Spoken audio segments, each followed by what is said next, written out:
The end of this project could only be reached thanks to the support of many others along the way, as well as the countless discussions people engaged in that allowed my views to be challenged and expanded. These people have all offered their support or nudged me forward in one way or another, and so I wanted to give them a shout out before we start. Each of the following have a YouTube channel with great content on it, which I would greatly recommend checking out. Links will be in the description.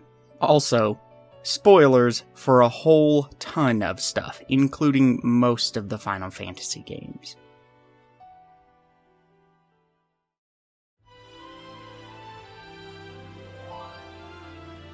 JRPGs are largely stagnant. They have been for a long time. It's rare for a new game or series in the genre to do something that hasn't been done pretty regularly already. Of course, there have been outliers like Undertale that try to do something new with mechanics and storytelling in the genre, but outside of indie titles, the big publishers don't seem particularly interested in rocking the boat with something new.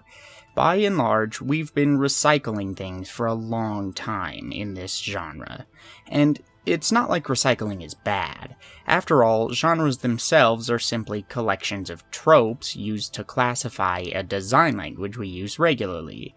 They inherently involve recycling ideas, because otherwise what use is it to lump them together under a single moniker? But I think it's important to note that the list of tropes and tools within a genre can and should be allowed to change. It can and should be allowed to expand. That really hasn't happened much in the JRPG for upwards of the last decade and a half. The few larger games that have tried are generally met with disgust from fans, or are flat out ignored. Sometimes I have to wonder if we're partly to blame for the massive JRPG drought that started around 2006 or so, and has since fluctuated between getting better and this genre's just dead, isn't it? It's not like we haven't seen some hits. Ni no Kuni, while it has its issues, is a pretty refreshing and solid game in many ways. Lost Odyssey was captivating, and a clever reinterpretation of old mechanics. Even games like Last Remnant, Last Rebellion, and Enchanted Arms, for as absolutely flawed as they are, really tried to do something new. The point is, you can see the spark of passion in these games. You can see genuine attempts to try new things. They take new ideas seriously as more than just a gimmick, even when they still hold to traditions and norms. We're also seeing a lot of bigger names in the genre come back to modern consoles in recent years, like Dragon Quest XI and Persona 5. For a good long while, these games were only really risks worth attempting on handheld devices, and through spin-offs. I spend a lot of time talking to people about this genre. I mean, of course I do. It's my favorite genre of games. And I continually hear people go on and on about how flawless the old greats are, before they then turn around and rant about why modern JRPGs are terrible by comparison. They'll bring up things like the Tales games, or the games Compile Heart churn out as examples of the absolutely horrendous stagnation and recycling. And though I won't say these games are wholly without merit, that is something I can totally understand, and I even agree with the point about stagnation. It doesn't technically make them bad games or anything, but compared to many of the older games in the genre, they feel lifelessly sterile in design. They feel like they're more concerned with filling out their JRPG trope bingo card than making something that's refreshing or forward-thinking. These games recycle in a way that comes off as tired. Strangely enough, however, the same detractors who often criticize these games will then often criticize Final Fantasy in equal measure for embracing change with each new title. This is where the confusion really started with me, and it's the reason why I started this project around 9 years ago now. No, legitimately, I've been writing this since not long after the release of 13.2. I hadn't really frequented Final Fantasy message boards or forums much for the last few years before that, and I wanted to see what people thought of 13. What I found was a wasteland of bitterness and hatred directed at the entirety of the modern Final Fantasy series. So, as a way to sort out my confusion and look fairly at the criticisms I was hearing, I started writing this. I then started sharing bits of it in 2013, and when I made this channel in 2014, one of the major goals was eventually to turn it into a video. It was so strange to see people condemning change while also condemning stagnation. It took a while for me to figure out where it might be coming from. Why do people look at a lot of modern games in the genre with disgust while propping up much older games that have these same exact issues? I think the problem is partially down to the nostalgia people have for older JRPGs. They've grown to love these games over decades of playing them repeatedly. Eventually, I started to ask myself, are we too forgiving of their flaws because we're just so familiar with them? Do we look past or outright not even notice issues because we've dealt with them for decades? So I started looking much more critically at my own old favorites, and while I ultimately still came out loving them, I ended up washing away the veneer to reveal a less flattering reality. Nostalgia isn't just some dusty old feeling that takes you back to the past, whenever you freshly experience something you have a strong connection to from long ago. To a certain degree, nostalgia carries us through brand new experiences as well, and shapes how we see them. It's a tough thing to learn to spot and isolate nostalgia, to take those weights off of your back. When nostalgia haunts you, the moment you find something you're not fond of in an experience, or you are told to view said experience through a specific lens, the snowball has already started rolling. That initial tipping point causes a chain reaction of similarly charged thoughts, which can taint your entire perspective on that new experience. Importantly, it can make you blind to both the faults and values in new experiences, depending on whether your nostalgia aligns with the experience or not. And that's a difficult set of waves to fight against. One issue you find will lead to another, and another, and another. Once you find that one problem, the search for others becomes a simple endeavor, almost automatic. Find something that harmonizes with you instead, and you'll start to pick up on everything else that does the same, without even trying. This invisible guiding touch is what causes people to ignore or rationalize issues they may have with a game like Mario Odyssey. It's why people absolutely tore apart otherwise fine games like Dark Souls 2. Mario is unjustly put on a pedestal of absolute perfection, while Dark Souls 2 was made a martyr for design ideals it didn't actually betray. Unfortunately, most people do not search for balance or truth. They search for calm waters. They search for order. People seek a lack of ripples, disrupting the understanding they wish to be universal.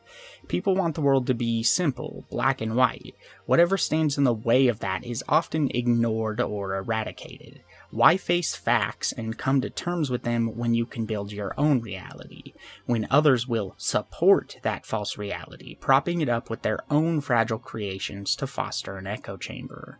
This sort of behavior created and now feeds into the idea that Final Fantasy is expected to fill out a certain checklist of requirements to be Final Fantasy enough. Ugh.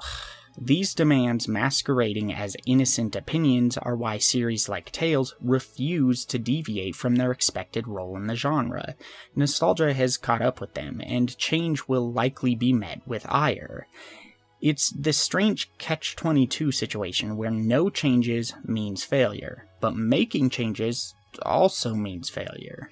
We often hate that Tales stagnates, but we also set up arbitrary goalposts that constantly move, which would doom Tales if it ever did change. Tales of Grace's F, anyone? As I've said before on this channel, it's not exactly uncommon to hear the phrase, "I'd have loved this game if it wasn't called Final Fantasy." But does that statement even make any sense outside of a business or personal sense? Can you not just love it anyway? Can't you be true to yourself instead of an arbitrary set of expectations that clearly weren't necessary for your enjoyment in the first place? Does the name of a game really hurt you that much? If so, maybe you should ask yourself why, so that you can better enjoy things in the future in spite of their name. Many long-standing series in the JRPG genre are regularly compared to games like Zelda in terms of stagnation. Zelda is a series which, up until recently, never seemed to take any meaningful risks, but Final Fantasy is unique from the rest of these series in that it does take major risks, and is subsequently criticized because it took these risks. I'm not talking about criticizing modern Final Fantasy when it fails to meet its design goals. I'm talking about people arguing the modern games are terrible betrayals because they tried something different, usually masked behind faux criticism of the design itself, propped up as ridiculous straw men to tear down. We've all seen it. Many of us have done it. We all know it happens. One of the most common buzzword phrases you'll hear when people criticize Final Fantasy XIII is the argument that large portions of it are designed to cater to casuals rather than fans.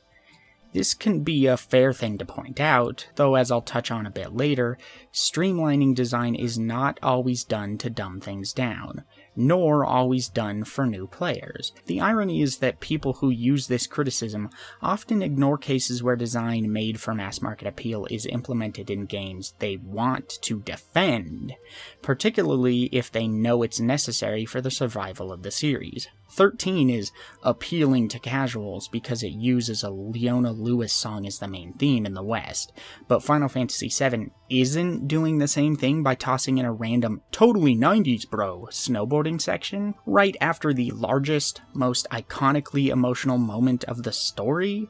Did we forget that snowboarding was the fastest growing sport in the world in the 90s? The sport anyone and everyone wanted to capitalize on for mass appeal? Just because snowboarding is nostalgic for some of us now does not mean it wasn't included as casual bait back then.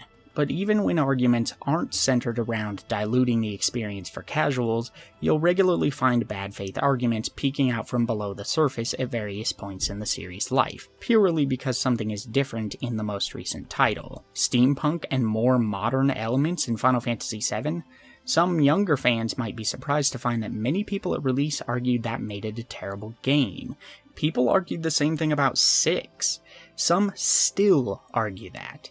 Action RPG elements? Sacrilege. No romance between the lead male and female? Outright betrayal of everything Final Fantasy stands for. Now I know smashing all of these complaints into one big group is a gross generalization. It's a sort of misrepresentation of its own, because it implies a high level of groupthink. Not everyone who thinks one of these things thinks all of these things, and some undoubtedly have real reasons for making such an argument. But there's a point to be uncovered here. There's an idea to dig up and examine. I think this idea has been buried over time due to all of the rhetorical discussion and expectations the series has unwillingly built up. The idea we're looking to uncover is, what does Final Fantasy actually stand for? What does it actually mean? And how does this affect our perception of JRPGs as a whole and vice versa? Looking at it now, the series has always been changing. It never really did stay stagnant, and that's why it was at the forefront of JRPG design for so long. I didn't always believe that was the case, but I'll touch on that later. Final Fantasy's most consistent trait, in my eyes, seems to be that it was never quite the same from game to game. I never expected the next game to be like the last one, and I don't think most of us realistically ever do. But somewhere along the way, rigid expectations grew within the fanbase, and our appreciation of the creative became obfuscated. Somewhere, we learned to pine not for the freshness of new experiences we once found in the series, but instead for safety in repeating the things we'd once found fresh, and now find comforting. In the vain hope that we could capture that feeling of awe in a bottle, we lust to find a game that does everything we fell in love with, while still somehow feeling brand new. A lot of misconceptions about what we liked in the older games, what design even existed in the older games, and how the newer games are supposedly doing it wrong have arisen over the decades, spreading like wildfire. These expectations are unknowingly forced upon us all by the fanbase at large. Fan backlash for a game from a few people on the extreme fringes can be just loud enough for others to be drawn in. Often, the onlookers are people that don't fully understand what the big problem is supposed to be, but can get behind one or two basic ideas. Straw men are built up to be toppled, masking weak arguments and giving those with less understanding of the topic something to latch onto and support. By that point, the organism is self-sustaining, with people who might not have even ever played the game in question, or might know nothing about it, agreeing that it's supposed to be terrible. The warped idea of what it offers fuels their need for drama. How many times have you run across someone who knows a certain game is bad, but has never played it? Before you know it, a game can build a legacy of failure based almost entirely on hearsay, misunderstandings, lies, tainted expectations, and a lack of balanced discussion. If this goes on long enough, anyone who disagrees can be immediately ostracized from the community, and anything they say to the contrary of the status quo is all but guaranteed to be dismissed. People who say they like games like XIII are legitimately treated as subhuman in a lot of Final Fantasy communities. Sounds ludicrous to some that people would be that hostile about a video game, but it happens. I know from experience. Back before Final Fantasy VII Remake's first part released, I heard a lot of people immediately argue it would be quote-unquote garbage due to some extraordinarily vague remarks by the developers about things needing to change to fit a more modern design philosophy. Now, it's not like most people don't understand that things will need to change. They know not everything can be the same as the original, because that would just be the original. They know that there needed to be 3D environments, cutscenes with voice acting rather than static screens with text boxes. They understand that changes need to occur. What I don't get is why people were so adamant that the game didn't try to become something more than the original. If you're an old school fan from at least the PS1 era, let me ask you, and answer honestly. Let me ask you about your first experience with your first Final Fantasy. Did you really imagine it the way it actually was? Like, did you really see every town on the world map in Final Fantasy VI as an identical tile? Or did you fill in the blanks, giving them identities they didn't really have? Did you have voices in your head for the characters, and imagine much more detailed expressions than their blocky, pixelated faces could actually show? Didn't you see the environments not as tiles or pre-rendered backdrops, but as real three-dimensional places? Didn't you see the combat as something more epic than a handful of people standing in line and taking turns, each beating up a group of monsters that are miraculously compliant in this mysterious turn order? Didn't your imagination captivate you more than the actual game a lot of the time by filling in the gaps? Didn't you wish you could see all of those things in your imagination come to life in a real game? What's more, do you think the developers themselves really imagined these games exactly the way they ended up? Do you honestly think that whatever they released was truly the extent of their vision? They did the best they could with what they had, but they had to make compromises for the hardware the game was being built for, or for time constraints, or marketing and publisher expectations, or fan expectations, or any number of other reasons. So now that we have the ability to see Final Fantasy VII turned into something more than it ever could have been in 1997, why do so many people only want the same turn-based battle system? Why did they want a world map that's wholly disjointed from the rest of the experience, or no voice acting, or static pre-rendered screens with static camera angles? This isn't hyperbole. These people exist, and these sentiments were common before Part 1 released. Some of them are still common. I'm not talking about the people who were afraid Square couldn't pull it off, or felt they were intent on meddling. I'm talking about the people who wanted Remake to be the original because they were so desperate to capture their nostalgia in a bottle and experience it again. They're more common than you might think.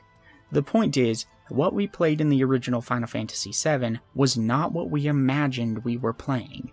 This made the game more than the sum of its parts, but this can also taint our expectations of future titles, as well as put rose-tinted glasses on us when we look back to those old titles, even if we play them regularly, sometimes particularly if we play them regularly. You know, when I first played Final Fantasy VII, which was my first Final Fantasy, I constantly dreamed up more than was there. My friends and I would play Final Fantasy in the backyard with sticks as weapons. We would dream up sequels to the game, or imagine how cool it would be to get an animated cartoon version of it. We even made a Pokemon-style card game based on it. We would conjure up ideas for how we would have done things had we made the game ourselves, and those ideas would be updated as soon as we saw a new game on new hardware doing something unique and interesting that we felt would fit well. I still have some of those cards we made, and dozens of design documents that we created for a Final Fantasy VII sequel. I still have flashes of that non-existent anime hidden in my mind that I can recall clear as day. I still remember fighting with my friends over who got to be Cloud while playing outside, so that they could swing around the biggest stick in the backyard. We all saw the game as much more than what was presented on screen. That was the power of those old games, was to allow us to imagine what the disc or cartridge couldn't show us. I'm not saying that the original is lesser because our imagination is bigger than it, and I understand that the remake could never please everyone with its changes.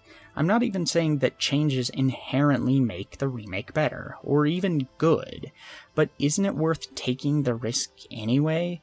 Did we really want to pay $60 plus to play the same exact game again with updated graphics and nothing else? Dude, there's mods for that. Step back and think about it for a second. How cool is the idea of being able to play Final Fantasy VII in real time? Wouldn't it be indescribably amazing to be able to drive cars around the world map in Part 2?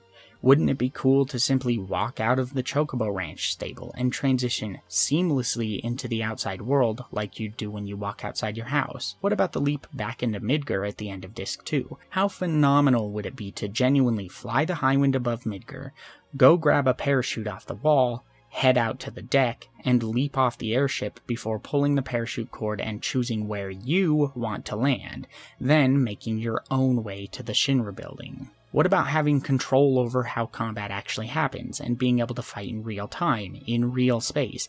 Isn't that concept just so exciting? Channel your nostalgia in a different way for a second. Think back to how you felt as a kid or whenever the game first captivated you, and imagine how amazing that version of you would have thought that idea is. I love Final Fantasy VII more than any other piece of media I've ever experienced, and I love traditional turn-based mechanics, but aren't the things described above closer to what we imagined at the time of the original game's release? Isn't that what we used to imagine the next Final Fantasy might be like in the future on new hardware? Well, we finally have the technology and the means to create that today. We can create something much closer to the original vision for the game, to what our imaginations gave us. Why forsake all of that for tradition, nostalgia, and expectations? What happened to the passion we had for where this series could be taken? Why do we obsess over limiting artists to comforting ideas? Why are we reveling in the safety of a simple remake so as to cut our losses? Why are we so afraid of disliking what we get, that we're willing to give up finding something new that can transform our perspective on games? For as overzealous as the Kingdom Hearts fanbase can be at times, you have to give them one thing. At least a lot of them genuinely care about being blown away. To them, no matter how bad a Kingdom Hearts game might end up being, the worst thing a KH game can be is boring. The only reason games like Final Fantasy VI or VII even exist is because Square refused to just cut their losses and play it safe. When fans criticized them for pushing the series and the genre in uncomfortable directions, they continued to strive for more regardless. Why are sections of the fanbase often so jaded that they bellow endlessly about how this remake could ruin everything Final Fantasy VII once was? If that was really an issue worth fearing, the compilation stuff should have killed the game a long time ago. But it's still standing. Final Fantasy VII will still be Final Fantasy VII when you get back to it. I promise. So shouldn't we let the remake stand on its own? The same ideas apply to Final Fantasy XIII and the other modern titles. What do we really have to lose in letting these games try something new? The worst they can do is fail, but your old favorites will still be there when you return, same as always. Before we move on to the meat of this critique, I'd like to note that while I mentioned JRPGs at large having a lot of problems, I'm also not an omniscient god who has played every game in the genre. I'm sure there are plenty of JRPGs that provide genuine, balanced challenges with competent mechanical design. Heck, I know of a pretty decent handful myself.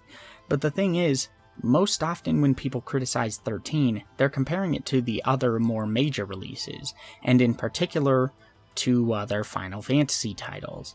And a lot of these comparisons are selective in nature. They'll trash 13 for having AI party members, but will suffocate Persona with praise, ignoring the reality that many of the most beloved games in that series also rely on forcing you to work with AI party members. They'll say that 13's ending feels rushed and nonsensical, but pretend that the entire final act of Final Fantasy IX doesn't exude that very same air of jumping the shark for the sake of raising the stakes. So if we're going to address these issues, it only seems fair to address the comparisons that are commonly made, using games people commonly compare 13 with.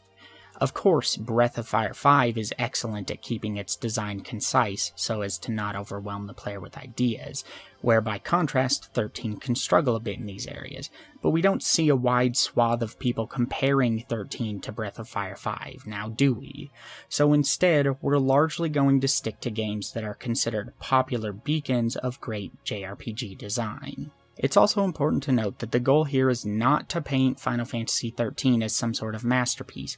It has many, many flaws. The point is to adjust our perspective so that we're looking at the game for what it is, rather than what we as individuals wish it could have been. No game will ever be exactly what we want. So what's the point of forcing ourselves to have an awful time just because we can't see past the shadow of our own nostalgia? Wouldn't we also rather enjoy the game that is there and milk it for all it's worth? Who really wants to set out to have a bad time? So how does this all relate to 13 specifically then? Well, I think 13's suffering is often due to these expectations, and not always due to actual problems inherent in the game's design. Again, it has problems, but do all of the other games have problems too? Heck yeah, they do. Including our beloved classics? Yes. Does 13 do a valiant job of trying to fix the problems of the previous games, and bring the JRPG genre something fresh and new to build upon? Yes, it does. This isn't a bad game. It's a game that made some genuine mistakes that were then overblown to astronomical proportions because it supposedly wasn't Final Fantasy enough for the loudest parts of the fanbase. Most of these overblown mistakes were surface-level, aesthetic mistakes, and had more to do with how one perceives the game rather than how one actually plays the game. Select content creators back in the day nitpicked the heck out of this title, which gained traction because enough people were looking for reasons to hate the game. Even if 13 makes mistakes, I don't want the great ideas it has to fade into oblivion, because this is a game that really does do some fantastic things for the genre, that are overshadowed by culture-wide nostalgia. This is a game that dared to be different in a dying genre filled with a sea of repetition, and it was condemned for it. This is a game whose great ideas are being lost in the hatred that surrounds it. This is a game that deserves better. And for my part, though I'll also definitely point out the rather serious flaws and issues I have with it, I want to illustrate why I think Final Fantasy XIII is better than its reputation implies, and why it's worth remembering as more than a black mark on the series.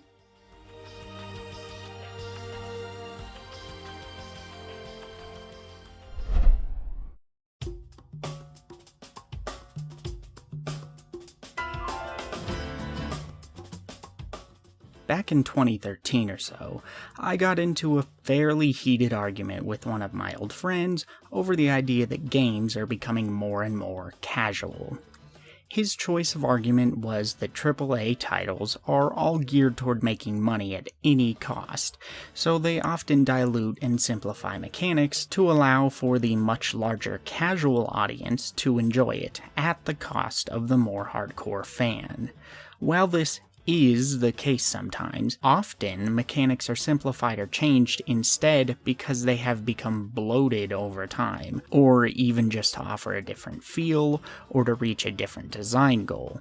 Every artist has run into a moment where they realize their ideas and workflows are inefficient and weighed down with fluff, where they realize they've spent so long doing things a certain way and adding on to that as they expand, that their habits have made the work top-heavy and unbalanced.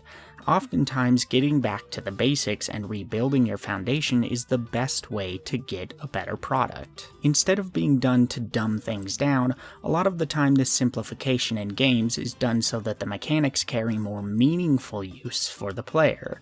They throw out the ancillary junk and get to the core of what makes certain design, or a set of mechanics, effective. Doom 2016 is a good example of this. This reboot was extremely simple on the surface when compared to the direction most shooters had been heading for the last decade. And in that simplicity, the game did gain a lower skill floor. It technically did cater better to casuals, but interestingly, it also had a really high skill ceiling, arguably higher than any other previous Doom title. And not only that, it was a unique skill ceiling in the current shooter market, focused more on movement than precision aiming, eating damage and making it up later with glory kills rather than avoiding damage altogether or healing it away behind a piece of cover.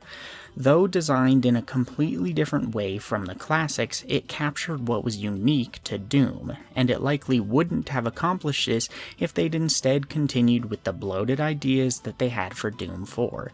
It took a reset and a simpler, more focused core to get what we got. This simplification can be an effective way to rebalance a game series and find the most important parts to hone in on, because we all know how complicated games can become over time, as the developers look for more ways to add to the already meaty systems for their most devout players. Stripping a lot of that back helps eliminate useless bloat that, upon reflection, means little to nothing to the experience. It's not uncommon for this baggage to bring the entire experience down. Removing such fluff actually often makes the choices the player does engage in, well, it makes them all the more engaging. So, this conversation that I'd had with my friend, eventually it led to him claiming that not only are all AAA titles crafted with creatively bankrupt design intentions in mind, but that AAA game designers are inherently out to con people. That, and he somehow made the claim that single-player experiences don't need balance at all, let alone if they have lots of content to play with. I still don't understand that one to this day. Anyway, our argument started with BioShock Infinite, and its decision to limit the player to just 2 guns at a time, but eventually we moved to the series both him and I enjoy the most, Final Fantasy. Back in 2006, when Final Fantasy XII came out, he was the one claiming that the new entry was a great game, while I was the naive punk who dismissed the game simply because it wasn't like the others in the series.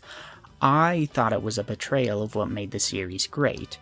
I point this out so that you know that I have been on that side of the argument before. I know that feeling of betrayal, like you'd been promised something only to have it pulled out from under you and replaced with something else. I'd been waiting years for Final Fantasy XII, since I never had the proper PC or money to play 11, and I wanted more of what I knew, so I was angry when I didn't get that, but I quickly realized that it was a feeling purely of my own creation. Needless to say, I came around after I'd played Final Fantasy XII for myself, realizing that there was a lot to love about it that improved on the previous games.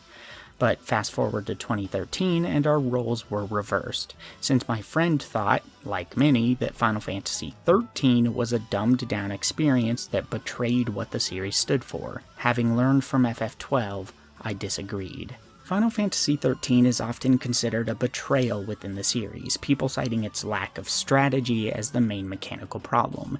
You regularly hear people talk about how the game plays itself, thanks to the infamous auto battle button. If you've ever had a conversation online about Final Fantasy XIII with someone who didn't like it, that's a phrase you're more than familiar with. It's practically as much of a motto for the game as "get good" is for Dark Souls.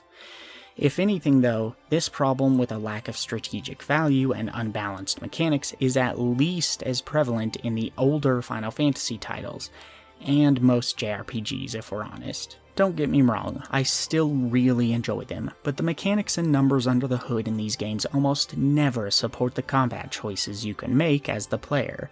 Most JRPGs have tons of attacks and support abilities to choose between, from character buffs that raise stats, debuffs for enemies that lower their stats or cause status effects like poison, etc. You can call upon summons to help you, or magical attacks based on elements, blah blah blah. There are literal mountains of options in most JRPGs for you to choose from. And yet the only two that matter 90% of the time are your basic attack and cure. Yes, really. This is what's known in design terms as a first-order optimal strategy, or as we'll be calling it, an optimal strategy. An optimal strategy is, at its most simple, a strategy or ability that gives you a lot of power for a really low cost. High power / low cost abilities can be great for new players because it helps them feel strong while they're still learning the mechanics. However, optimal strategies can quickly get out of hand if the rest of the game isn't balanced so that they either become obsolete over time, or so that they're shuffled into the deck as part of a wider net of valuable options that the game offers. I can't stress that idea enough. Optimal strategies have to either become an effective part of a larger, equally effective arsenal, or become obsolete at some point. Otherwise, players will be able to avoid the other mechanics, and just rely on this one strategy. You can already see the problem here, right? As Extra Credits points out in their old video on the subject, a common misconception in game design is the idea that skill to cost ratio should be set to a fixed incline, but this isn't the case. Let's take a hypothetical hack and slash as an example. In this hack and slash, the first attack you get, attack A, does 10 damage and requires that you press up and X. Attack B does 20 damage and requires that you press up, then down and X. This is linear growth in terms of damage and complexity. On and on you play until attack H comes along. In a linear incline of fixed growth, attack H would do a whopping 80 damage. Unfortunately, it would also require many more command inputs as the cost. For example, up, down, up, left, R2, L2 plus X. Most players will scoff at the amount of time and skill it takes to do attack H just a single time, and instead go back to using moves like attack A and B. Sure, H is strong, but it's so difficult to do, and what's the difference between doing attack H once and attack B 4 times anyway? Particularly if you can be faster at executing 4 attack Bs than 1 attack H because it's so difficult. But what happens when 10 hours later, the boss of the game can only be made vulnerable through first using attack H to break its armor or something? Suddenly, the player has spent the entire game ignoring this attack and all of the ones leading up to it, and doesn't have anywhere near the right amount of skill or understanding of the mechanics to use attack H effectively. This type of balance makes it seem like the difficulty skyrocketed at the boss, even though, in reality, the problem was that the skill to cost ratios for the player's attack options weren't thought through properly. The developers expected you to continue learning the more difficult skills for no other reason than that they'd included them, and they're technically more powerful, right? But they never gave you any real incentive to keep learning until you hit that brick wall. For a more relevant example, let's look at my favorite game, Final Fantasy VII. We'll be using FF7 in a lot of examples in this video, partially because it's a game I know very, very intimately, partially because it's so popular, meaning based on its recognizability and the fact that it's still the top-selling single-player mainline game in the series, it's the one that most people will understand comparisons to, and partially because it's considered part of the old guard that still fits the Final Fantasy name or whatever. It's considered at very least a good Final Fantasy to most, if not a great one. It's considered Final Fantasy enough. In battle in Final Fantasy VII, you have tons of abilities to choose from as you progress. For example, you could spend your magic points on something like Fire 3, the most potent version of the fire spells. Quick note, the damage calculations in these games can be really complex, so this will be an approximation of general usage rather than use exact numbers. Final Fantasy VII generally behaves the way described below, which is more important here than precise math. Anyway, using Fire 3 will cost you 52 MP. Let's say you're quite a ways through the game, and your characters have an average of 250 MP each. You just reached the point where you obtained Fire 3.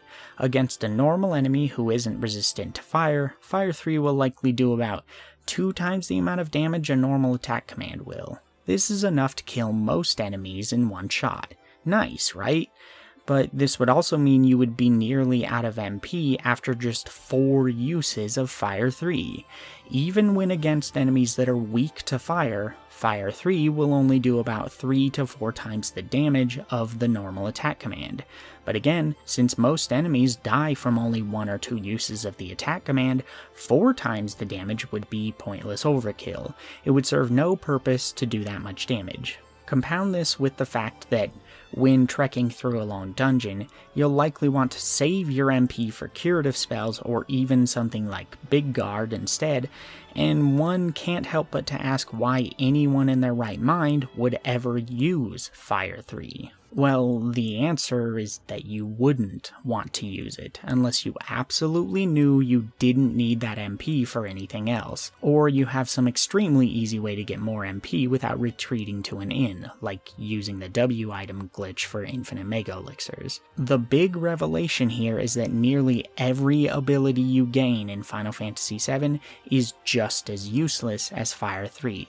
It's not that strategies can't be built around these options. 7 systems are incredibly flexible, arguably the most flexible in the series, and a great many of the abilities you gain access to are useful in theory.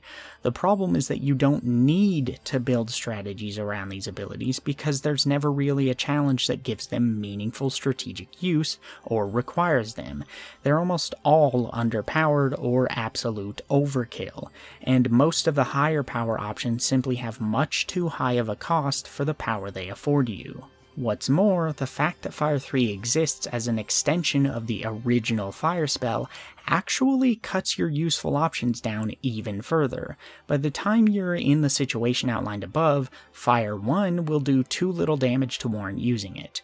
Attack costs you less to use, a single turn rather than a turn and 4 MP, and attack will do more damage. Even just that fact makes all of your level 1 spells, and eventually the level 2 spells, useless.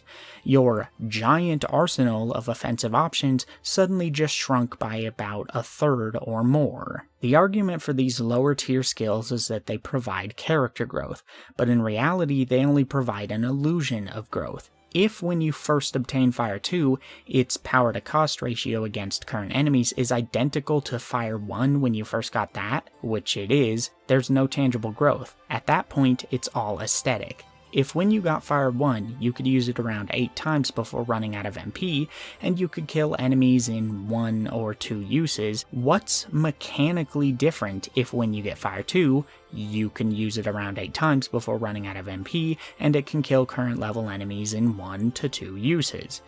The difference is nothing but an illusion. You're replacing one ability with another that's functionally identical but aesthetically better.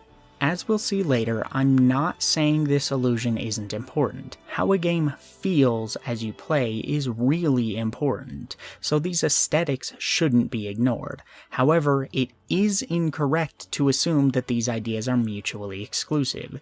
You can indeed achieve both mechanical balance and a rewarding aesthetic for character growth, game feel, etc. Growth can both be worth it and feel worth it at the same time. Anyway, this type of design very clearly leads to a huge gap between meaningful combat choices and padded options.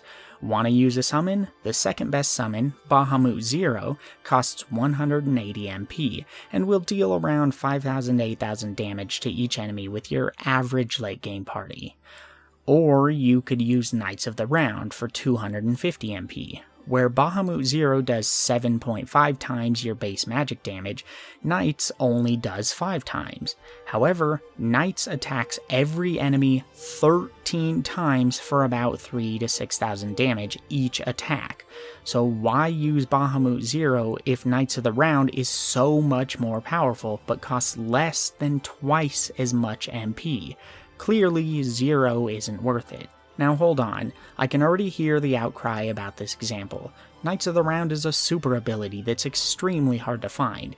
It's a reward that's supposed to be significantly more powerful than every other option, right?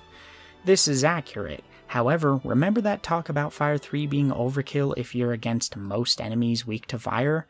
Knights of the Round is overkill against nearly everything aside from about 5 bosses, because you simply won't ever need that much damage dealing potential. It has the same problem as Fire 3 did, and beyond all of this, by the time you have access to these summons, you'll already have enough physical damage dealing potential using the attack command to make Zero, along with 90% of your other attack choices, utterly pointless anyway, because your regular attacks will do just as much damage, if not more. Why would you ever tactically need to use Bahamut Zero when using attack or slash all will do the same damage for 180 less MP? What about Ifrit, or Shiva, or Neo Bahamut, or any of the other summons other than like Hades? Again, attack costs nothing more than a single turn, which more or less every other ability in the game also costs at minimum. That means every other ability is subject to comparisons with attack's low cost, because the extra cost associated with them has to be made up for in some way with its effect. Attack affords infinite uses, is easy to use, is powerful. The only abilities that are arguably more powerful are options like the counterattack materia, which is effectively attack, but with the cost of a materia slot instead of a turn. This same issue applies to nearly every ability in the game. It's not only reserved for drastically powerful attacks like KOTOR. Open the game up for yourself and look through all of your options. Outside of modifiers like counter and support materia, which have less cost than attack, you might be shocked when you find how few of your options can compete with attack's cost to power ratio. When you actually try using these abilities, you'll realize they usually don't actually make up for that extra cost with higher damage output or alternative effects or any strategic use. About the only spell that's worth sometimes substituting in for attack is the poison materia. Bio usually does a particularly high amount of damage for a spell, enemies are rarely resistant to it, and it has the chance of poisoning the enemy. Or you could, combine it with added effect and just carry on attacking instead, since that allows you to poison your enemies without spending any MP. And the same can be said for most of the elemental and status causing materia. How long do you actually use Ifrit or Shiva or Titan for? How long do you use Ice or Ice 2, Bolt or Bolt 2, Berserk, Confuse, Sleep L? Have you ever used Resistance at all? Freeze, Break, Tornado, or Flare? If they're not worth the cost, why are they there? What is the strategic, mechanical benefit of them? In the end, the best strategy in FF7, and indeed most JRPGs, is using almost nothing but attack and cure for most battles. That's pretty broken if you ask me. As stated above, people claim that 13 plays itself because of the auto battle button, but it sounds to me more like these other games play themselves, yeah? Part of this also comes down to the difficulty of the enemies, obviously, as well as other design choices that inform the structure of combat itself. And we'll discuss that later, but for now, we should ask how other games in the series might have tried to solve this problem before 13 came along. Final Fantasy X and XII both took some measures to move things forward. 10's stats were much more rigid than normal, which gave each character class much more use for the main bulk of the story. Just 4 more points in accuracy can often cause a character who can't hit a flying enemy at all to hit them nearly every time. Contrary to popular belief, this is actually what made Waka good against flying enemies. There's no hidden skill he has unique access to. The only party members who have a unique class ability, independent from their stats, are Kimahri and Auron, because their weapons more or less always come with piercing. The game acts like the various jobs have skills intrinsic to them, but it's actually all down to stats. You can see this in action perfectly with the expert sphere grid. With this knowledge, your stats become a lot easier to strategize around. You can turn Riku into another Waka, or Yuna, or Lulu if you want to, and you can do that as early as you're able to move them to another character's sphere grid path, in the normal sphere grid. In the expert one, anybody can be anything from the beginning, more or less. Stats in games like XCOM Enemy Unknown are also really simple comparatively. Taking risks is invigorating and engaging in these games, because it's easy to understand the risk you're taking. That's not the case in most JRPGs, where risks can be obfuscated behind the fact that there are usually a dozen stats to keep track of, each of which can range in the double, triple, or even quadruple digit ranges. Deciding whether a move is worth the risk when your character has 10 HP and the enemy can do up to 6 damage at 65% accuracy is a lot clearer than deciding whether it's worth the risk when your character has 3,245 HP, 152 defense, 75 magic defense, 32 evade, 27 magic evade, 5 pieces of armor that augment these stats with percentage defenses, and the enemy attack coming at you is 35% magic, 65% physical, their strength is 200, their accuracy is 44, magic accuracy is 86, and their magic is 156. All of these stats can factor into that single turn, that single attack, but what can you even glean from so much information? If you can't adequately parse the relationship between all of these stats, which you can't even see while in combat most of the time, how can you possibly strategize around it all effectively? The answer is you can't, so most games dilute the power of these stats to the point that they hardly matter at all, least of all by themselves, let alone on an individual level. Otherwise, players would be dying for seemingly random and arbitrary reasons they don't understand. So instead, generally they devolve to bigger number means win, and you almost always have the bigger numbers. Of course, many of you can probably tell me what these stats all do, but unless you're a wiki junkie, how do you know how the actual values even translate when you're playing? When an attack happens, most people couldn't even begin to understand the complexity of the string of code and equations going on in the background. What's the difference between 45 speed and 47 speed?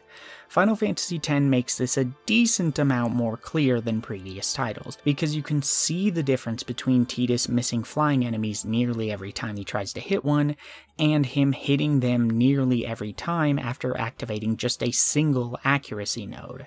The fact that you're upgrading stats individually allows you to immediately witness the effects of those changes.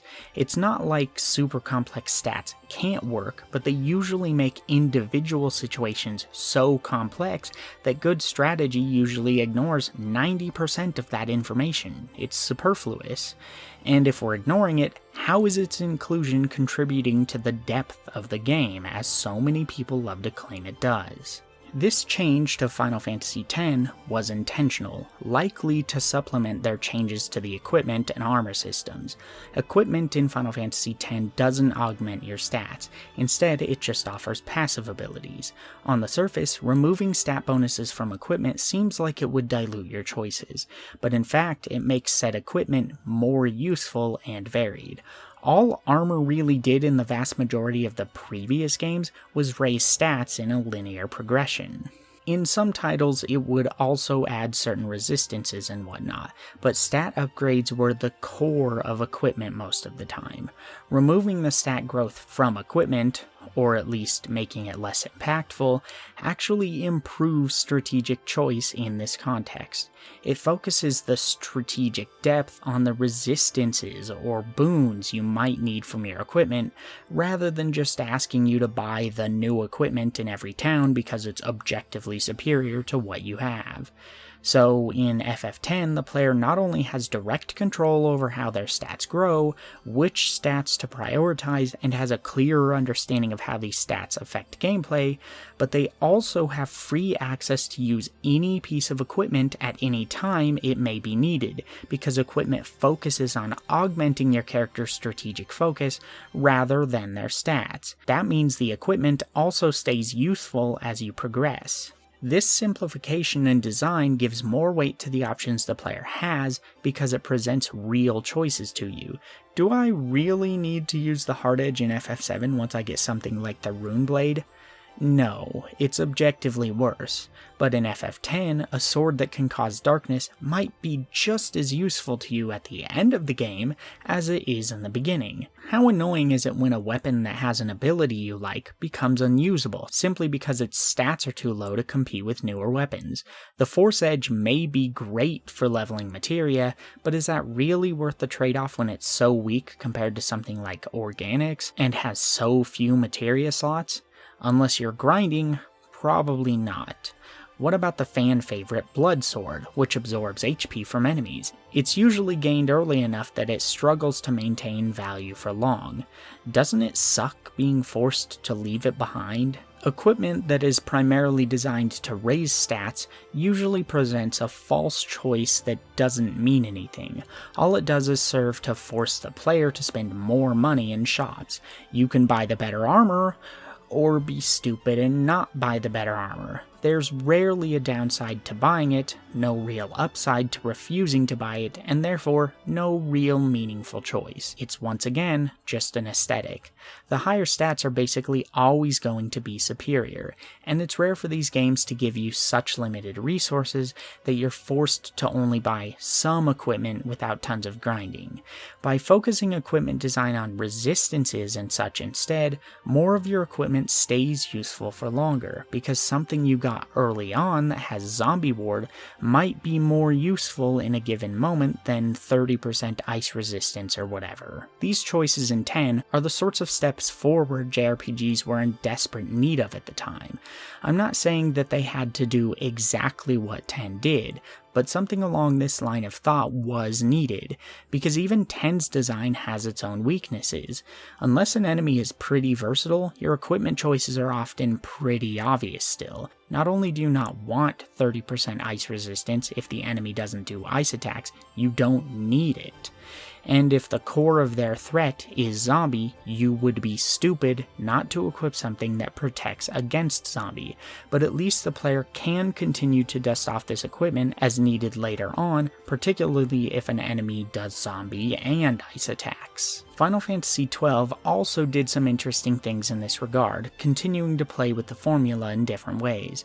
For example, did you know that base character defenses in 12 are completely static? That's right, leveling up doesn't change your defensive stats at all, only equipment does. This means that even someone who's under-leveled can still rely on skill to get through, because manipulating enemy damage output is the same regardless of your level. But more interestingly, it means that in a normal playthrough, defense isn't near as big of a deal as it often is in other titles. They toned down the interactions between defense and attacks, so you can once again use a lot more of the armor, shields, etc. for their abilities, rather than primarily for their bigger stats. And while the game goes back to the bloated stat design of the past, defense is slightly easier to understand overall. Your enemy uses a lot of ice attacks? Slap on an early game shield that resists 50% ice damage. Final Fantasy IX does this as well, though its numbers are still much more old school, meaning that these choices are much more situational. Sometimes the defense or strength of a piece of equipment is just too low to warrant using it for its ability. Plus, the support abilities you earn through gaining AP usually supersede everything else anyway, meaning you're rarely using equipment for anything directly combat related. Outside of bosses like Ozma, I don't think I've ever thought about what equipment I'm equipping other than for its support abilities. Other games in the series have also played with this idea too. Final Fantasy VIII places the higher stat gains, resistances, etc. in the junction system, meaning you're always in direct control of how to distribute it all. Weapons do provide a strength boost and a change to accuracy, but it's mostly negligible. The primary upgrades are for Squall because his new weapons expand his limit break. Obviously, this doesn't work in the end because FF8 is so astonishingly poorly balanced. Since enemies scale with your level, but not your junctions, avoiding combat with the no encounters ability you get from Diablos makes the game a joke. Even Final Fantasy VII took a few baby steps in the right direction. Again, you rarely find yourself going back to an ancient piece of equipment for some ability it offers, but at least materia slots attempt to give you some sort of meaningful choice. That, and they simplified it so that you don't have like 7 slots for equipment. You have a weapon, an arm, and an accessory. But 13 is really where they put their noses to the grind and genuinely worked to tackle many of the major long-standing problems with the genre. They used a lot more than equipment and stat streamlining to get their result, so let's start from the top and go from there. Now, contrary to popular belief held by those who saw the auto battle button for the first time and threw up their noses in disgust, this button doesn't actually do the work for you. It doesn't automatically play out the battle for the player, but rather it helps quicken the pace of the game and take the focus off of micromanagement of individual attacks. Think of it this way. If it's super obvious that you want to use ice attacks against an enemy because they're weak to ice, what exactly is strategically engaging about sifting through menus to get to those ice attacks? Particularly when, like most people, you're playing on wait mode? Why not let the game do that for you so you can focus on the grander strategy at play? Auto Battle takes the weight off of players that comes from picking through the obvious, simple choices so that they can focus on the real strategy, which in 13's case is centered on the paradigm and stagger systems. Everything they did with 13 is geared toward making paradigm shifts and staggers work as their core pillar of strategy, not the use of individual abilities. It encourages experimentation by offering players freedom from the minutia found in many previous titles. I'd argue this was the most cohesive battle system in the main series at release, with every mechanic directly affecting the others. 13 didn't dilute strategy, it shifted strategy toward its new systems. You see, with the shift to paradigms as the core strategy in 13, pun very much intended, came a lot of other changes, both necessary and for the sake of polish. After all, you can't just change or add a random new system and expect it to integrate with everything else naturally. Paradigm shifting is a massive change, as it allows the player to switch each character in the party between a multitude of classes on the fly, effectively transforming your party formation in an instant. This can be done at any time in battle, with the only cost being a minor animation penalty as the transition occurs. Each job in a paradigm is exactly like you'd expect if you've played games like Final Fantasy I, III, IV, V, or IX. At any given moment, your characters are stuck within the role you have them currently shifted to. Your medic can't throw in an attack or an offensive spell, and your commando can't heal. However, shifting them into a role that can perform these actions is just a few button presses away. This effectively means you have the freedom of a game like Final Fantasy VII with the materia system. Each turn, if you wanted, your characters could perform actions from a different class, but you still have the focus of the more rigid games, forcing the player to weigh the value of each job every step of the way. Paradigm building and shifting allows for much more experimentation than traditional jobs, but still delivers punishments for using a job at the wrong time. So in the latter third of the game, and especially the post-game, there's a lot of thinking about how to combine different jobs as sets. Do you want to risk having an all-medic paradigm in your set so that you can heal faster? Or should you exchange one medic for a sentinel and hope that their defensive capabilities outweigh the healing speed that 3 medics would give you? This not only depends on the battle you're planning for and the way you personally want to play, but also involves what characters you want to use. For example, in this playthrough I preferred using Vanille as the major medic, since she had access to Curasa and Curaja, which heal based on the difference between her target's maximum and current health, rather than purely based on her magic stat. This means she's extremely good at low health healing.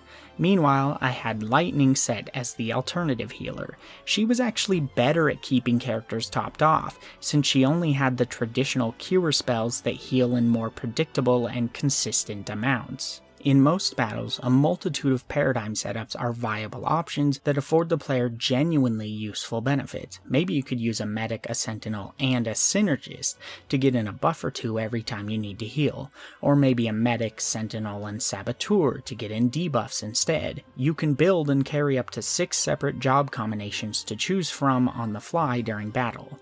Let's say you fought against a boss and lost because it had a really powerful attack that just decimated your party. Press retry, open the menu, and set one of your paradigms to a sentinel setup. Then, when that attack comes up again, switch to that paradigm and negate nearly all of the damage from the attack that killed you, thanks to your high defensive capabilities. Then, when the attack is over, switch right back to an offense-oriented paradigm and push onward. Paradigms alone would be interesting, but honestly wouldn't provide a particularly vast amount of depth on their own. The chain gauge is therefore the second layer to this system, which sits right on top of paradigms. Not only does it change how and when you use/set jobs in paradigms, but it gives you incentive to use many commands you might not try otherwise. When the chain gauge fills all the way up, the enemy enters a staggered state. Staggering enemies effectively adds a whole extra form to them. All enemies universally take significantly more damage when staggered. Many enemies can easily be knocked into the air or stunned by each attack while staggered. Some enemies can't even really be damaged until stagger, and still others are immune to debuffs until staggered. While paradigm shifting is sort of the means with which you battle, staggering is the core goal in battle, so that you can do as much damage as possible. But you also have to be prepared for any extra effects staggering may cause, and also be prepared to take full advantage of a stagger as soon as it happens, since it won't last forever. In fact, the length of a stagger is directly related to what actions you're taking in battle. Each action against an enemy does 2 things to the chain gauge. Firstly, it adds to the chain gauge's percentage, which is known as an attack's chain bonus. The higher the percentage, the more damage subsequent attacks will inflict on the enemy, and this number is as straightforward as it looks. So if an attack would normally inflict 100 damage, once the chain gauge is at 115%, it will instead do 115 damage. Enemies have different resistances to chaining, aptly named chain resistance. This means the base bonus percentage applied to an attack will be lessened. Since chain resistance goes from 0 to 100, it's safe to assume this is more or less also treated as a percentage. So if an attack would add 10% bonus against an enemy with 0 chain resistance, it would only add 1% to an enemy with 90 chain resistance. I think they added chain resistance purely as a counter to the enemy's stagger point, after realizing how powerful the bonus damage was. Sure, an enemy that staggers at 500% will take longer to stagger than one which only needs to hit 200%, but that also means by the time the 500% enemy is close to stagger, you're doing around 5 times normal damage to it. Without something to counter this, like tons of extra HP, you could end up killing powerful enemies before they even stagger. Sometimes, with enemies who have a lot of HP, this is preferred, but other times you want an enemy to take a long time to stagger, but you don't want the player to be able to deal massive damage until after they've finally staggered the enemy. In comes chain resistance. With chain resistance, the developer can make the gauge fill really slowly and simultaneously set the stagger percentage at something like 125% damage, meaning the player won't be dealing excessive amounts of damage while building the gauge. This might already sound a bit complicated to some, but keep in mind what we already discussed about stats in the previous games. Comparatively, this is relatively simple and easy to strategize around. You can understand what's happening by simply looking at how the gauge reacts to your attacks, which is good because that's not all there is to the chain gauge. The amount an attack raises the chain percentage is based on what the attack is, several passive abilities you pick up as you level, and some hidden factors. Generally, magic raises the percentage faster than physical attacks. Passive abilities like Jeopardize or Vigor apply a small bonus each time an attack meets their respective requirements, and factors like whether an enemy is currently launched into the air, or whether you're exploiting an enemy's elemental weakness also affect the percentage dealt. It's important to note though that these are always a net gain. You'll always get the base gains or more, barring the effects of chain resistance, keeping it really simple to understand. The other major aspect to chaining is chain duration. Anytime you stop attacking an enemy, you'll notice that the gold section of the bar starts to drop. This is the time you have before the chain gauge resets. Wait too long without doing an attack, and you'll not only reset your damage bonus, but also lose any progress you made towards staggering an enemy. Chain duration is how much time you have left before this happens. Different attacks add different amounts of duration. Usually this is in direct opposition to the amount of percentage raised, so the magic attacks that add the most percentage usually add the least amount of duration. Meanwhile, physical attacks generally do the opposite, with debuffs and provoking abilities landing somewhere in between. It's unfortunately not uncommon for people, myself included for the longest time, to misinterpret this and assume that magic makes the gauge fall faster, with physical attacks making it fall slower, but it's more accurate to say that magic adds less time to the duration than it takes to pull the spell off, where physical attacks add more time, giving the impression that they make the gauge fall faster or slower. This is important because with the right setup, you can keep the gauge going even using nothing but magic, which wouldn't happen if the gauge just continued to fall faster the more magic you used.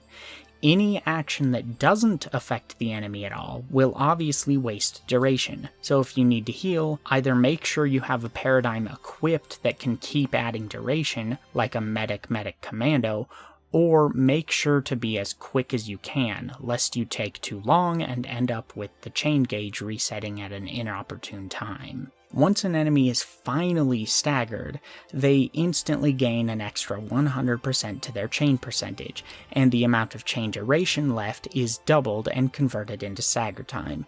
The maximum amount of time an enemy can be staggered for is 45 seconds, and even if you stagger an enemy with 0 seconds left, it will always add a minimum of 8 seconds to the stagger time. This means to get an enemy to be staggered for as long as possible requires having at least 18.5 seconds of chain duration when they finally stagger. Again, this is information you can get this specific about when strategizing if you want, but it's also not necessary since the design comes through naturally as you play. Once again, other systems compound on this to make combat just that much deeper. For example, debuff success chance is actually directly related to the chain percentage. The higher it is, the more likely an enemy is to be affected by a debuff.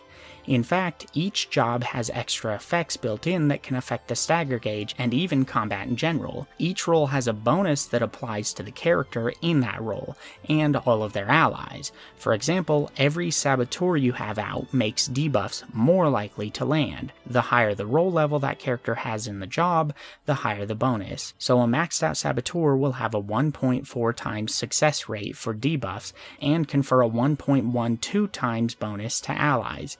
And again, this stacks with the roll bonus of any other saboteur you have out, and the chain percentage of the enemy. Each synergist you use makes debuffs last longer.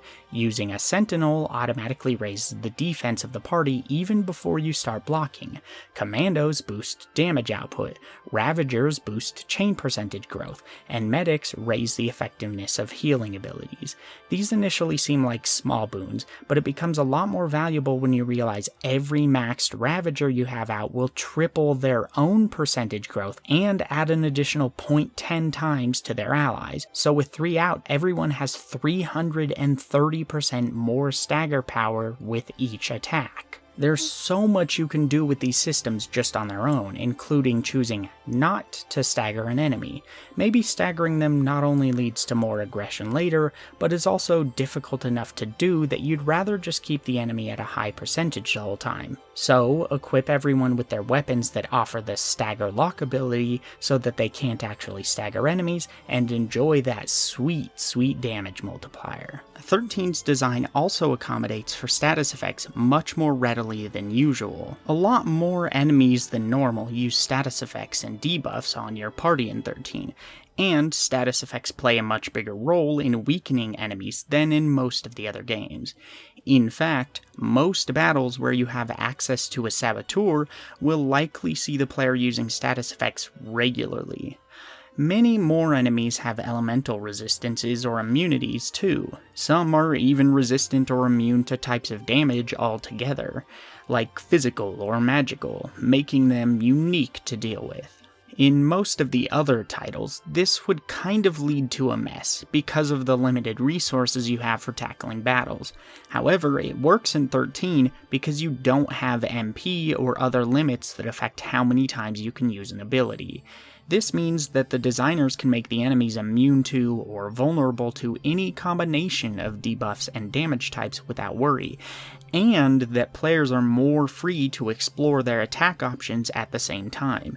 You'll never find yourself arbitrarily unable to use a spell with Vanille or whoever while they're in your party. Each enemy therefore tends to stand out much more and be unique compared to the last enemy you face. They're much more dangerous to compensate. That lack of an MP stat in 13 is a massive change, which actually encourages experimentation. You don't have to worry about saving MP for healing or conserving it for unknown dangers and bosses that may or may not lie in wait ahead. This means that every attack, buff, and debuff is fair game at any time. You aren't inhibited by superficial resource limitations, but rather only by your strategic prowess. Again, this also contributes to the fact that 13's encounter designers can make enemies smarter and tougher. If you can do more as the player, it only stands to reason that enemies should be able to tank more and dish out more in kind. Some people don't like this change and criticize it for giving the player what they would consider too much freedom to spam optimal abilities, and it's understandable why someone might prefer thinking ahead multiple battles when they make a decision to consume a resource, but that doesn't mean either is inherently better or worse. It's how they're used that makes the difference. As we'll discuss later though, the previous games didn't often use the MP system and other consumable resources particularly well. A good middle ground would have been if they had given characters in 13 MP bars, but had these bars recharge fully when you win a battle. That way you still have in-battle limitations that potentially heighten strategy, but they don't have to dumb down each battle as a whole to achieve this. However, an extremely careful balance would have to be struck in a system like that. Not only would that place much greater weight on the luck of things like debuffs landing, but because the game needs to move at such a fast pace, the game necessitates that your partners are run by AI. You don't really want AI wasting MP and ruining your battles, so even then, 13's choice to axe MP sounds like the superior one in context. Speaking of, that's the final major change they made to 13's basic battle mechanics, the inclusion of AI for your allies, and the infamous auto battle button we brought up earlier. Like I said, auto battle is a bit of a misnomer. It doesn't make the game play itself. The game doesn't battle for you. It gets rid of the minutia of cycling through menus constantly when you already know what choice you want to make. The combat in 13 is far more active than any previous Final Fantasy. Battles in 13 are fast, and a lot can be happening at once because both you and the enemy can take turns simultaneously. By the end of the game, you can charge up to 18 attacks at once, meaning 18 attacks are happening in just a few seconds, from just your party members alone. Even more is going on when you include enemy attacks, and the fact that some mobs include upwards of 6 enemies, all of which can be attacking at once as well. The only other Final Fantasy that gets anywhere close to this amount of actions per second is X-II, and even most hack-and-slash titles like DMC don't have this much happening at once. In X-II, allies and enemies could all attack at once, rather than being tied to a turn order. This was turned into a mechanic of its own, where the game incentivized timing attacks so that they stunned enemies to prevent retaliation. But X-II also asked the player to sift through menus of options to find their desired action. This meant that battle balance swayed depending on when you got your attacks off. You could quickly get overwhelmed simply because multiple monsters beat you down while you were scrolling through menus, especially since you control all 3 party members yourself. In other words, the game can often ask you to do too much at once, which is only saved by the wait option as a crutch, or extreme expertise. Instead of adding wait mode to 13, which in this case would massively lengthen battles, 13 uses the auto battle button and AI partners to balance out this issue. For the stagger system to be as engaging as possible to use, they have to allow multiple actions from multiple characters at the same time. Imagine if you had to manually select 3 to 6 attacks for each of your 3 characters, all in real time. You wouldn't be able to keep up, but if they instead stopped time and only allowed 1 action to happen on the field at once, battles would be dragged out far too long, and staggering enemies wouldn't be near as satisfying. It would take ages to stagger, and battles that are 2 minutes long now would suddenly take as much as 10 or more minutes to finish. What's more, the auto battle button doesn't always know the best action to take, so it's not an auto win button. If you're facing a new enemy, your characters won't know what its immunities and weaknesses are until they experiment, and begin learning about the enemy. And even still, sometimes you as the player might notice an enemy pattern that you can exploit that the auto battle system won't catch right away. Maybe you realize that Blitz, which physically attacks all enemies within a certain area, would be a better option than Attack because you see the enemies starting to group up. Well, selecting it manually is still as simple as it was in previous games, and doing this on rare occasion provides a break in the usual battle rhythm without disrupting the entire balance. Let's face it, in most JRPGs, you almost always know what action you need to take next, partially because they're so imbalanced toward being easy, and partially because the designers had to simplify things to incorporate ancient design choices that were copied by their peers because they made a visceral sort of sense, not because they worked well. I'll never understand why so many people think it's somehow so much more strategic to have to sift through menus to pick a certain attack, if the optimal choice is so obvious. Again, if a boss is really weak to fire, how is it thought-provoking to choose to use fire?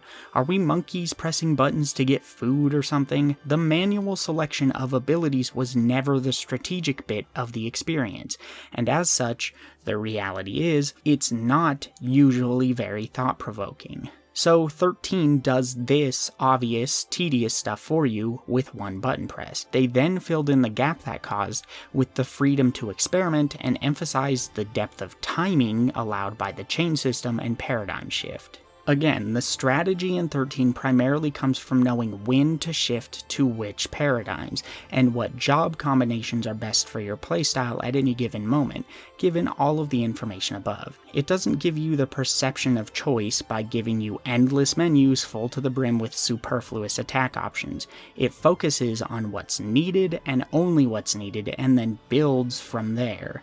You can even see their focused intent in smaller things, like how the healing system works. Most of the previous titles had around 3 cure variants along the way, all of which healed based on the strength of the spell and your magic stats. Many of the games allowed you to use multi-target spells, which offered a weakened effect, but in the case of Cure, healed the whole team simultaneously. And in most of the games, it was possible in one way or another to gain access to multiple characters or jobs that were capable of healing in a single party. Multi-target heals were fairly weak in games like Final Fantasy IX, where you couldn't spam white magic abilities across your party.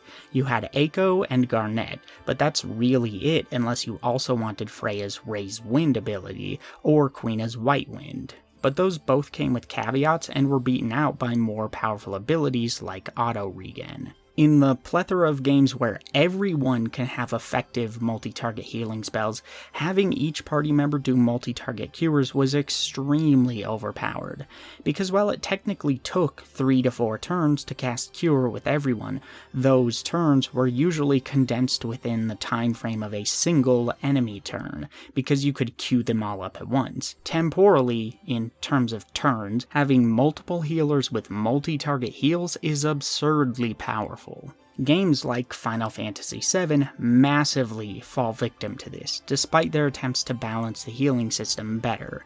In FF7, multi-targeting a spell requires attaching your spell materia to an all materia, and you could only multi-target based on how far leveled said all materia was. In spite of that fact though, even just having a cure all setup on each party member, with every all materia at a measly 2 stars, meant you had 6 multi-target heals for every spell the cure materia offered. So if you had Cure and Cure 2 at that point, that's 12 multi-target heals alone. Final Fantasy VII Remake later rebalanced this both by severely limiting MP pools in general, but also by only offering the player the ability to get a single Magnify materia, which replaces all. While Magnify can be used infinitely, its level ups make multi-target spells more effective, meaning they start weaker.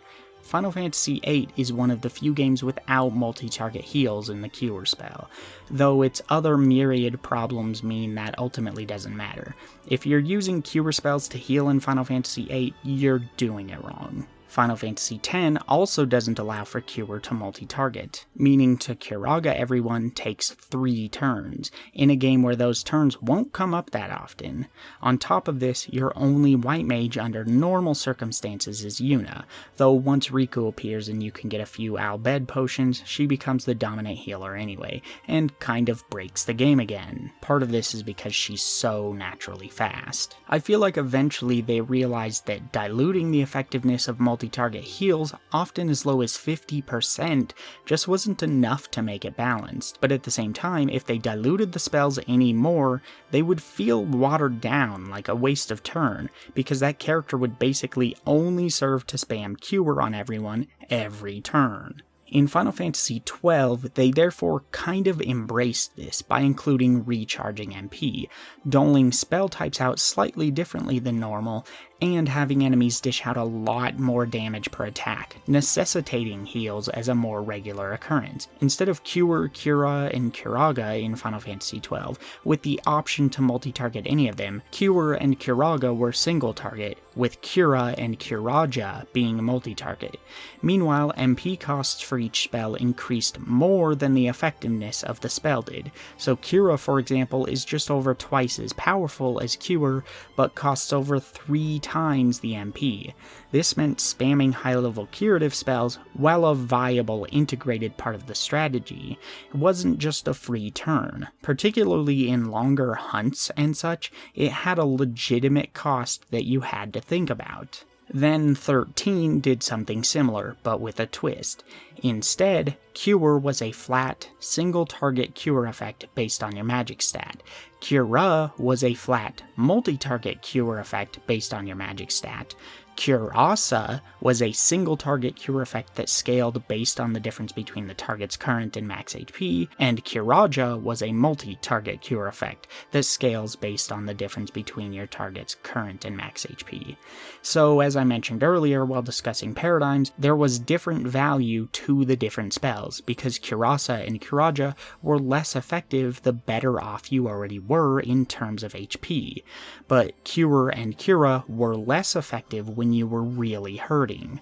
Also, Cura and Curaja took 2 ATB segments, where Cure and Curasa both just took 1. Combine this with the aforementioned lack of MP, stronger enemies, and faster pace, and the healing system in 13 balances pretty well. Heals are so common that they're well integrated into the systems like they were in 12, but they're also more necessary than ever before because of enemy damage output, and this cycles back around to the paradigm system, because forcing players to regularly switch to medic role paradigms to keep themselves alive puts further stress on timing your heals correctly so that the chain engage doesn't end up resetting. Are you beginning to see how much nuance there is here? Making balanced mechanics is far more complicated than simply giving people 200 magic spells and summons to use and then just assuming it'll all work out. Each choice given to the player actually needs to have strategic value, and preferably the majority of these choices shouldn't be niche in use. Otherwise, why are they even there? I find it ironic that people constantly defend this design in older JRPGs and Final Fantasy titles, but they rabidly criticize something like Kingdom Hearts 3 for diluting every major attack option into an area of effect explosion. If Fire 1 does too little damage, choosing to use Fire 3 isn't a choice. If you know you'll have enough MP to heal your way out of any situation, using Cure or spamming a few summons at the beginning of a battle and watching their flashy animations isn't a choice. It's busy work. It's flash. If a mechanic or player choice is superfluous, it's important to keep that in mind and not praise a game just because it's bigger than its competition. Praise a game because its mechanics work well together and are actually worth using. These games are supposed to be strategically engaging and challenging, aren't they? That's the argument people use against 13. Believe it or not, the nuances of 13's design actually go much deeper than even this. It's not just the overarching mechanics that aid 13's design focus, but also how they interact with each other and how they're balanced.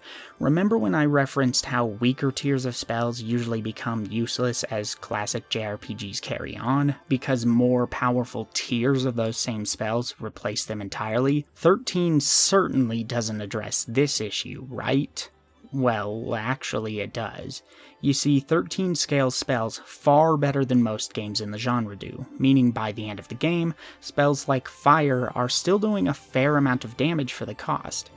But what, you may ask, is the point of giving players Fyra and Firaga on top of that then? Well, the point is that they come with alternate uses that create a sort of orthogonal relationship between each tier of a spell. Orthogonal design is design that emphasizes unique differences between options or mechanics, rather than similarities on a scale. So Fire and Fire 2 do not have orthogonal relationships in Final Fantasy VII, because Fire 2 is literally just a higher cost, more powerful fire. You don't use them differently from each other, and they don't provide you unique benefits. In 13, however, Fire is quick and easy to use because it only takes one ATB charge.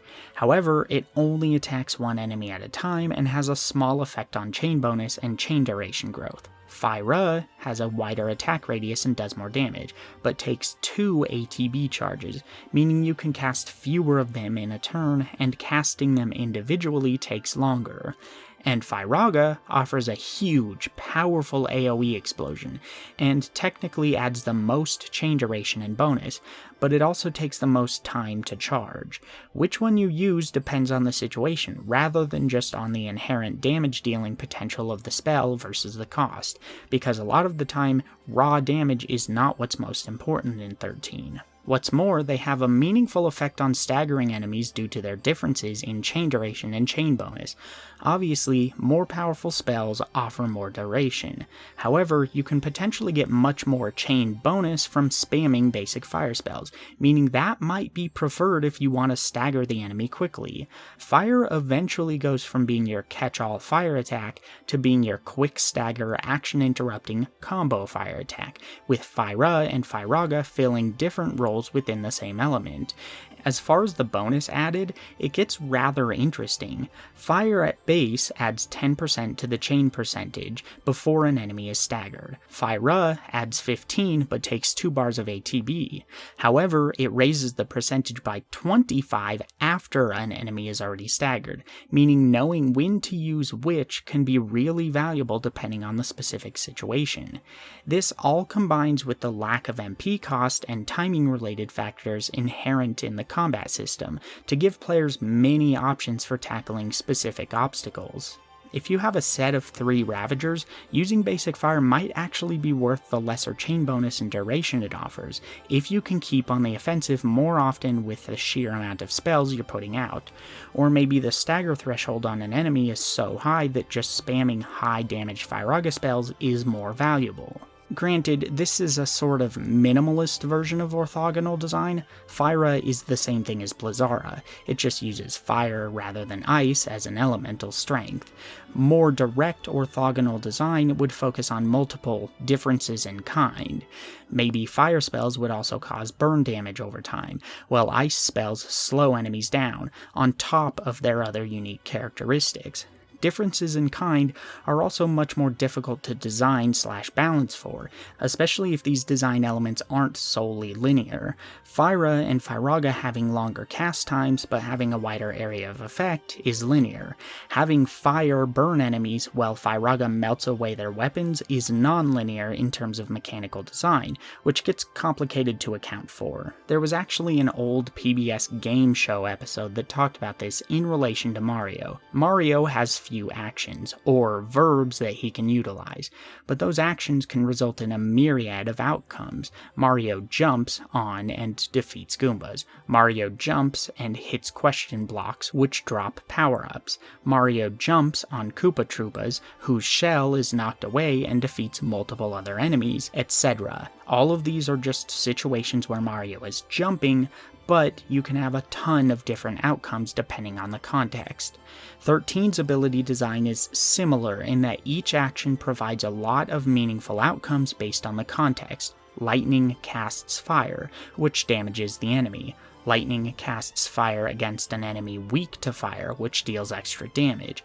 Lightning casts fire, which raises the chain percentage, raises chain duration, interrupts the enemy's attack, keeps the enemy airborne, staggers the enemy, defeats the enemy. All of these contexts can be very useful to the player, and all of them feel natural. Compare this to a lot of the choices for the same spell in other games in the series. Vivi casts fire, which damages/defeats enemy. Vivi casts fire against enemy weak to fire, which deals extra damage.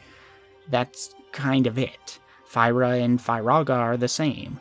What else is there? It's so shallow and static, meaning the only way to make it feel more strategic is to fill that list with tons of similar, equally shallow abilities. Sometimes, though rarely, these can play off of each other. Casting Sleep can allow you to barrage enemies with spells without worry of them waking up, for example, but these relationships are also very rarely deep, and as such, the optimal action is usually extremely obvious, even on the rare occasion when a battle is actually challenging or dangerous. There are actually a lot of other little things like this that go into 13's design and further deepen its combat systems. For example, sometimes when you shift paradigms, you might notice that it fully recharges your ATB gauge. This is a mechanic called ATB refresh.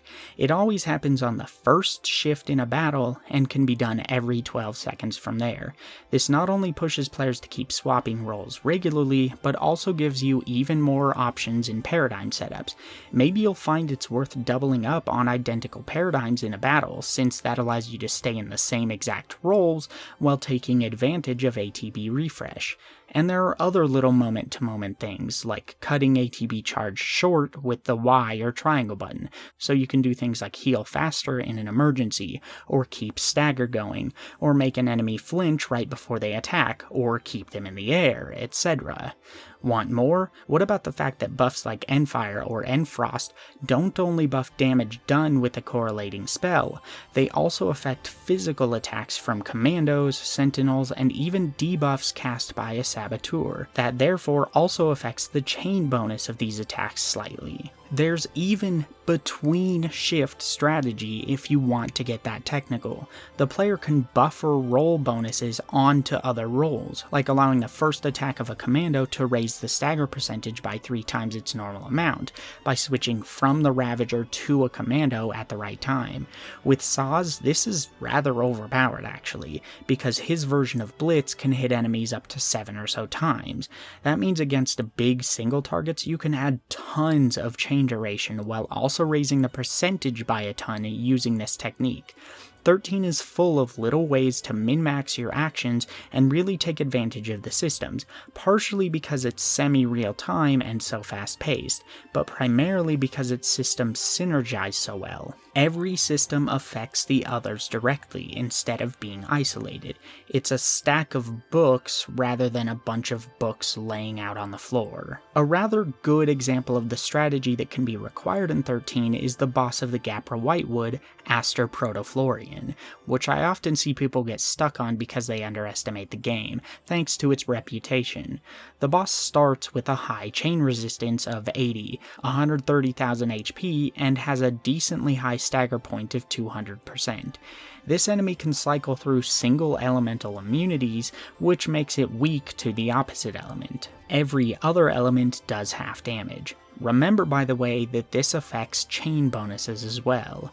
The Protoflorian does a pretty serious area of effect attack that's set on a cycle, and that hits multiple times. It also has another weaker AoE attack on top of that, which can catch you off guard, along with its basic single target attacks that can interrupt and cancel readied ATB charges. This battle really keeps the player on the defensive, meaning it's super important to take every little opening you can, as well as keep your buffs up. Staggering the enemy requires pretty strict timing, otherwise it'll take you ages to build the gauge up. For me, this required regularly switching between a paradigm with a commando and ravager to keep chain duration high, as well as a medic/ravager for healing, with the occasional commando/synergist thrown in to keep buffs active, all at a moment's notice. I had to expect and be okay with my HP being lower, and rely on a good sense of timing for when I should think about healing, lest I end up getting ganked by its massive AoE, efflorescence. I also had to be careful to be as healthy as I could when I staggered him, so that I could spend as much of that time attacking as possible. After all, I can't permanently stunlock him with only 2 party members, who have 7 ATB charges total, but I also still need to make sure that he had enough stagger duration to be staggered for a significant amount of time, meaning everything had to come together in a very particular dance of timing. Once staggered, I needed to raise the chain percentage as high as I could, as quickly as I could, so that I could maximize damage. This meant switching to a Ravager setup. However, I also needed to time Lightning's attacks against hopes, so that the enemy hopefully had as little time to attack us as possible, due to interruptions. During all of this, I still had to keep in mind my buffs, and when ATB refresh might be coming up so that I could take advantage of that too. After the percentage was high enough, switching to the Commando Ravager paradigm was the best way to keep the enemy in the air so that it couldn't attack back, and to maximize damage through the use of non-elemental attacks. After the first stagger is when the Protoflorian started using a rather powerful smite move which juggles and then slams a single ally for massive damage, and you do not want one of your party members to die in one of these battles. A lot of thought goes into the moment-to-moment of a battle like this, and yet this battle is still really early in the game and doesn't even begin to scratch the surface when compared to a lot of the later game battles or post-game hunts. Press auto battle to win really couldn't be further from the truth. Another interesting example is this hunt that can be tackled not long after you get settled on Pulse, against all of these little summoner dudes. The blue ones summon more of the tan ones. The tan ones are much stronger, immune to magic, highly resistant to status ailments, do powerful AoE magic, and can summon a giant wolf, which is a relatively powerful enemy you will have just needed to hunt right before this. It seems impossible when you first try. I thought so too. Might as well go grind, right? Well, actually, you have the tools, and you are most certainly strong enough to win by the time you reach his hunt. If you can beat the wolf, you can beat this. Your initial reaction might be to start with the tan guys, since they summon the powerful wolf. That keeps you from getting overwhelmed, yeah? Well, maybe not. You see, if you focus on the weakest guys and spam blitz, you'll eventually take them down. They'll likely summon more tan guys, but if you're set up right, you can actually sustain through their spells and the attacks of the giant wolf they summon. Once the blue guys are gone, no more tan guys can spawn, so you can focus on the tan ones, which will only summon one wolf at a time. Beat them, and you know you can beat the wolf because you already have. And that's not even including the fact that you could use Deceptisol, Aegisol, etc. to likely wipe them all out before they even know what's happening. I'm leaving the nuance out here, obviously, but the point is that in the context of the game, if you're doing this hunt as soon as you can, all signs point to it being too difficult, but clever planning can prove you're more than a match for them. It was designed to be that way. One reason I think so many people might feel 13 is mindless is that the type of strategy present in 13 is often more intuitive and reactionary than your usual JRPG. Part of this is because it's basically in real time. As soon as you have an idea in battle, you can immediately act or react, similar to an action game. Likewise, more traditional turn-based games rely on much more direct, clear, conscious thought, even when doing simple, obvious actions. You stop, and you actively contemplate whether it'll be worth taking action X over action Y. And on the rare occasion that a battle provides an actual challenge, you might be layering thoughts for multiple turns on top of each other. It's more like a game of chess, where 13 is closer to something like basketball. The better one is at intuiting the proper solution in an action-oriented setting, the less difficult the work of more intuitive strategy will seem. This is generally why when you see someone who's, say, insanely good at Call of Duty, they often seem detached from the play. They can focus on other things a lot of the time, because the thought going into the actions in the game has become subconscious and reactionary for them. Or, for another example, I play guitar. I've played guitar for a long time, so when I play Guitar Hero, I don't actively think about what notes might come up next and how to hit them. I intuit based on all of the real-time factors going into it as I'm playing. Same with Dark Souls or Doom 2016 and Doom Eternal. This feels genuinely different from more conscious thought, despite regularly being equally complex, and as such it might defy the expectations for what sort of mental stimulation you're supposed to feel when playing a Final Fantasy, giving the impression people have that you're not putting in that much effort. That's not to say there aren't issues with the combat system, some of which we'll get into in other sections of the video, but here are a few that are directly related to combat which frustrated me along the way. Firstly, it's very true that in battle, the Eidolons were all but useless 99% of the time. There's not much more to say about it. They do have some pretty serious benefits, but most of them are relegated to cheesy tactics against specific enemies or speedrun strats. Very niche. I would like to point out, however, that this is also the case in the majority of the rest of the series. The vast majority of the time, summons are nothing more than early battle throwaway attacks for getting a head start on bosses, or their get-out-of-jail-free cards when you're in trouble. They're usually far more costly than they are effective, and almost always strategically simplistic. They're fancy cutscenes, come on. 10 does provide summons that are worth using, but they're not at all a requirement to succeed, and relying on them too much can lead to greatly underpowered party members. But 13 really doesn't do anything to improve on this issue. Secondly, and we'll touch on the AI in greater detail later, I wish you could at least tell your party members who to target.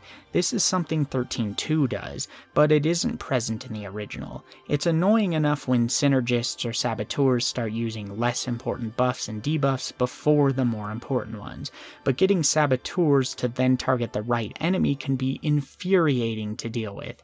It was honestly fine for me all the way up to the final dungeon. Vanille almost never tried to debuff multiple targets until after fully debuffing the party leader's target, but the second I got into that final dungeon, she inexplicably started targeting random enemies and trying to get each enemy with the same debuff one at a time. She wasn't even using multi-target versions like Deprotega for some reason, and many times she would immediately and intentionally start targeting enemies the leader wasn't targeting as soon as the battle began. It was rather frustrating, especially knowing that 13.2 solves this issue handily and easily. I also really dislike how slow initial paradigm shifts are, because you can't do anything during the fancy animations it shows, and yet the battle is still active the whole time. This has killed me before, as you can see in this clip. As I said in my video on Need for Speed 2015 a few years ago, if your fancy cinematography ever gets in the way of actual gameplay, it should probably be made optional. And finally, never, ever let enemies target the party leader with one-hit kill moves. If the player gets a game over when the party leader dies. Orphan. To be fair, instant death is rare here, and you can prevent the attacks that cause it. The sacrifice enemies, for example, can be fogged so they can't use it at all, and the first orphan fight will target medics if one is in the field, meaning you can use that to ensure it'll never target your leader by never making them a medic. But at least with orphan, it'd be a more fair attack if you knew this quirk going in, or you could intuit it easily through playing the battle once or twice. It's not great that I instead had to learn it from a speed run after doing the battle at least a dozen times myself over the years. But still, honestly, instant death shouldn't target party leaders in 13 at all, unless they're the only target left. That same problem exists in Persona 4, and it's the reason I've still never finished the final secret dungeon, because you can't just retry battles if your party leader gets one-shot by instant death in that game. You go back to the last save point, which could be like 45 minutes away. For me, it's important that balance is taken seriously in JRPGs, because like many others, including everyone complaining that 13 plays itself, the strategic challenge of such a game is a major draw. I have heard many people argue that Final Fantasy is meant for casuals and is designed to be easy, but if the games were truly meant to be easy, they wouldn't also include easy modes, like they did in 13.2, 13.3, the international and PC versions of 13, Final Fantasy VII Remake, and the ports of games like 7, 8, and 9. They wouldn't include super bosses that provide genuine challenge, or even the odd story boss like Demon Wall that ratchets up the difficulty. They wouldn't design bosses that on rare occasion actually try to push the mechanics, like with Gina Talk, who hides in the back row, or Lost Number, who changes to being entirely physical or magical and becomes significantly stronger halfway through the battle. They wouldn't have created baby's first JRPG with Final Fantasy Mystic Quest. Final Fantasy is meant to be strategically engaging and challenging to some degree. There's really no denying that. Just look at how demanding some of the later fights can get in Final Fantasy X. When I bought the PS4 Final Fantasy VII port, the very first thing I did was a no random battles run, and once I utilized Sadness so that I didn't get one-shot by every boss, I found a more meaningful and engaging challenge from the game than I'd ever had before. For comparison, directly afterwards, I did a run with random encounters enabled, where I only used attack, cure, and the odd Phoenix Down or status effect curing item. No grinding optional fights or anything. Sounds hard, right? It wasn't. It was cake. In fact, this isn't too different from how I usually play the game and have since I was a kid. This is a problem for anyone consuming the game for the challenge the series at least partially markets itself on. The genre markets itself on. The problem isn't that the game is easy, because that's subjective. The problem is that it doesn't challenge the mechanics it presents as strategic options. It wastes them. You never need anything but attack and cure in Final Fantasy VII.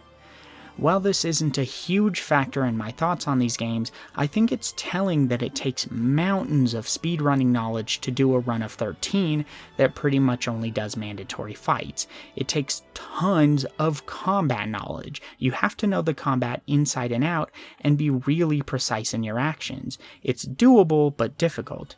And yet, as illustrated in my playlist of Final Fantasy VII's bosses, where I skipped all random battles, which you can watch for yourself, I really just had to flex Final Fantasy VII's mechanics to the most basic degree to complete that. It was the first genuine challenge I've had with Final Fantasy VII since I was a dumb 10-year-old who'd never played a JRPG before, and yet the second time I did it to capture footage, I still found I was accidentally over-preparing for a lot of fights and coming out on top rather easily. There are a multitude of minor factors that positively impact the way 13 works. As an example, you may not have noticed how little RNG is involved. There's no accuracy stat, no crit damage, etc. There are also consistent flinch mechanics that you can use to your advantage, and consistent ways to launch enemies and prevent them from taking action. Most everything is consistent outside of how likely debuffs are to land. The ultimate irony is that for how much people complain 13's systems are dumbed down and simplified, they're arguably the deepest in the series up to that point. 13's combat system is in many ways the nerd's Final Fantasy combat system, purely because the systems intermingle and play off of each other so well. And the thing is, even if 13 did still require fairly low amounts of strategy compared to what we feel it should/could, it at least has systems like the battle rankings and the lack of stamina management through MP and stuff as a way to prod players toward trying to learn the mechanics and be as strategic as possible. So even when the game is in a more mundane slump, you still at least have some intrinsic mechanics and motivators to interface with. And B, it still often requires a decent chunk more strategy and skill than the vast majority of its predecessors. Let's really be honest for a second here. Would you actually rather have a game where most of your actions are largely redundant? Is that really what you're arguing for when you're saying that we should go back to the way the old games played? Or would you rather know that when you accrue new abilities, it's not making others utterly inferior? Would you rather enjoy real strategic depth, even if it means changes to the formula and a shift in perspective? Or do you want to keep the pseudo-strategy we've had for the last 4 decades because tradition dictates it's inherently better for completely arbitrary reasons? The ultimate point of this section is to say 13's core combat is so deep that it would be an absolute shame to throw all of that out, rather than reuse these concepts in other games that could potentially push them infinitely further.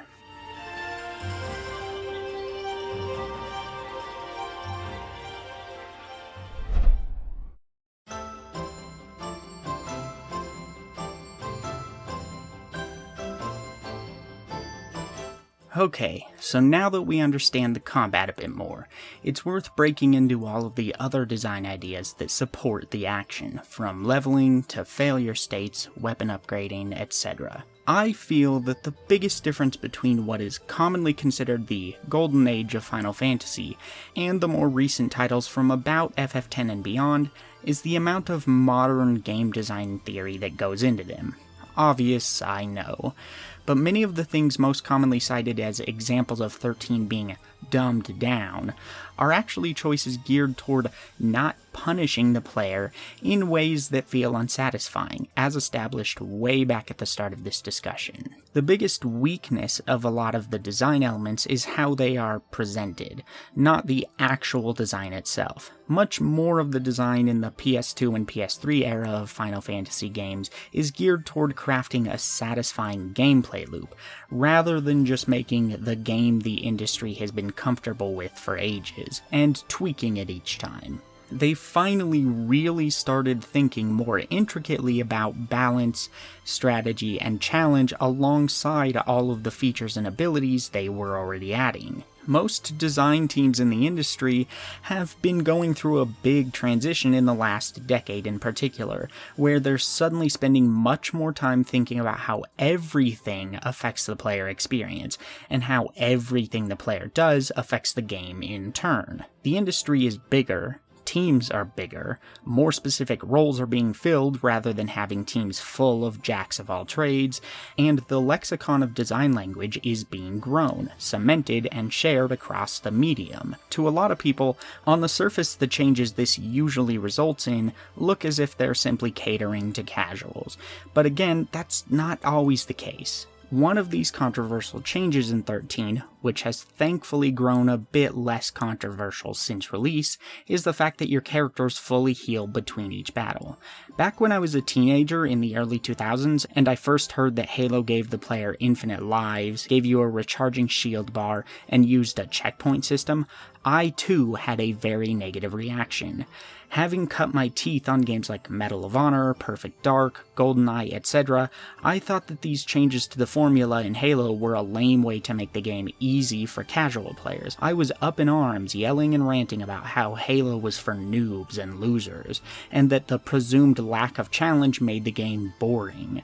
Games like Medal of Honor and Doom were truly hardcore, Halo was lame. What I didn't realize was that these changes gave the developers a lot more design freedom and allowed each encounter to be uniquely challenging. Remember when we were discussing the lack of MP and how that allowed the players to push the mechanics harder, therefore allowing mobs to be more dangerous? Same thing here. If the player always has weapons and health at their disposal, and will never be set too far back after a failure, the designers of a game like Halo can more safely throw bigger moment-to-moment challenges at the player, without fearing that they'll be ill-prepared to handle it. Final Fantasy XIII finally allowed JRPGs to catch up with the rest of the industry in this respect. That's not to say that the opposite design philosophy the genre had used for decades can't work. Save points and a lack of recharging resources has its place, but it comes with its own compromises and isn't one-size-fits-all like it used to be treated. Many of these compromises come in the form of simplifying per-encounter difficulty. One could even make the argument that these encounters are dumbed down to better ensure players don't get overwhelmed in the long term. You might have heard me briefly use this term earlier, but these depleting resources are something I like to refer to collectively as stamina.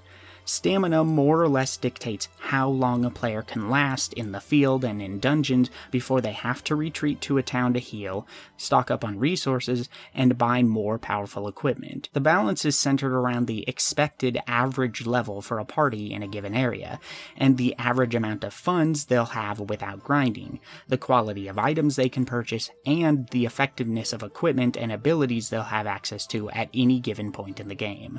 The designers of 13 didn't really have to worry about you potentially running low on necessary items, MP, or HP during a dungeon. They don't have to worry about what equipment you might not have bought at the last town, or really even whether you picked up a certain spell yet or missed a valuable ability.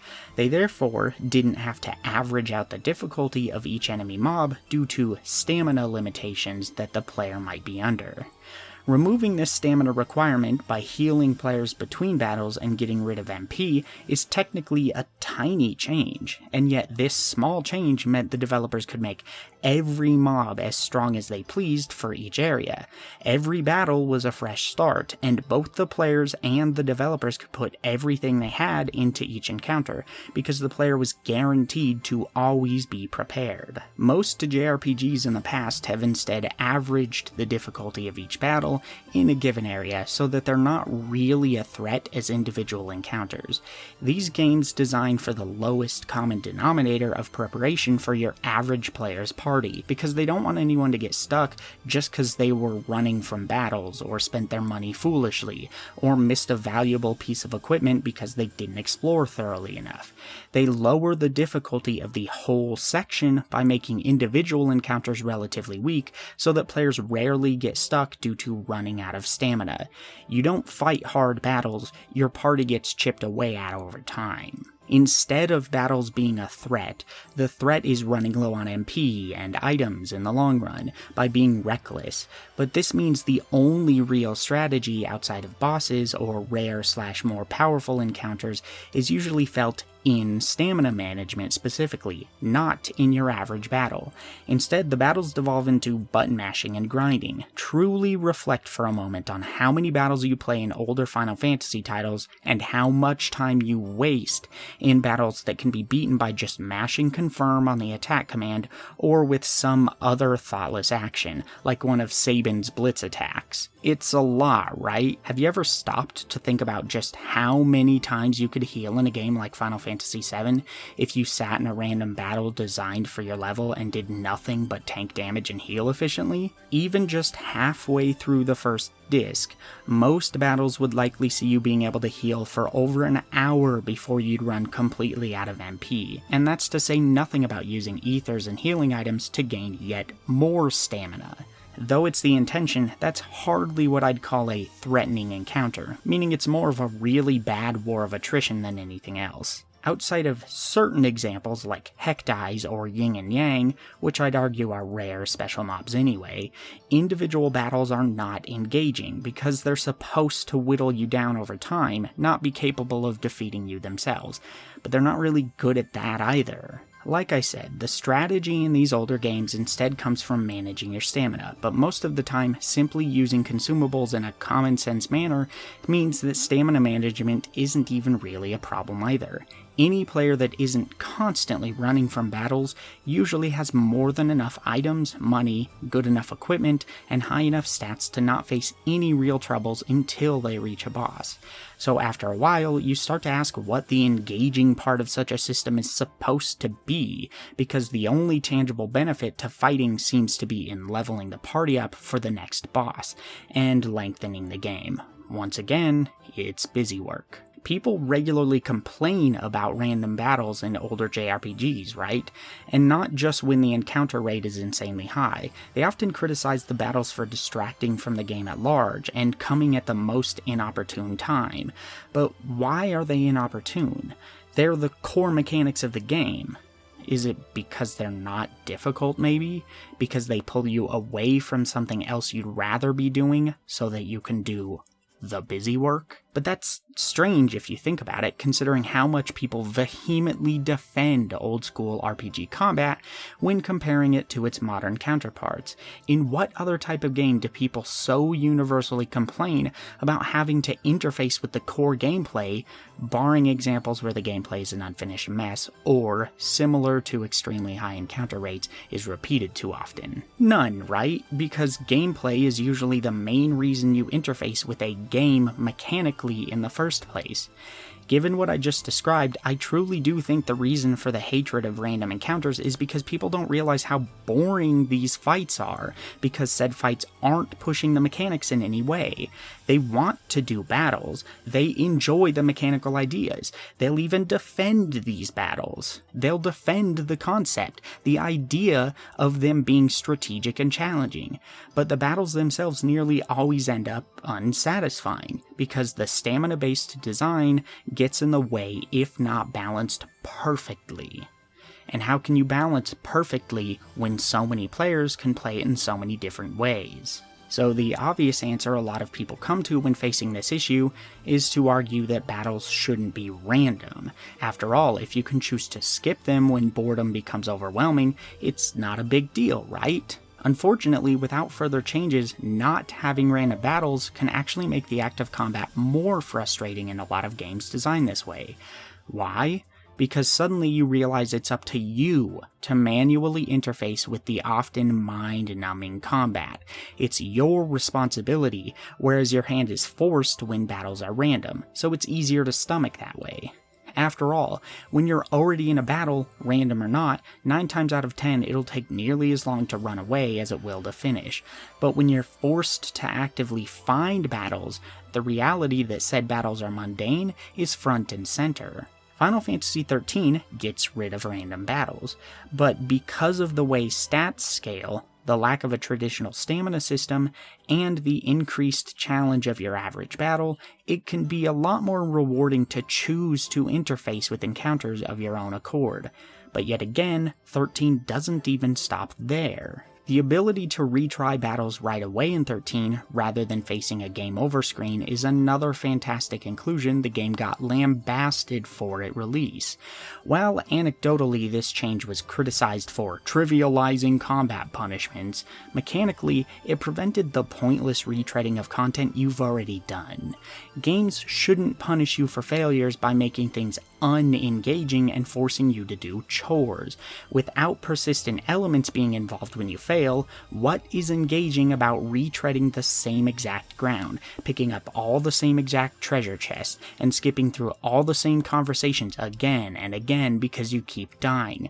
Why would that ever be a good punishment outside of games that are intentionally subverting tropes and trying to frustrate players? But most JRPGs do it anyway. If you somehow die during a dungeon or on the world map, you usually have to redo large sections of the game that you already completed, with everything reset along the way. The reality is, punishments in games should be just as fun as the rewards for success. In a first-person shooter, designers not only need to think about how fun it is to shoot their Omega Hyper Quantum Hydrogen Bomb rocket launcher, but they also need to think about how fun it is to be the person who the rockets are being shot at. They need to give that player strategic, engaging options against said weapon, and failure to capitalize on these options should optimally punish the player in ways that change their engagement, rather than just erasing progress. You can really see poor implementation of failure in a lot of older stealth games as well, or obligatory stealth sections in non-stealth games. When you're caught by guards in your average mid-2000s stealth game, you might as well just give up and restart at the last checkpoint, because you're usually woefully prepared to tackle real combat. How is that fun? The designers shouldn't simply require that you retread that space unless it's specifically built like a puzzle game. Instead, they should make sure you have enough options for when you do get seen that being spotted is just as entertaining and strategic as the stealth, but with different rhythms and expectations. Maybe, for example, it could then become more of a hide-and-seek game instead. For the most part, MGS was the only series really on top of this back when stealth was the fresh new genre. Sure, the punishment for being seen can, and absolutely should, be more difficult than staying stealthy, as this encouraged the player to stay in stealth, which is what's intended.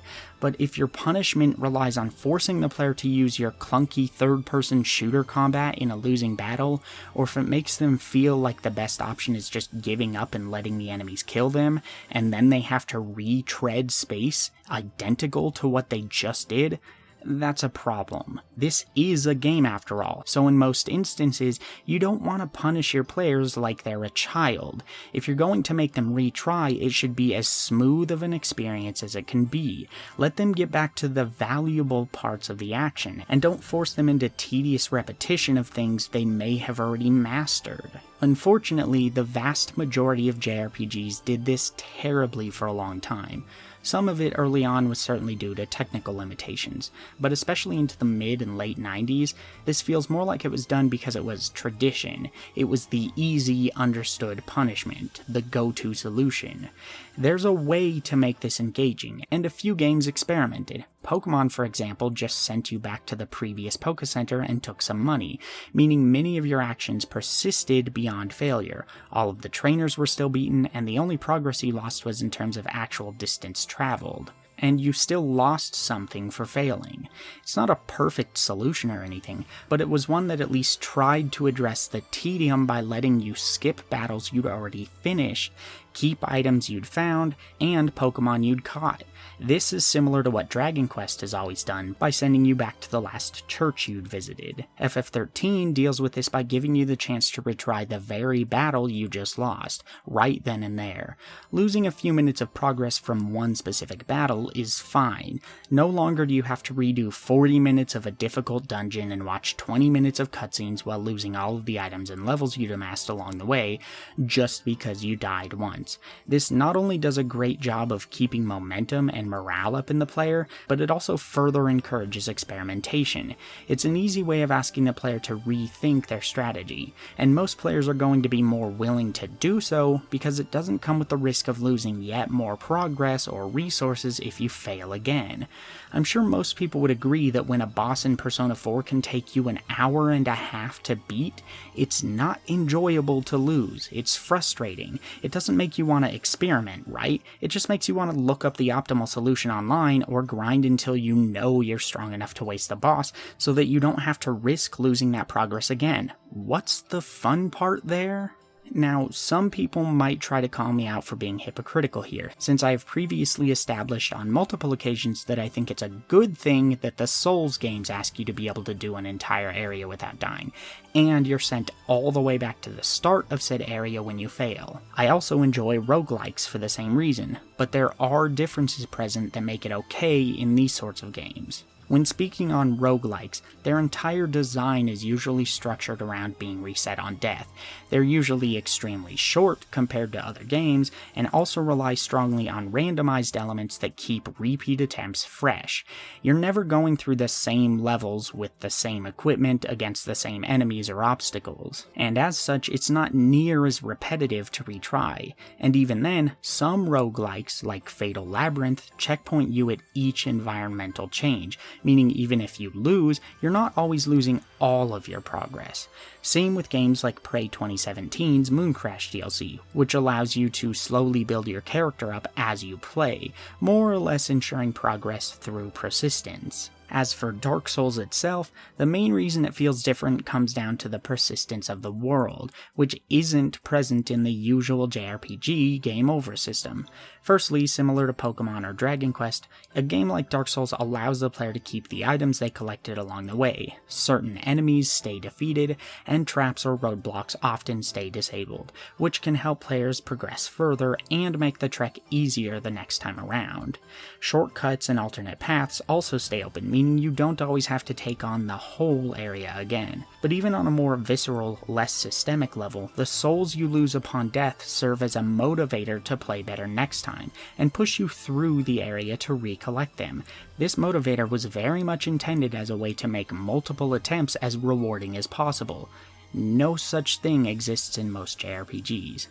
What if JRPGs instead offered a buffer system, where you could retry that battle, but it consumed a resource, similar to the gold/yellow orb system in Devil May Cry? Lightning Returns actually did this very thing as a way to bring back just a bit of that biting edge people missed in 13, by allowing you to choose to restart a battle, which spent some of your finite time, or reload your last save. The point is, just forcing players to reset is far from optimal when better suited solutions already exist. And the way 13 does it is undoubtedly a better failure state system than what is provided in the previous Final Fantasy titles and a large amount of other JRPGs. And once again, these decisions have an impact on how other systems are designed. Developers know it sucks to die 30 minutes after your last save. It's just that back in the day, their solution was either to spam save points absolutely everywhere, or more often, further dumb encounters down to try and ensure that most players always make it through just fine. They don't want you to get frustrated and stop playing after all, so their choice was to sacrifice engagement during dungeons instead.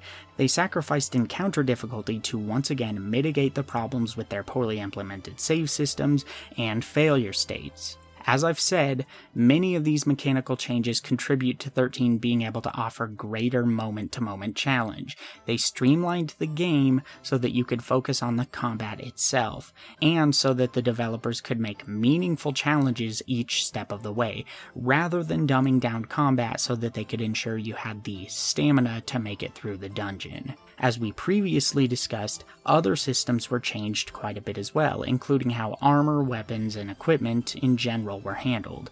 For a quick refresher, a large amount of games in the genre have bloated equipment systems with tons of options to choose from, but no real choices to be made, since most equipment was set to linear growth where new pieces were more or less always objectively superior to your current gear. Final Fantasy experimented with ways to modernize their systems as far back as FF7, where the materia slots and growth of materia itself, as well as the odd special ability like long range, could on occasion see players using an older piece of equipment over a newer one. What's more, they stripped the system down so that you only equipped a single weapon, an armor piece, and an accessory, with the accessories not affecting stats directly in the same way as the other two pieces of equipment. FF8 dropped everything but weapon upgrades, and there were only a handful of weapons for each character, meaning they kind of ignored the problem for everyone but Squall, who got his limit break upgrades through his weapons. FF9 tried to reconcile the old systems with modern sensibilities by bringing back full sets of equipment but making their main benefits the secondary effects they offered,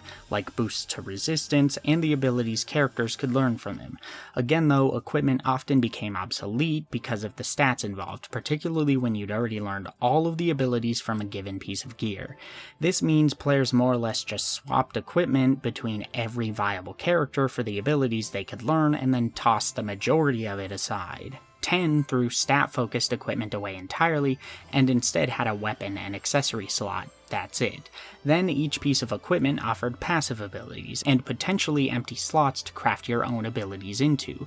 This meant that while some equipment was stronger than others, purely due to a stronger version of the same ability being present on it, you could easily find uses for equipment from the beginning of the game all the way to the end of the game. This theoretically raised the strategic ceiling for the game, as well as options for player choice, though because of Final Fantasy X's puzzle-like design for combat encounters, and the ability to swap equipment in battle, you usually just swap to whatever was obviously superior as the choice for that moment. It kept you engaged in the system, but the depth was largely undermined in most battles. Final Fantasy XII once again tried to revitalize the old school equipment design, but stripped key ideas and stats away from it. There was so much equipment in 12, thanks to the amount of classes you could spec into, that it still had a pretty linear set of equipment, all things considered. Despite this, it was probably the most dynamic set of classic-style equipment yet, especially since combat was in real 3D space, meaning choice in equipment also affected basic battle tactics. And finally, we get to Final Fantasy XIII. Many people seem obsessed with the idea that having less equipment slots and a lesser focus on stat growth in these slots is inherently less strategic, which just isn't accurate, go figure. Even at its most basic, what's deeper about having several armor slots and a couple of accessory slots versus just having multiple accessory slots that can do the job of both armor and accessories? What's deeper about seeing stats linearly grow with new equipment? Simplifying these systems can provide clearer options while also offering greater levels of meaningful choice between them. In Final Fantasy XIII, you have a total of 1 weapon slot and up to 4 accessory slots. Weapons, in terms of stats, give flat bonuses to strength, magic, or both. In fact, strength and magic are the only primary stats in the game. No accuracy, or vitality, or evasion, or anything like that in the traditional sense. These sorts of factors are instead handled through buffs, debuffs, passive abilities, and combat options that you have direct control over as we discussed previously. It's also important to note that, similar to chain percentage discussed earlier, base damage is calculated based almost entirely on your strength or magic. It grows in a linear fashion, so a jump from 100 strength to 150 means you're doing 50% more damage. Therefore, if you did 10 damage at 1 strength, you would do 20 at 2, 100 at 10, etc. Weapons also provide unique bonuses like the ability to gain 10% ATB charge each time you attack an enemy, the ability to prevent an enemy from staggering when you attack them, and they can even afford the player entire ATB segments so you can take more actions at once. Accessories, meanwhile, are mostly about passive benefits, whether that be resistances, boosts to strength or magic, or auto abilities like casting haste at the start of battle or when you get to low health. Every weapon and accessory is designed to be on a level playing field when you get it. You don't really find weapons that are significantly stronger than the previous ones you found. The reason for this is actually because weapons and accessories are designed to be upgraded and used as necessary, rather than disposed of as per usual. You can almost think of each weapon like a class modifier of sorts. They each give you options to play a certain way. One weapon might heavily focus on having super high strength as it's upgraded, while another might give you a lot of additional ATB charge as you attack, and another might be a bit weaker but automatically stagger enemies when they near their stagger threshold. These weapons all serve a purpose, and the intention is for the player to upgrade them and experiment to find a playstyle they like with that character and party configuration. Accessories are similarly designed. Every accessory has a place in certain strategies, regardless of how far you are in the game. As an example, nobody is going to use a star pendant in the older games once they get a ribbon. The ribbon is just better. But the ribbon in 13 only resists all status effects by 20 to 25%, so the accessories that protect against singular status effects can still be more effective in some situations, since their resistance percentages usually range between 30 and 45%, and they can be upgraded to protect even further. So if a boss only inflicts poison, a star pendant will be more useful than a ribbon, but if the boss inflicts multiple statuses, you then have a strategic choice to make. Do you take the chance with the lower resistances that ribbon gives you, or do you risk only protecting against the statuses that might mess with your strategy the most? On top of this, accessories can include hidden set bonuses that provide additional benefits if you equip the right accessories simultaneously, further adding meaningful options for the player to delve into. In theory, this means that no weapon or accessory is really made obsolete at any point. You're rarely actually putting yourself at an objective, universal disadvantage by equipping one piece over another. Instead, it's about which strategies you want to employ and how you upgrade your weapons. That said, there are some major issues that can sometimes prevent these systems from doing their job properly. Firstly, you're not really going to understand the intentions of the system for most of the game unless you're following a guide.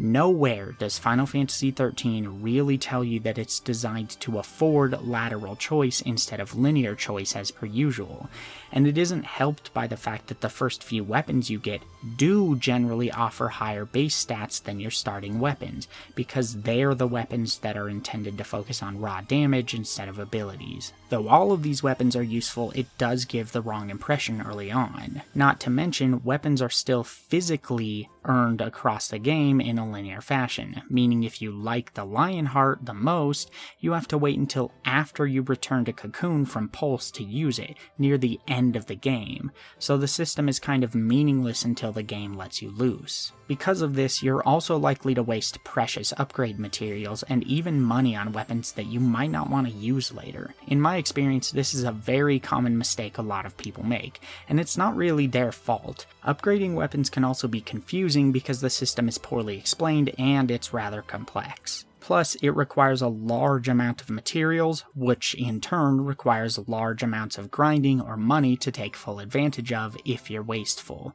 Even I still haven't been able to stomach getting every achievement in 13 purely because I can't fathom grinding myself through every weapon/accessory and each of the 6 ultimate weapons. Though an interesting side note worth mentioning is that the ultimate weapon inherits the abilities from the weapon you created it from. This technically means each character still gets a distinct ultimate weapon depending on what base weapon you chose, by letting you choose what kind of abilities it'll offer. Anyway, as said, upgrading weapons often requires absurd amounts of materials. Frequent use of organic materials provides an experience bonus. This bonus is lessened, however, when you use inorganic materials. Inorganic materials are usually worth significantly more experience, though. What this means is that you need to get this experience bonus as high as it'll go using organic stuff, and then flood the piece of equipment with a bunch of inorganic materials all at once. Even this is somewhat trial and error focused though, since you don't want to waste precious materials by using more than it takes to max out a piece of equipment. Therefore, you're more or less required to use an upgrade guide, or save scum yourself into oblivion until you learn exactly how much experience is too much experience. It's not wrong, it's just poorly refined, has terrible quality of life, and doesn't give you the information you need. Once maxed out though, you can then evolve your equipment into more powerful versions using certain precious stones, with rarer stones needed for later transformations. Some of these stones are fairly easy to get. others require beating the toughest enemies in the game on repeat for paltry drop rates. I think with some tweaks, this system could have been really great, but as it is, the grind overcomes the system integrity if you're going for completion, or if you don't know what you're doing, meaning it's usually optimal to simply save all of your materials until the very end, and then dump it all into the pursuit of a single ultimate weapon or two, across all of your characters, not one or two for each. Still, there's little denying that the system can be used to fantastic effect once you know what you're doing. I purposefully tried to avoid grinding as much as possible in this playthrough to see how flexible the game was in allowing you to come up with solutions to different fights without grinding. And I had finished the story and was about to do Hunt 60 out of 64, so nearly done with all of the content the game had to offer, before I finally decided to grind a bit. Even then, it was only 45 minutes of grinding, and I later came up with a few tactics that could have certainly made that grinding unnecessary in hindsight. But for the sake of transparency, I still did end up grinding that little amount. One of the setups that really helped me dealt with upgrading the Axis Blade for lightning, which charges the ATB gauge just a bit with each attack. I transformed the Axis Blade into the Enkindler, which makes the ability stronger and offers a natural ATB recharge speed bonus of 10%. Then I gave her a bunch of Whistlewind Scarves, which can also be upgraded to add 10% recharge speed, and one Aurora Scarf, so that she started each battle with a maxed out ATB gauge. If you then have Saws in your party and cast haste on her, it feels like she can practically attack endlessly, and whenever you need to use Army of One to drive up the chain gauge, you can more or less use it back to back because of all the on-hit bonuses. This shows you just a bit of the power of the upgrade system if you're willing to use it and think about it. So again, it's not all bad, it's just clunky and tedious if you want to take full advantage of it or get all the achievements. The other main means of growing is the Crystarium, which is Final Fantasy XIII's leveling system. The Crystarium itself comes with a host of problems, which are rather frustrating, though contrary to popular belief, it's not without merits either, nor is it wholly different from what one would find in most other JRPGs. The Crystarium system initially works like a cross between a traditional leveling system and the sphere grid of Final Fantasy X. As you gain Crystarium points, or CP, you can enter the Crystarium growth section of the menu, and start spending those points to further move along a specific role. Each role has its own pathway of nodes, which gives you level bonuses when you reach them. These work almost identically to sphere nodes in 10. The main difference is that each character has a separate board for each role, and each path is mostly linear. You can skip upgrades, but there's no reason to. As such, the first issue one will come to deals with player agency. What exactly is the point of leveling manually rather than automatically like in the previous games if you don't really have any meaningful choice in the matter, if you know you're going to get all those stat boosts and abilities that are hanging just off to the side? Well, there isn't one.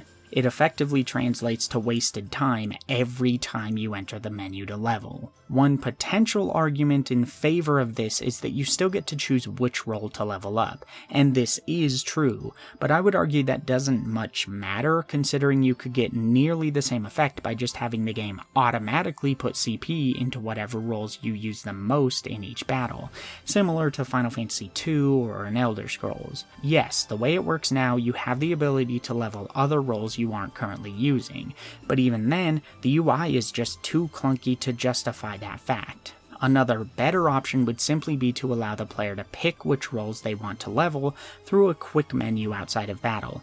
It would display the next few bonuses coming up when you select a role with a character, and then you simply press confirm to level to the next node instantly. Or what about allowing players to set which roles they want to automatically dump all of their experience into? There are plenty of ways to get the same effect without forcing players through the tedium of pointless, slow, manual levels through these obnoxious menus. Again though, the argument I hear most often leveled against the leveling system is that it's far too linear. Despite leveling systems more or less always being linear in these games, duh. I don't choose what happens between levels 46 and 47 in Final Fantasy VII. It just happens linearly. Wow. It's almost like people don't think these arguments through. In reality, the problem with the Crystarium is one of a lack of automation. This is indeed one real example of style over substance, because they wanted you to see their flashy menus. That's not to say the system doesn't have merits. Firstly, CP is universally gained from the start of the game onward, even for characters you haven't met and recruited yet, or who aren't currently in your party. It's pretty cathartic to regain access to a character after several hours and then watch as you dump dozens of levels of CP into them all at once. This also means your characters are only ever underleveled by your choice. One of the biggest and most nonsensical issues of the previous titles is that characters you don't use always get left behind without tons of extra grinding. Realistic? I guess. Pointless and aggravating? Undeniably. Particularly in the games that restrict characters to specific jobs, this is completely antithetical to the rest of the design goals, and probably contributes rather strongly to the dumbed-down design we explored earlier. If you not only can't guarantee that players will have the stamina to make it through the next dungeon, but also can't guarantee that they'll have the quote-unquote right party members leveled, you have to design the encounters in that dungeon around none of these characters in particular, further restricting encounter design. It kind of makes your choice in party members useless, which I suppose makes sense because I guarantee you most people in most of these games stick with the early party members, rather than going with ones like Eiko or Amarant in 9. I believe this is why later games really started to push freedom from jobs, so that this restriction was massively reduced. Allowing characters to switch roles, like in 7 using the materia system, meant that you could always have a necessary role leveled and ready as you go. Still, that didn't solve the issue of characters themselves being left underleveled, which could cause other issues when someone you don't use is forced into your party. Or in the case of Aerith's death in Final Fantasy VII, being forced to pick up the slack with somebody else if you used her all the time. The other main point of contention with the Crystarium system is that players are usually locked out of growth until they beat chapter bosses, which then expands the boards. What's more, the characters are all locked out of using half of their roles until pretty late in the game. This contributes to the game's biggest mechanical pacing problem, the thing that arguably kills most people's enjoyment of the game, and does so understandably. The first 10 or so chapters are extremely restrictive, to the point of being tiring on repeat playthroughs for people who enjoyed the game, and painful from the start for everyone else. I cannot stress enough that this is by far the game's biggest actual issue. Each chapter until around chapter 10 restricts your party to just a few of the characters. Oftentimes they don't even have a full party of 3. Granted, these pairings are hand-tailored to the chapters in question, meaning they do work well in the contexts in which they're placed, but it severely limits how much they can push players and the mechanics for the first 2/3 of the story. In a sense, undoing a relatively significant amount of the work the other systems do to push the genre forward. When all you've got is hope and lightning, they're not going to toss enemies at you that expect a saboteur, because you don't have one. Though it is important to note that upwards of half the game's content takes place after you gain access to every party member and every role. My theory is that they did this out of fear, a fear that in retrospect seems warranted based on the response it got, that they massively overdid the tutorialization and hand-holding during the story. Now, granted, as already discussed, even at its most basic, these battles generally don't take any less thought or skill than those in every other Final Fantasy game, and in fact, they usually still require more effort on average than previous games.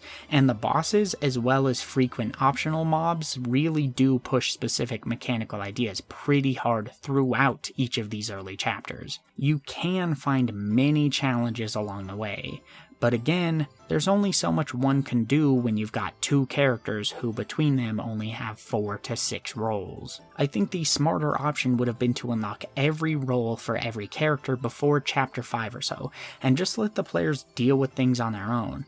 Granted, that makes the balancing much more complicated because I'm sure a lot of the mobs could be decimated if you brought in a role they weren't intended to face, although in that case you would just design the mobs around those roles.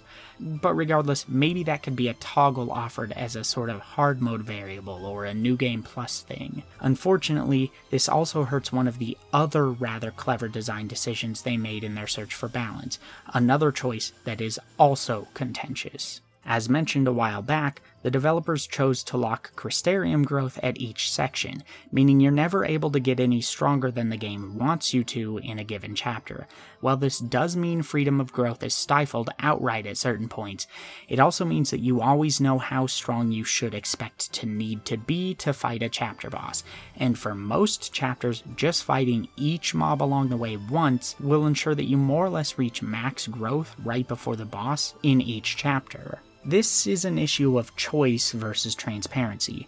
Technically, it's pretty difficult and tedious to grind beyond the strength requirements of an area in most of the other games. It's also rarely that valuable, but you can still do it. I know someone, in fact, who spent hundreds of hours getting to max level in Final Fantasy XV before she left the opening and reached the Duscae region, purely because that's what she wanted to do. But what are most players really losing when the game is instead honest with you about the fact that you simply don't need to grind?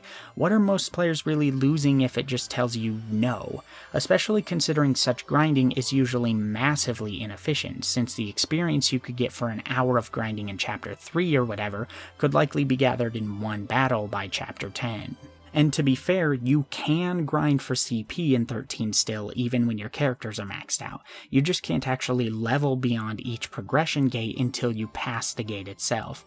Being able to put that extra CP into the secondary jobs for a character from the outset might have been an interesting allowance though. As you would expect though, as per usual, other games that don't get the same type of criticism still employ similar systems.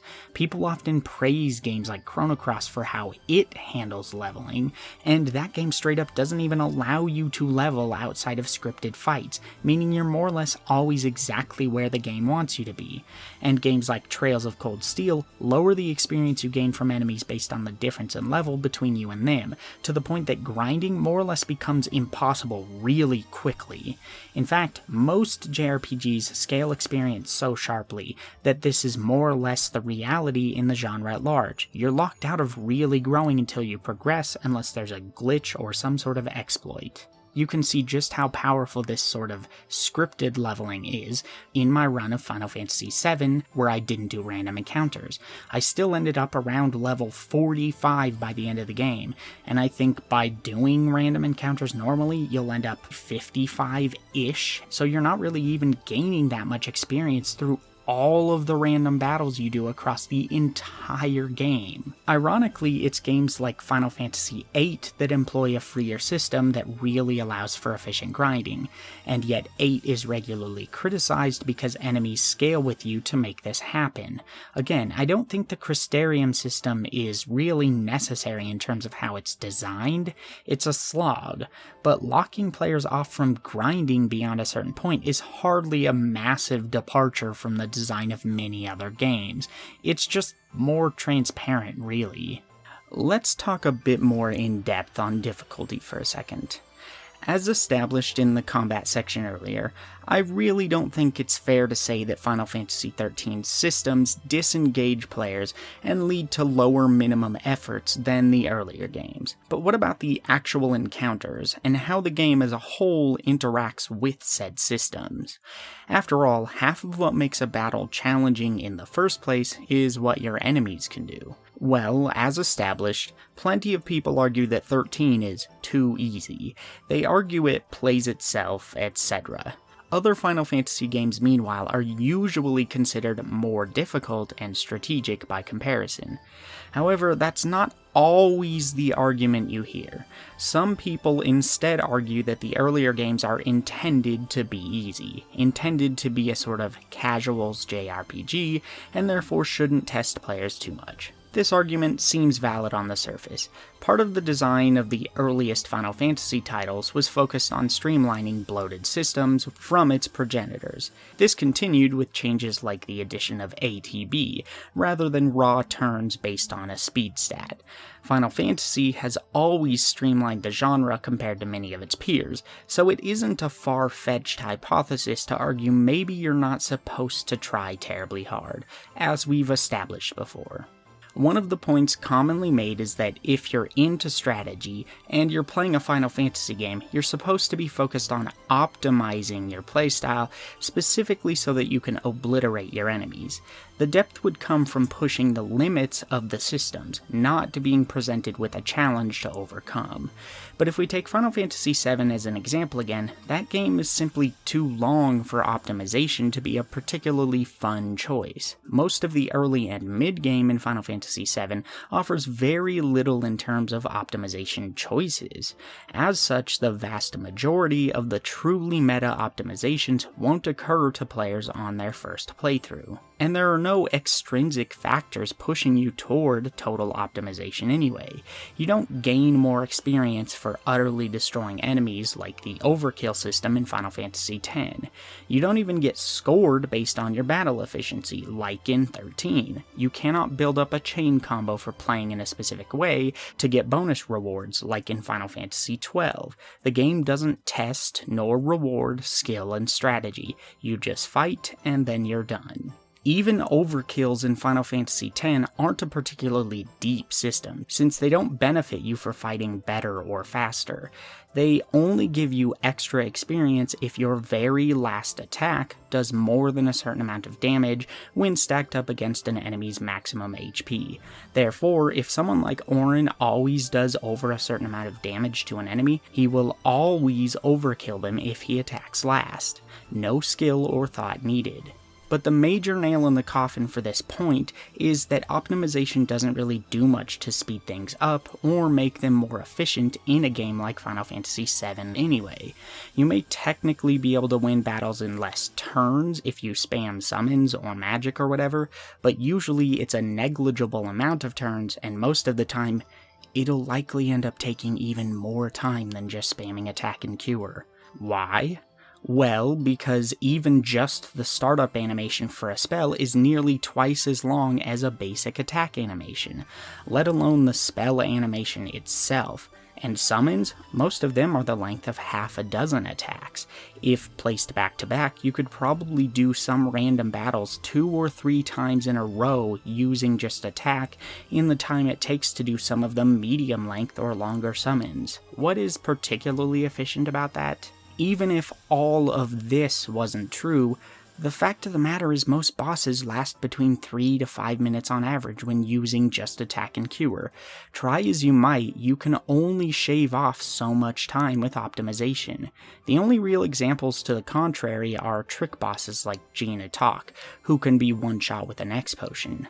Whether spamming attack and cure or not is boring, meanwhile, is subjective. Another argument that I've heard from people who say that you should be doing more even if the game is too easy. That's not really a solid defense for this stance either. You can't argue that it's mind-numbing as a reason why the game isn't broken, just like you can't argue that auto battle feels boring as a way to claim that auto battle isn't strategic.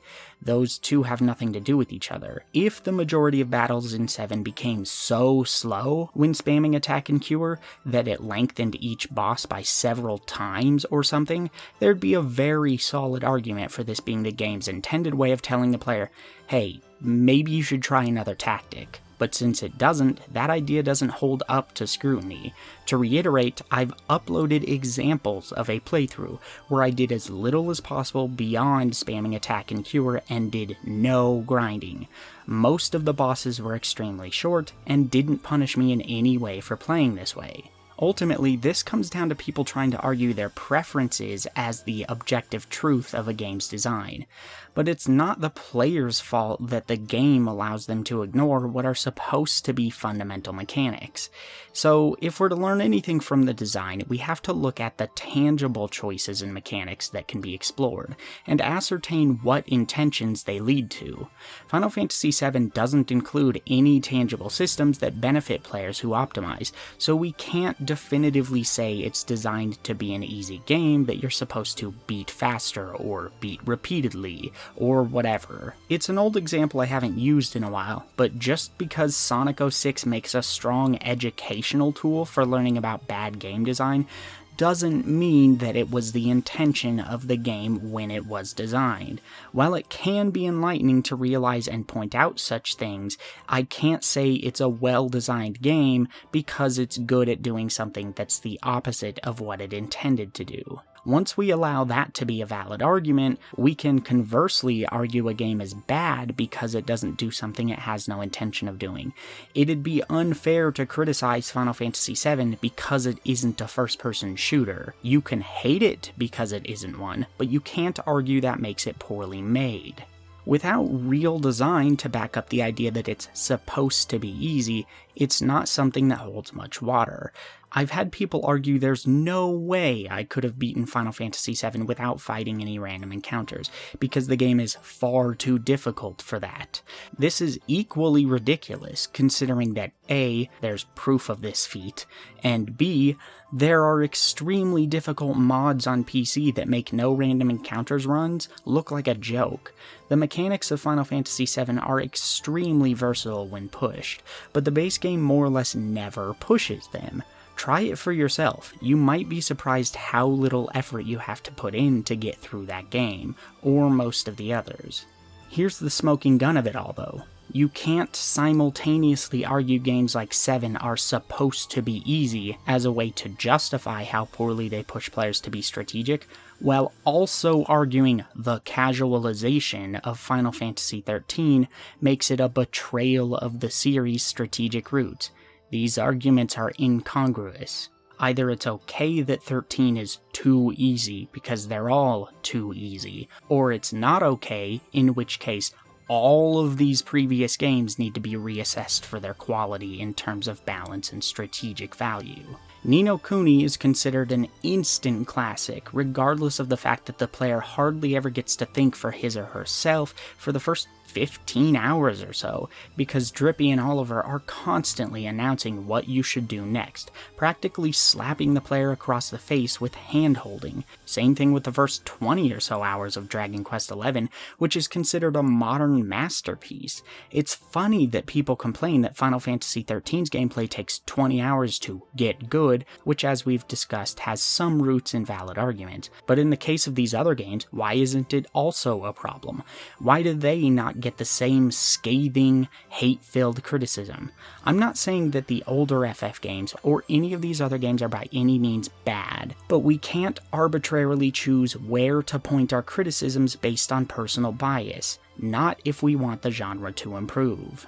Enemies in 13 can kill you extremely quickly. Your party members can often be on death's door within just 1 to 3 attacks, which isn't the case in nearly any of the other games. Only bosses in the other games are, on rare occasion, that powerful.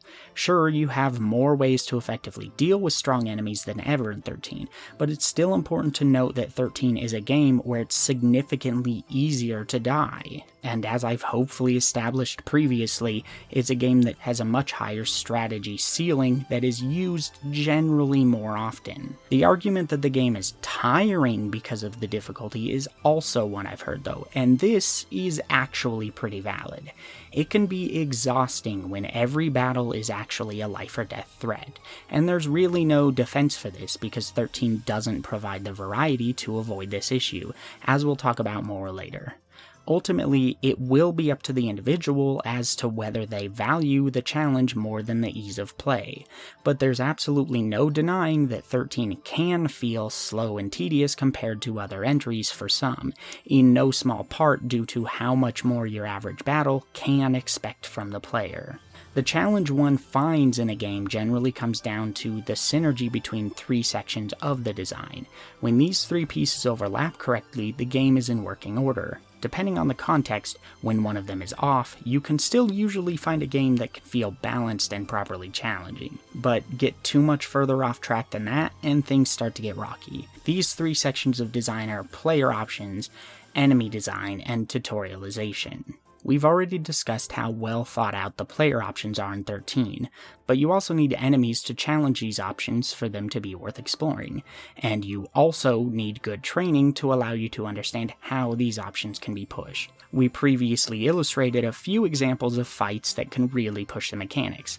As a whole, I think the generic mob fights do the same thing too, though obviously to a lesser degree, again because of how much the game spends with partial parties and lacking roles for those parties. Despite the fact that you're technically doing more per battle rather than blindly mashing, there are still a handful of fallback strategies in normal mob fights that you'll usually use, that you simply tweak for the specifics of that mob in the moment. I'd say the game generally succeeds in this area, at least more than your normal Final Fantasy. Tutorialization is where the game really falters in this context, which, to be fair, this is generally the least important bit when it comes to criticism of the game itself.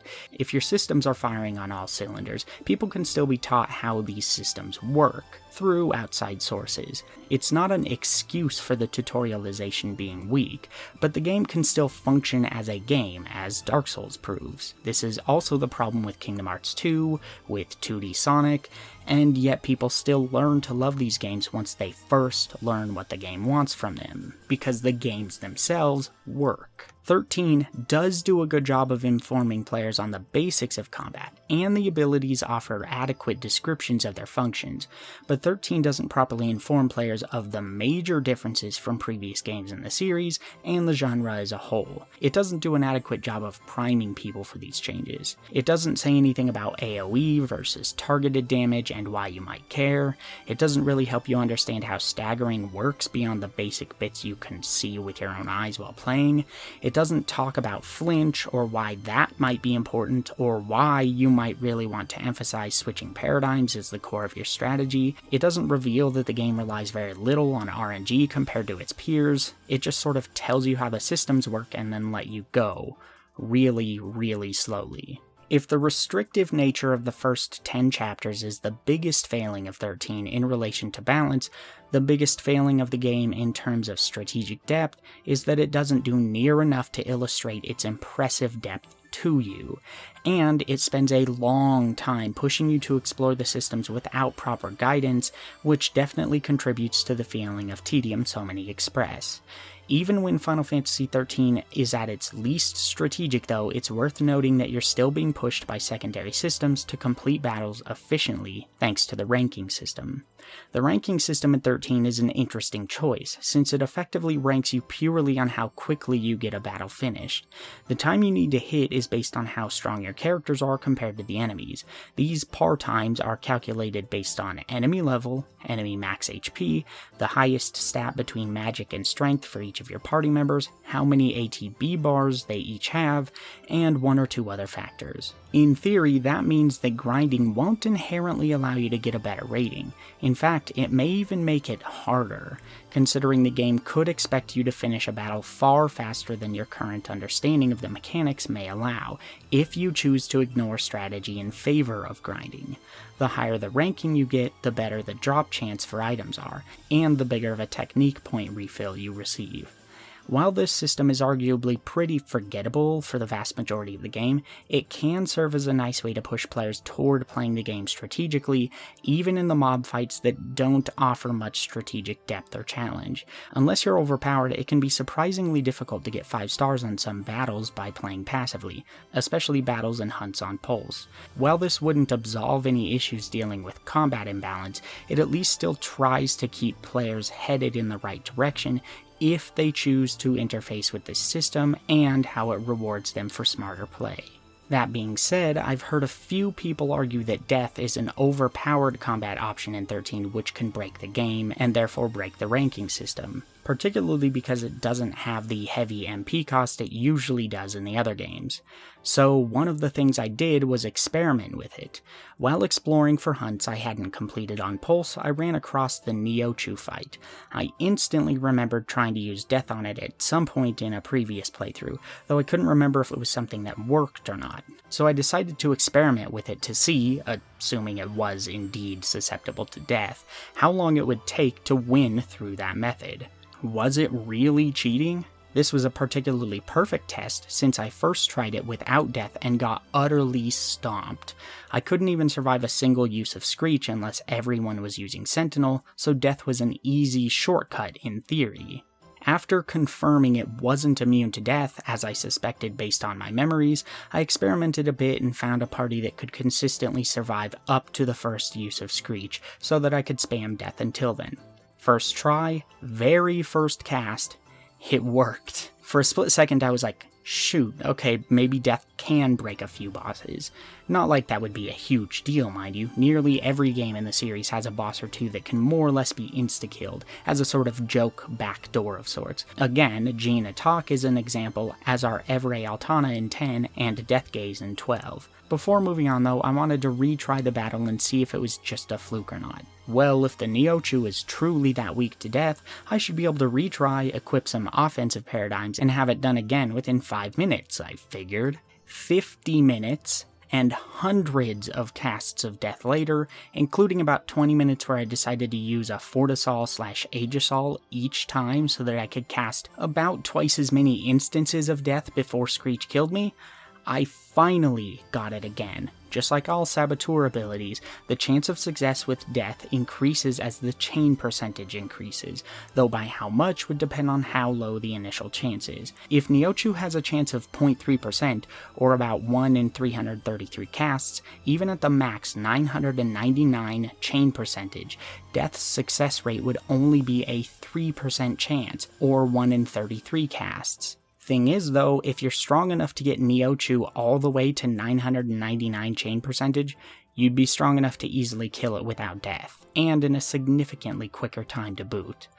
I continued to mess with death in various other battles after that with very little success, so I feel safe in saying that death most certainly isn't a broken ability. My assumption is that people feel this way, specifically because you can farm adamant tortoises with it, but I feel like that's probably a grinding concession the developers included for people who want to get every ultimate weapon. One example of an interesting fight that I chose to tackle in a relatively unique way was the fight with Atticus. I remember needing to get to his 999% max stagger threshold at least once or twice to beat him other times in the past, which made it a tense battle since things get so rough near the end. This time though, I did it the smart way, and stopped raising his chain percentage at about 550% with the weapons that prevent stagger, so that I was still doing tons of damage, but didn't have to worry about him staggering and then resetting.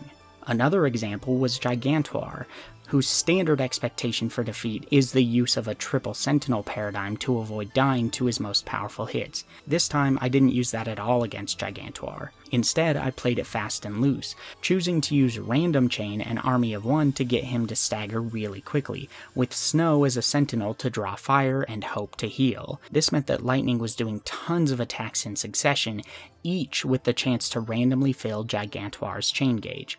Once that happened and he staggered, I then used an extra Army of One to get him to 999% and jumped to Triple Commando to decimate him. It took a few tries to get Random Chain to work, but it was both satisfying and uniquely interesting to tackle him this way. On the occasion that people argue 13 is too hard and relies on grinding to finish, I start to wonder how much they actually interfaced with more complex strategy and how much they were actually just trying to brute force their way through by doing nothing but mashing auto battle and occasionally swapping to a healing paradigm. After all, if you've been told that the game can be brute forced, so you try to brute force it, you will hit a wall if that turns out to be false. So you'll complain about the grind that you then have to do, while the grind itself kinda makes your complaints about the lack of challenge a self-fulfilling prophecy. It's too easy, so you don't try, it then becomes too hard, so you grind, and then you complain that it's too easy. More than ever on this playthrough, I realized how flexible the systems in 13 are when really pushed,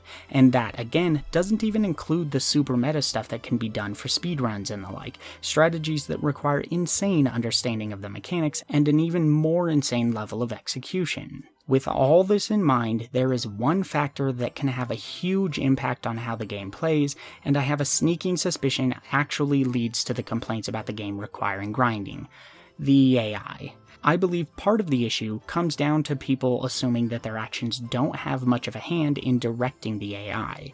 As such, they just sort of assume the AI party members should work perfectly no matter what, and are left in frustration when this isn't the case. Now, you can hardly blame people for feeling that way, considering what we talked about previously related to the 3 categories that make for proper game balance. Since the game doesn't lay out all the inner workings of the AI, and also doesn't give you direct control over it like Final Fantasy XII, it can be fairly difficult to get a grasp on what the AI will choose to do at any given moment, and why they will make those decisions. You really have to pay attention to them and recognize the patterns they choose, kind of like working with a real team of people. Despite this though, I really do think including a continuation of the Gambit system would have made a huge difference both for ease of playability and an aesthetic feeling of control, not to mention the nuance it could have provided. Still, I think implementation of a system would have needed to be extremely carefully considered. It's really easy to overwhelm players with that sort of system, especially considering FF13 has a plethora of much more complicated factors to think about than 12 does. The effects of passive bonuses and abilities would need to be taken into account, as would ATB charging, timing, and turn orders. Honestly, it's pretty amazing that these systems work so well automatically, considering they have so many factors to think about that layer and unfurl at a moment's notice, constantly changing. Allowing even advanced players to direct control over this might have been too much. 13.2 does give you some basic control through setting target priority on paradigms as established earlier, and that could have easily worked in 13 as well. About the only consistent annoyance I found with the AI in 13 was that they only cancelled ATB charges with certain options, usually buffs. This means if you need healed, you need to wait for your medic to fully charge a complete set of healing spells, rather than stopping as soon as they have a Curasa charged as an emergency way to keep you alive. And that brings us elegantly to the only significant problem I found with the AI's implementation, which comes down to the fact that you lose the battle if your party leader dies. It just doesn't feel good to lose just because the leader goes down, particularly when your AI could have done something but didn't. They made it this way for a reason, of course, likely because I can imagine the game becomes far easier if the enemies needed to take down all 3 characters before you lose. But it doesn't make much sense logically, and it adds an unnecessary random element to battles. Sometimes your leader just gets ganged up on, and there's not much you can do about it. It's interesting that people heavily criticize 13 for the fact that your party members are AI though, and you lose if the party leader dies, and yet it's exactly like that in Persona 3. Persona 4 does it too, except it at least allows you to manually control your party members if you want. And honestly, I feel like Persona does a significantly worse job making this work. The first reason is the same one I briefly mentioned earlier, which is that some fights in Persona games can last well over an hour on a first playthrough, and dungeons more or less force you to play through large amounts of content in between saves as well, meaning if you lose because light or dark elements hit your leader, which has a high chance of instant KO, you might have a long, frustrating trek back.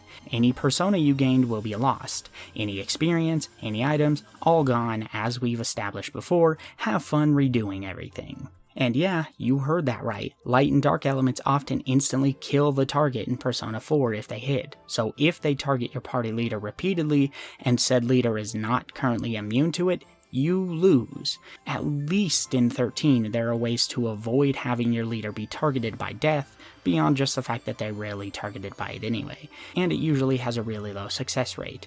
But beyond that, it's not super frequent that your party leader is unfairly ganged up on. It happens, and it shouldn't happen. It is a definite problem, but it's not like it's happening every other battle. Not anywhere close. So, to end this section, I ask again, why do people just accept this as part of the experience with Persona, but absolutely tear 13 apart for doing it better?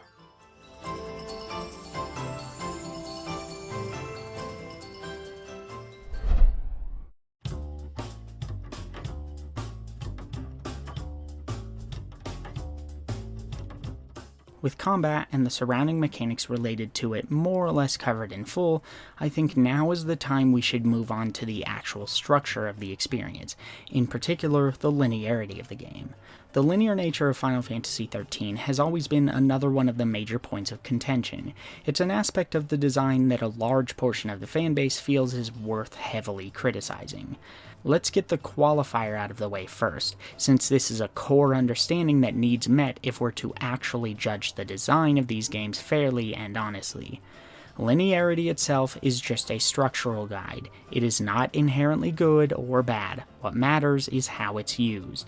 Linearity and non-linearity can both offer their own unique benefits and constraints. Linearity can be used for things that non-linear design either struggles with or simply can't do at all. Linearity enables a smoother, more consistent experience. It allows for more concise depth, focus, detail, pacing, and an experience that can be better controlled. It is not an inherent negative, nor an inherent positive. How it's used is what makes the difference. On my first playthrough of 13, I didn't even notice the linearity of the experience until I got to Pulse and the game opened up. I didn't really notice that there were no towns with NPCs to bother. About the only thing I picked up on in that regard was the fact that I wasn't allowed to return to previous areas. That isn't to say that the linear nature of the game was obfuscated for some reason. It was front and center. The reason I didn't notice is honestly because I was used to it. Why? Well, because most of the previous games in the series are in many ways no less linear than 13. Nearly all of them at their core follow a pretty linear structure until about 20 hours in, when you then get access to a powerful enough vehicle, usually an airship, to allow you to explore with complete freedom. That probably sounds insane to a lot of people. People who are right now probably thinking of all their time spent roaming open worlds, visiting optional locations, and generally flexing what they feel is an undeniable freedom afforded by the design of the previous games. No doubt, many of you might be exclaiming in your heads or under your breath that Final Fantasy X is really the only game in the series that gets close to matching the linearity of 13. On the surface, this makes perfect sense, because our minds often translate open areas and the ability to explore at your own pace as freedom. We see it inherently as non-linearity and choice, but it's not quite that simple. Linearity in terms of game design, when stood up in direct opposition to freedom of choice or non-linearity, is more about a lack of freedom of choice. As such, one has to start asking questions related to what constitutes a choice for the player.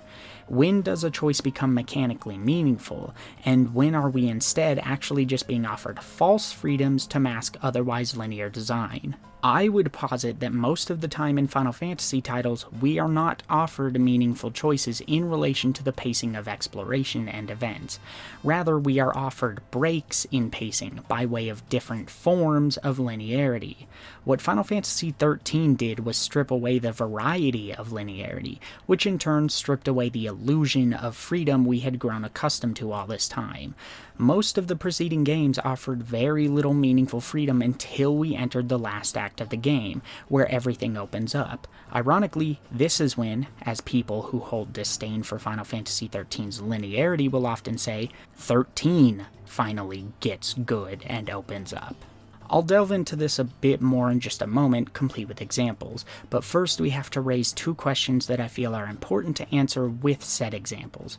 Firstly, what exactly is a mechanically meaningful choice, and how do or don't the games before Final Fantasy XIII utilize them? And secondly, once that is understood, how does Final Fantasy XIII itself contrast with the other games? It's important to note, by the way, that I'm not trying to argue that a linear storyline always equates to linear design. It's exceedingly rare, even in games, for stories to be truly non-linear. Again, what makes these other games pretty firmly linear is the amount of meaningful choice and diversion they allow in gameplay. The difference between meaningful choice and the illusion of choice in this context comes down to the impact it has on the game. You see this explored fairly heavily in Western RPGs, where there's usually an expectation of conversation and relationship choices that impact story events. Games like Fallout 4 are criticized because even down on a granular level in individual conversations, several of your responses in said conversations can lead to the exact same line, or very similar lines from your character, and identical retorts in response. While this is technically a choice on the most fundamental level, the meaning of such a choice is completely lost because there's no impact on the game itself. It gives you no real reaction. The same can be said for things like exploration. If you were handed the controller and told to play a game like Minecraft in an endless, completely empty, super flat world, you'd by technicality be offered endless choice. You could go anywhere and do anything the mechanics of the world allow, after all, in an endless world. But this would also be devoid of meaningful choice, since you know that no matter what you do, there's nothing you can do to change the state of the world or the platforming within it. You will forever statically be roaming the open, flat landscape, unable to manipulate the experience with your choices. Even something like grinding can be considered a choice with very little meaning, particularly in games where experience values increase over time. In many JRPGs, there's very little reason to spend an extra 5 hours grinding in an earlier area, where just spending 15 minutes in a later area can yield the same results. It becomes a pseudo-choice, where the player is literally only choosing to be objectively more efficient or less efficient with their personal time. Experience systems that work differently, or as discussed previously, external systems like a scoring mechanic can help with this. If you get a bonus for beating an upcoming boss faster, it may actually be a meaningful choice to level up now in the less efficient area to help ensure you get that bonus. With that in mind, you may already be able to see the picture coming into focus for the previous titles. The open world, all of its locations, so much of this can be meaningless in terms of its actual effect on the gameplay itself. Let's once again peer into the design of Final Fantasy VII and explore where it does and doesn't offer true freedom of exploration. Obviously, you start the game during the first bombing mission. Your choices here are more or less non-existent. You go through the mission, or you are forever stuck. It's about as linear as linearity can be. When that's done, you get a brief respite in the Sector 7 slums, where again, there aren't any choices with meaningful impact to explore, outside of things like shopping. Second bombing mission, linear once again, with only minor choices related to side treasure embedded into the map design. Once you team up with Aeris, your choices for where to go seem to open up a bit, but again, you'll quickly realize that there aren't any side activities to do here, other than collecting some treasure. You can jump ahead to other areas, but it serves no purpose. The wall market is the first real bit of meaningful choice, but these choices are still on the more basic side, considering they ultimately don't lead to anything but a different variant of the same cutscene. Corneo doesn't get to keep the girl he picks, removing them from the party. You don't get a unique materia if Cloud is picked instead of the others. Tifa doesn't beat him to death, removing the later Wutai side quest if she's picked. Nothing happens other than a slightly different scene and altered dialogue. And beyond that, despite all of the different factors present, there are only 3 different outcomes. Contrast this quickly with the Festival of the Hunt in Final Fantasy IX, which can offer you slightly different dialogue and 3 different rewards depending on whether Zidane, Freya, or Vivi wins. A minor choice for sure, but still a tangible choice mechanically. Something like Excalibur 2 does the same thing across the game at large, actually, really pushing the player to make meaningful choices where they otherwise didn't exist. Note, by the way, that I'm not implying this makes the Wall Market section of 7 worse than the Festival of the Hunt. I'm just illustrating that the choices themselves have no objective or unique impact on the gameplay systems, only a potentially subjective impact on the player. Well, what about the train graveyard and strut climbing section? It's linear too. The return to Wall Market and up to the Shinra headquarters, there's no choice of value that's not on your main path. Shinra HQ? There are again some detours and a minor choice for entering the building stealthily or going through the front doors, but once more, this choice ends the same way. It's only the moment that is impacted, which really comes down to the amount of combat and items you find along the way. Not to mention, you're actually allowed to take both paths, making that objectively the optimal choice systems-wise. These are choices, they have meaning, but they don't have much meaning. Escape from Midgar? Linear. During your first time through Final Fantasy VII, this whole section until you escape is likely going to be about the first 5 to 8 hours of the experience. 5 to 8 hours have already passed, and so far you've been on a completely guided tour of Midgar, with no genuine deviations on offer outside of the collection of some hidden items here and there, or some optional scenes. But after Midgar, certainly we're treated to true freedom, right? I mean, we're on the world map at this point. There's no denying that you have choice on the world map. Unfortunately, that assumption is incorrect. While we have more open areas to explore and more places on the map to stop by once we get to the world map, we're still very much being railroaded. Let's break our choices down at this point. Once you reach the world map, you can turn around and try to go back into Midgar if you want, but since the gate is locked at the moment, that doesn't offer anything of value. You can run around blindly in the fields, doing nothing of merit other than grinding. But that's something you can do in a linear dungeon hallway too. The choice being offered is only related to efficiency of the grind and the aesthetics of your grinding spot at that point. The game wants us to go to Calm next. So what happens if instead you skip going to Calm and try to go ahead? Well, if you instead head straight to the Chocobo Ranch, you can get ahead of events and grab the Chocobo Lure. Once you have this, you can capture a Chocobo, which you can use to cross the swamp. Or, if you're somehow powerful enough, or know how to cheese it, you can skip the ranch itself and barrel right through the Midgar Zolom to the cave on the other side. Either way, you'll make it to the cave ahead, where you'll see the giant dead Midgar Zolom, and then as you get off your Chocobo, Cloud will beg it to stay put, because you haven't yet gone to Calm, and the developers don't want you to get stuck across the swamp without any way to get back. As soon as you enter the cave, you'll be stopped, unallowed to proceed until you head all the way back to Calm. Yes, you can technically explore a bit before you head to Calm, if you want. And yes, you can technically run around the open fields for hours, grinding to your heart's content. But in the end, there's little meaningful choice to make. You go exactly where the designers want you to go, in order, or you don't proceed. This is an illusion of freedom, the idea that you have meaningful choices even when you don't.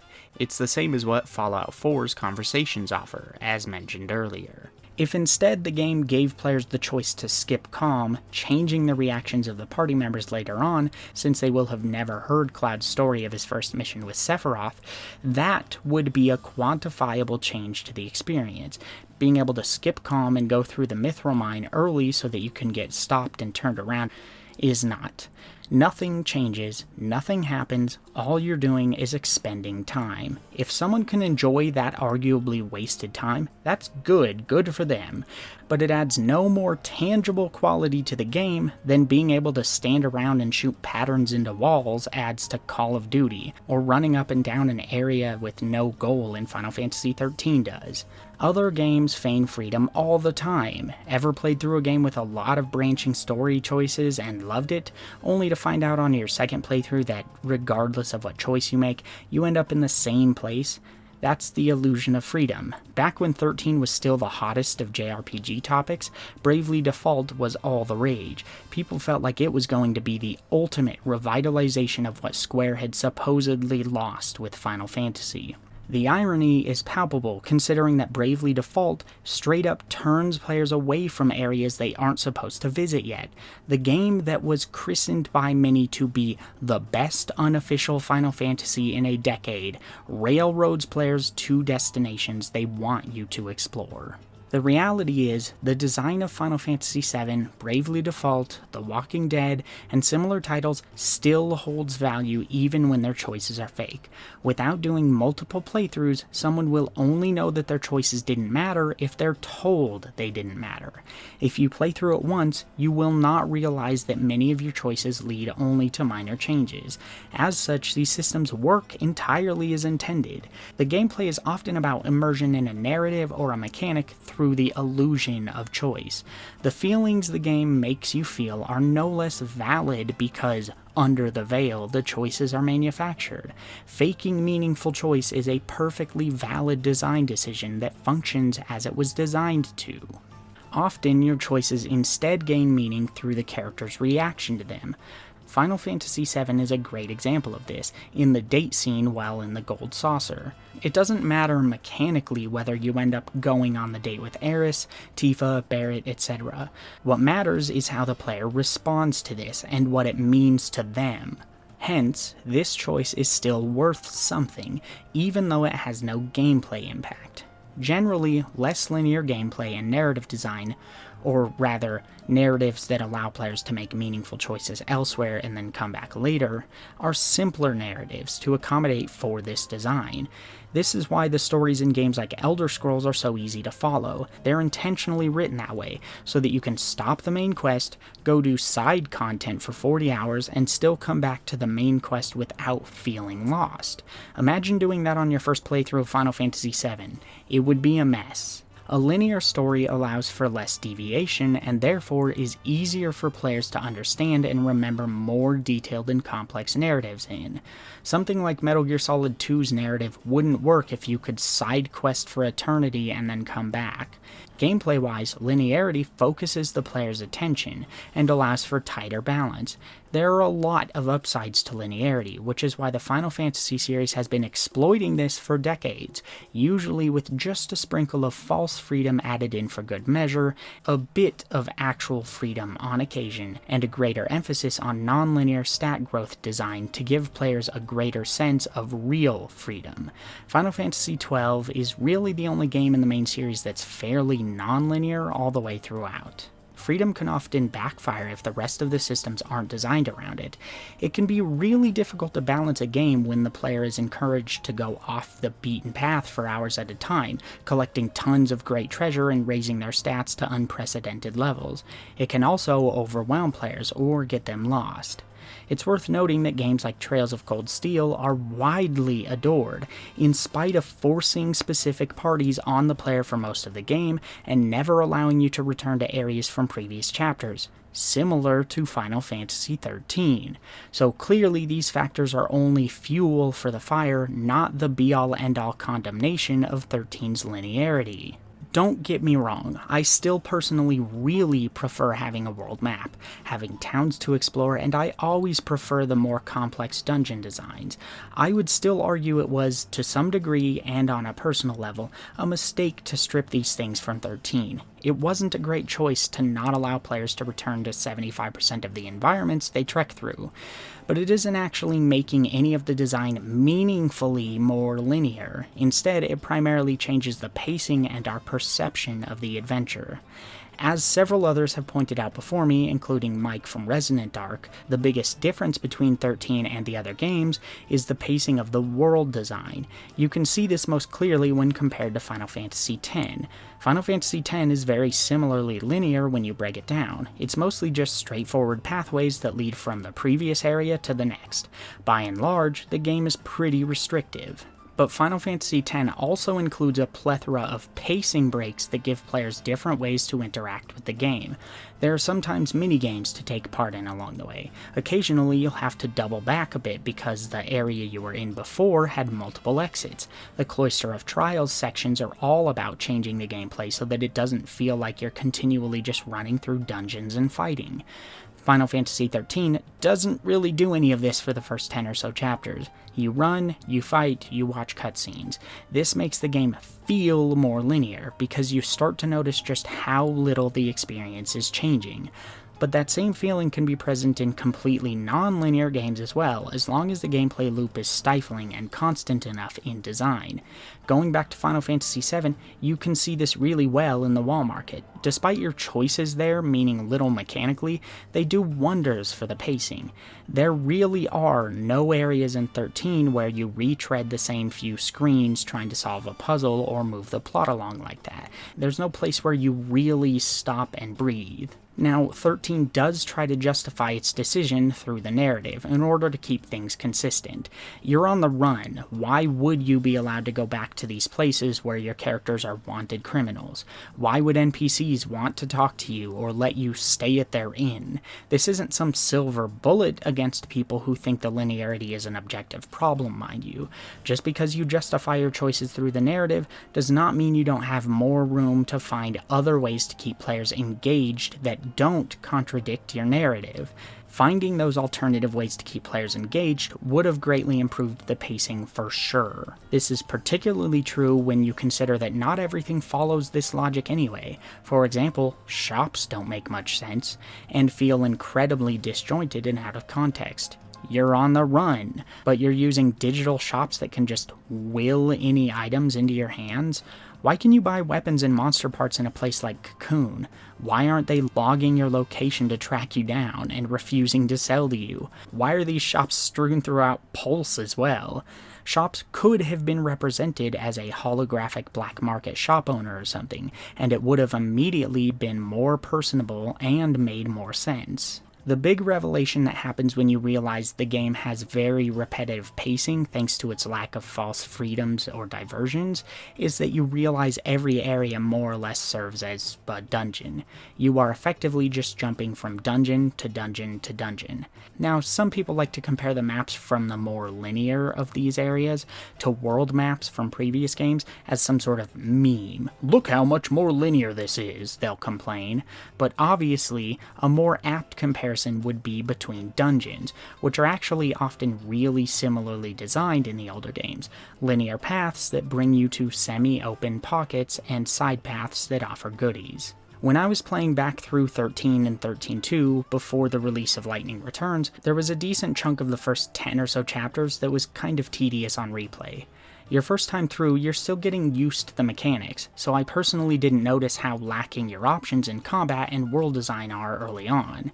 On repeat playthroughs, things do feel repetitive. This time around, it felt the same way. It took me about 17 hours to get to the point where I could use any character at any time, and 19 to be able to use any role with any character. While many other games like to restrict your party like this quite regularly, like Trails of Cold Steel, and even previous Final Fantasy games, it's usually not for quite that long. They were clearly afraid people wouldn't understand their mechanics, so they over-tutorialized. Ironically, many people were so defiant that they didn't try to understand the mechanics anyway, but that kind of needless funneling is still an issue. That might also point you toward another one of the issues, which is that dungeons are regularly just too long. Normal dungeons in Final Fantasy games are short, usually no more than 30 minutes to an hour. 13's dungeons are on the regular around 2 to 4 hours. There's no reason to have to spend 2 hours in the Gapra Whitewood. Dungeons do offer variance in aesthetic, and even a single dungeon will evolve aesthetically over time. But for me, it's not enough. Even though creating 4 times the amount of world assets isn't practical, I think things would have gone a lot better with approximately 4 times the amount of dungeons in the same amount of time, so that each dungeon was significantly shorter.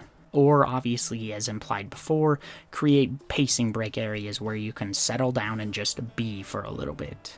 All that being said, 13 does open up after a while. Once you get to Pulse, the game transforms and becomes almost completely non-linear. This, interestingly, takes about the same amount of time for most players as it does to get access to the airship in previous games, though 13 interestingly offers more content than nearly any of the other games do when they open up. Once you get the airship in most of the previous titles, they give you a small handful of super bosses, maybe 1 to 5 small new areas, and a handful of new quests in a few areas you've already been to.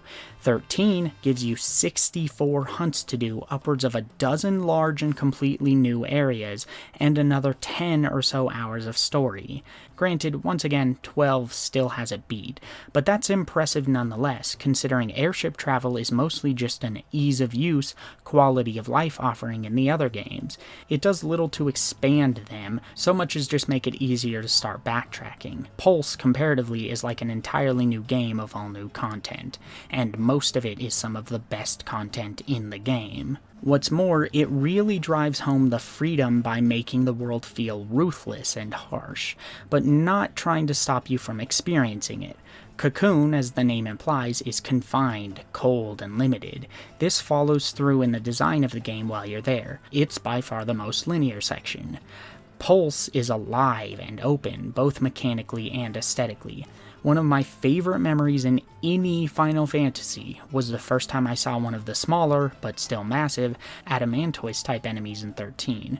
I wanted to see if the game would let me fight it, and indeed, when I approached, we entered a fight with the massive turtle, and then we were immediately destroyed. What's more, it was the weakest and smallest of several different variants, which meant that 10 or so hours of exploring later, I was actually able to hold my own against these smaller ones. 10 more hours later, and I could stomp them right back, ready and willing to take on its bigger kin. It was a beautifully organic way to show player progress, because you're likely to pass by these enemies on a regular basis while exploring and hunting. Once you reach Pulse, you have access to every character and every role for every character as well. You are completely free to do as you please. Unfortunately for some, but thankfully for others like myself, nearly all of the side content is combat related in the form of hunts. Some people find hunts boring and would prefer other pace breakers like minigames. I certainly don't. Minigames are often half-baked and rarely tie into the core gameplay itself well. Most of my time in a game like this is centered around gameplay, combat, and character growth, so I much prefer it when my side content reinforces that. Therefore, I personally find Final Fantasy XIII's hunts, and the hunts in 12, far more engaging than many of the side quests in the other games.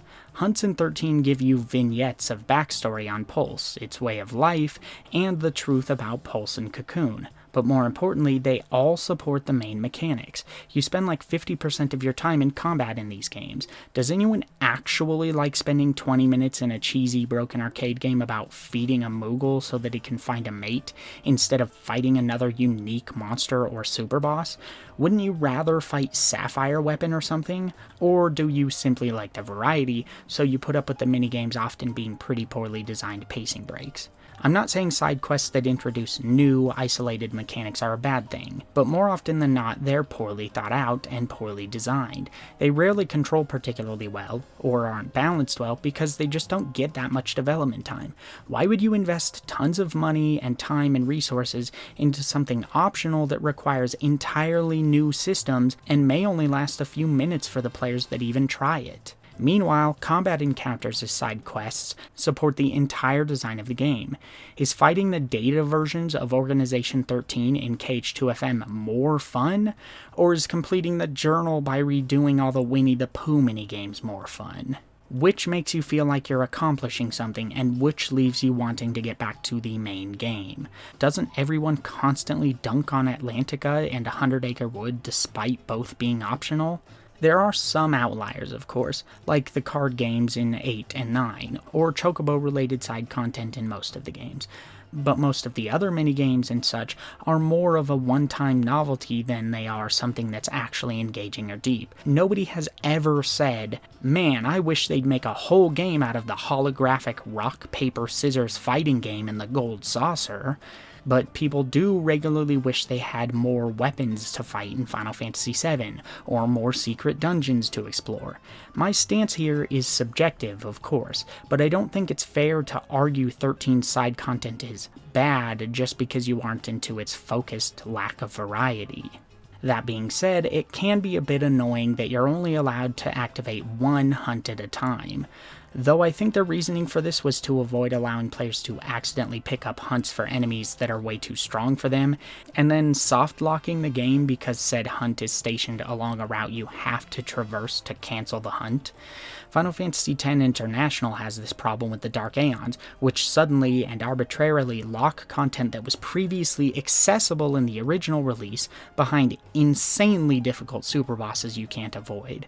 That being said, 13's solution is still ultimately an inelegant one, since simply allowing players to cancel hunt contracts from the menu, or offering easier access to the teleportation locations would have solved this problem as well, allowing you to hold as many hunts as you can carry all at once. Final Fantasy XIII's structure isn't the strongest, by a long shot, but I also think it gets much more criticism than is actually warranted. Linearity is not inherently a negative, and freedom isn't inherently positive. Freedom also isn't always real. A balance needs to be struck between real choice, false choice, and no choice, based on the needs of the game in question. And when we are given real choices, the quality of these choices needs to generally be prioritized over the amount of choices. Better content is usually far superior to more content, or more arbitrary variety for the sake of itself.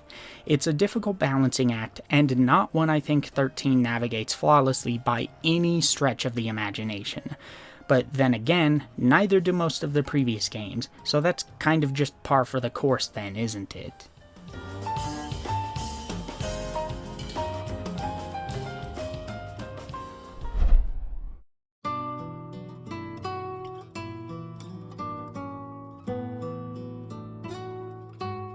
Before we get into the story ideas and characters themselves, let's take a pit stop at the overall presentation and performance of the game. And what better thing to start with than one of the things the series is most well known for, the music. The core music in the game is genuinely fantastic. I'm generally not into electronic stuff, but this has a sci-fi orchestral feel that reminds me more of Mass Effect than it does 90s house beats or whatever.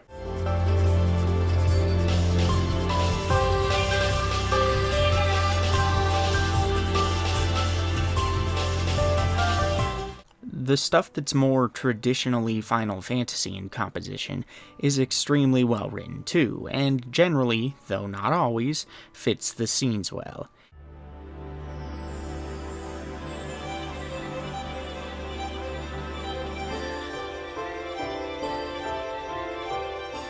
But it's the easy listening of Pulse that I enjoy the most.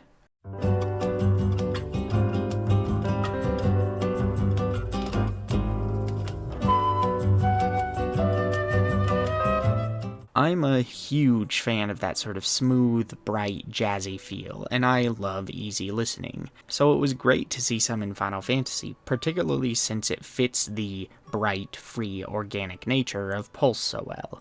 Not all the sound design is great though. While sound effects themselves are usually spot on, there are a handful of places where they don't really fit. One example would be the water sound effects here, which come off as more refreshing than dangerous.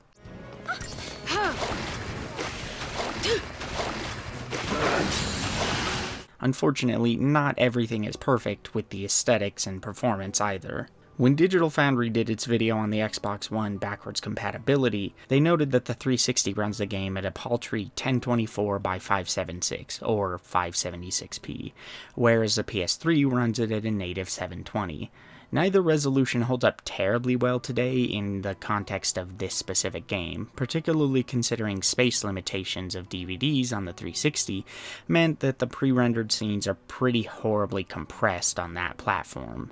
The frame rate seems to usually be solid enough throughout most of the game, which is a plus in theory, but there are also points where it's honestly unacceptably bad, particularly when running around Pulse, which will be most of the experience if you decide to do all of the side content.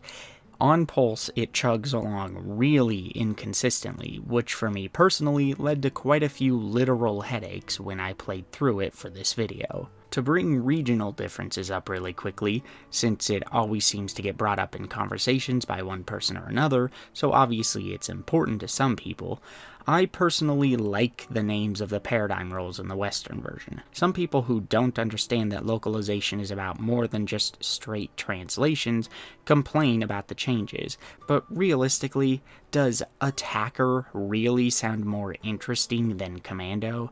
Defender instead of Sentinel? Enhancer instead of Synergist? Why would we keep it so literal? That's really boring. I certainly don't think they sound better that way. The former sounds like a literal translation with no localization work done at all. Would we rather Dragoons be called Dragon Knights then, just because it's technically more accurate? Using English's depth and variety to one's advantage isn't a mortal sin for a localization team. It's a part of their toolset. As long as it gets across the same idea just as effectively, there's nothing wrong with taking some stylistic aesthetic liberties, and I think they did that well here. My feelings are similar when discussing the main game theme for the Western release. While I didn't like its inclusion at first, I think it's time people get over the inclusion of the Leona Lewis song, My Hands. The lyrics are a bit strange for a Final Fantasy theme at points, but musically it's fine enough, and it fits well. Besides, the song is used like once for a minute or two, just like all of the other themes with lyrics have been. It's certainly less obtrusive than the J-pop idol performance stuff in 10-2, so I'm not sure why people have such an issue with it here. Besides, if you want the original main theme from the Japanese version so badly, you can buy the Japanese version since the PS3 isn't region locked. Or, I'm sure at this point you can mod it into the PC version. The song itself is inoffensive at worst, so I don't see why it still gets so much hate. With that out of the way, let's finally discuss the story and characters.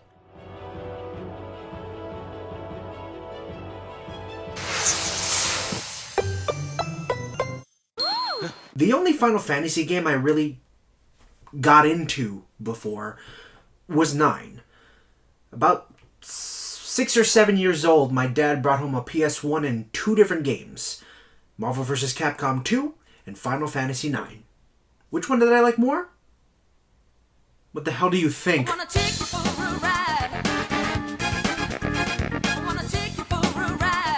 Final Fantasy is right next to Metal Gear Solid in the box of franchises I just can't get into.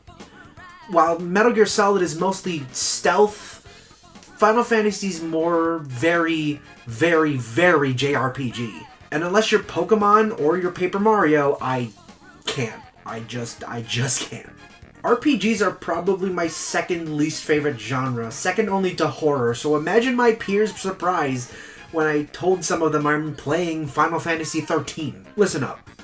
As with all the important games in that important box, I may not have played them, but I know of them, if that makes sense. I'm sort of in on the in-jokes, the motifs, the good games, the bad games, and the bad games. So when Big Boy Pisces ACOG, shoutouts, says, hey, play Final Fantasy XIII, I vomit at Final Fantasy. But I stare into space at 13. That's the one that everyone hates? Like almost 10 years ago, I saw it on so many worst game of the year lists, like nobody's business. It's intriguing. I knew nothing about 13, so I played it on the PS3. And funnily enough, it's the first Final Fantasy game I've ever finished. It's good. At least I think so. Like, I didn't give 6 shits about Final Fantasy, but now, as I grow older and become less colder, yeah, it's good. The best parts, as most people say, are the story and the presentation. I will admit, on first playthrough, it kind of just throws a lot at you. There's so much terminology, l'Cie, Seath, Pulse Falsi, Grand Pulse, jeez! I had to rewatch some scenes just to find out what these people are even talking about. But as it goes on, it's a relatively simple story. It's your simple save the world from evil villains and the greater threat surrounding them 100-hour game, no biggie. All jokes aside, in order to deliver this kind of story, they had to tell it out of order. They had to go granular into character details. The characters are memorable enough that they stick out alongside the rest of the Final Fantasy cast. And, what, we're at like 15 mainline games now? Each character has their motivations set not from the start, but gradually placed onto the audience as everyone gets to understand the situations they're put through. I want to take a moment to talk about two of the characters for a bit. Let's start with Vanille! My love! My life! My Lightning was probably my favorite character in the whole game. As iconic as she is, I've heard a lot of people hit her with the whole bland tough girl label that, yeah, could be true in most respects, but I kind of sort of saw all of it as her character arc. As someone who basically hunts l'Cie, and in the span of 13 days, her sister becomes one, and she becomes one? That's a lot in this universe. Again, it's in her namesake. She reveals the meaning behind her name in a cheesy way. It can't protect. It only destroys. Brooding as she explains her tragic past. I, for one, really enjoyed that. She grows from someone with almost no feelings to someone who fights over her feelings over the course of the game. Even later in the game, she asks for most to call herself Light. That makes for a really good protagonist in a story that's all about focus. The l'Cie mark being on her heart is no coincidence. The entire time, the universe is telling her to listen to it. No, I'm not making a joke about Vanille listening to her thigh, but while we're on it, Vanille was also a really good character who had the biggest growth of all. Her voice, while grating to some, keeps with her character. You can sort of tell that there's something going on that she's not letting up on, as her voice cracks and creaks with little white lies that everything's going to be okay. Her connections and interactions with Hope and Saz are big winners. The big reveal at first actually got me, no matter how telegraphed it seemed to others. I should say big reveals, plural.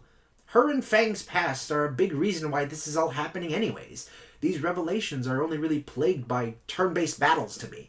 I want to know what happens next in the story. I just need to chop through these stupid, dumb monsters just to get to it. The battle system was a bit weird, but that was in a time where I wasn't familiar with Final Fantasy's battle systems at all.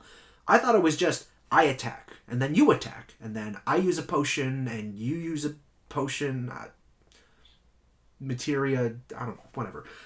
You know, just me, you, not timing bars, and paradigm shifts, and real-time action. Fun fact, before I even looked it up after playing the first hour of 13, I didn't know Final Fantasy was like this even before. Even 7, the most important game in the series, debatably, no, not even debatably, had this sort of stuff with the timing bars and everything.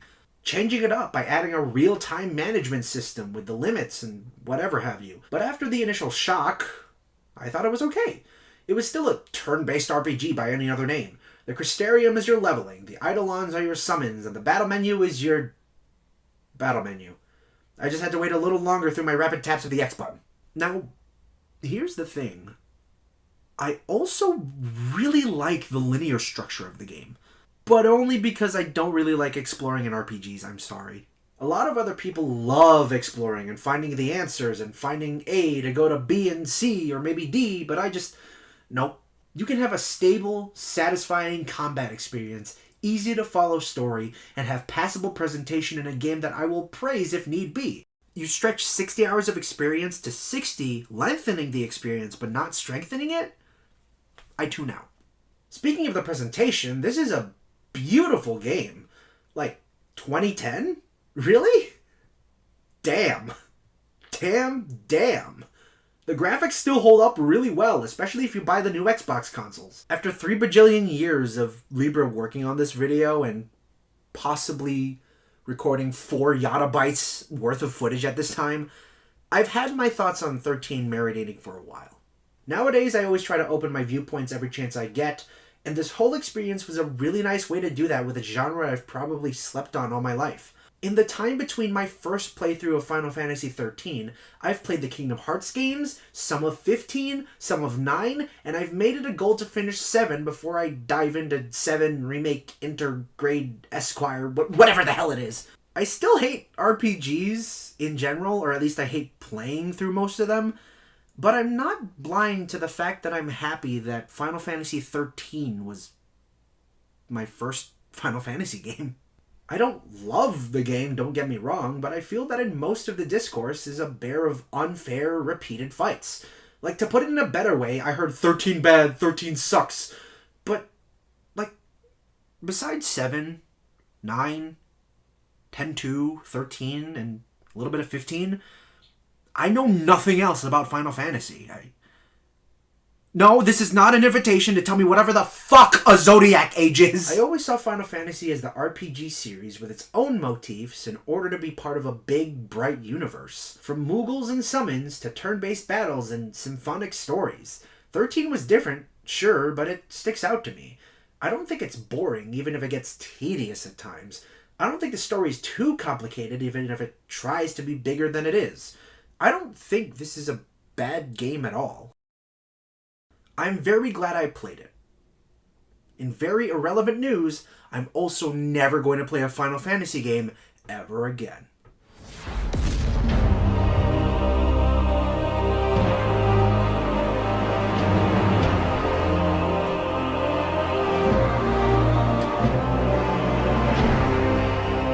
Somebody cast Faraga, because I just got chills.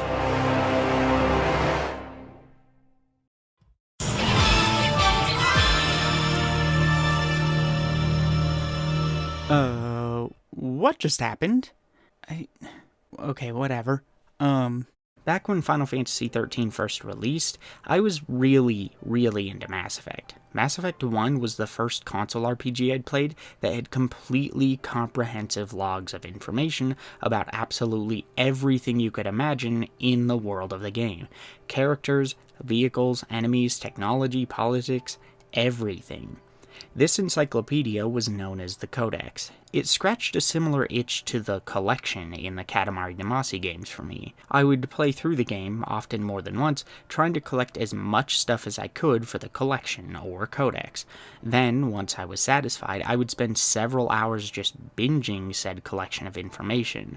This way, the information didn't confuse me by referencing things I didn't understand, or distract from the larger picture of the story in any way. It was in the Codex for a reason, after all, because it was secondary to the understanding of the story and world at large. I mention this because I did the exact same thing with Final Fantasy XIII and the data log. Once I learned what it was, I got extremely excited and refused to open it until I beat the game. Technically until I beat the game twice back-to-back so that I had it fairly cemented in my mind. Only then did I go through the data log. In any other game, this wouldn't be worth mentioning. However, Final Fantasy XIII rather uniquely gets waves of criticism directed toward it that argue it's genuinely impossible to understand the story or keep up with it without using the data log every time it gains a new entry. As someone who didn't use the data log at all during my first 2 playthroughs, I can safely say I'm living proof that you don't need it to understand the story, with a couple of asterisks. The developers aren't lazy because they decided it would be easier to just shove the whole story in the data log instead of deliver it in the cutscenes. That sort of lazy criticism isn't actually worth addressing. It doesn't mean the data log and the story can't have issues, but the issue isn't a lack of effort. One important thing to note is that the structure of the information in the data log is different in 13 than it is in games that try to tell their stories through descriptions in menus and the like. The data log doesn't feel as integrated into the game as something like item descriptions in Dark Souls, nor is 13 trying to tell such a hands-off story. Dark Souls pretty much only uses its cutscenes as transitions between areas, or to introduce certain bosses. 13 is a more traditionally told story, so it couldn't get away with the same reliance on text descriptions of events even if it wanted to. Kingdom Hearts, with Jiminy's Journal, and Final Fantasy XII with the Bestiary, likewise offer something that's much more directly integrated into the world, and as such won't generally give you mountains of tertiary information that the characters wouldn't have learned themselves. In Kingdom Hearts, there isn't usually information in Jiminy's Journal that you couldn't get naturally from cutscenes or from just playing. There is regularly non-vital information that's put in the data log that you won't get from cutscenes. The key here, though, is that, again, with a couple of asterisks, the data log's unique information is not needed to understand what's going on. It's flavor text that would just bog down the cutscenes and distract from what's actually happening if it was included there. If anything, the game itself would be significantly harder to follow with all of the data log stuff packed into the story itself. Now, that's not to say 13 hit it out of the park here. There are certainly places it could be improved, but if you pay attention rather than just checking out because you've been told the story is junk before going in, you'll get it. It's not that hard of a story to follow, and it does illustrate a lot of its information fairly well. As an example, let's go through the opening and look at what type of information it divulges when. So the game starts with a cold open, similar to games like Final Fantasy VII, XII, or VI.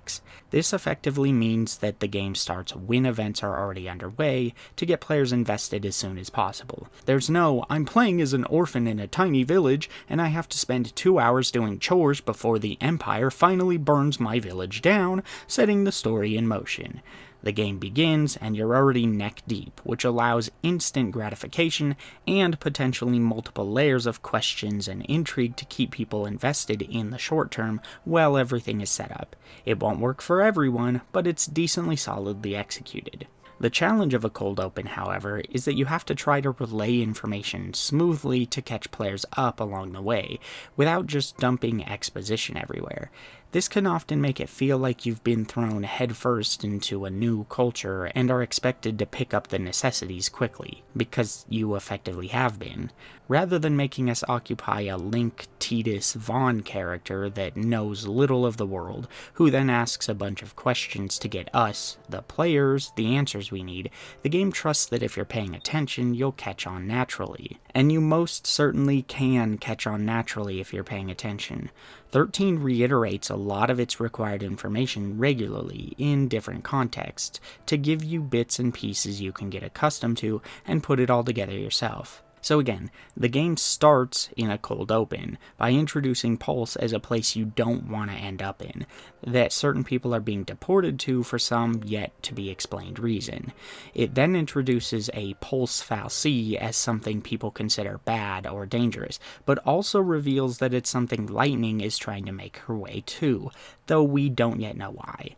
The game introduces Cocoon as the place these people currently live. It's the safe place, in contrast to Pulse.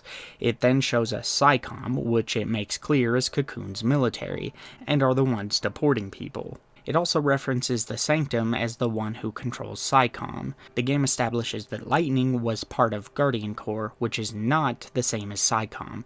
This means she's not on their side. As we keep going, we learn that there's something known as a l'Cie, which has something to do with the Pulse fal'Cie Lightning is trying to reach. Just to be clear with us, it re-establishes that the Pulse fal'Cie is bad, likely because Pulse itself is bad, go figure. It then shows us that Snow wants to get to the fal'Cie too. His motives involve a woman by the name of Sarah.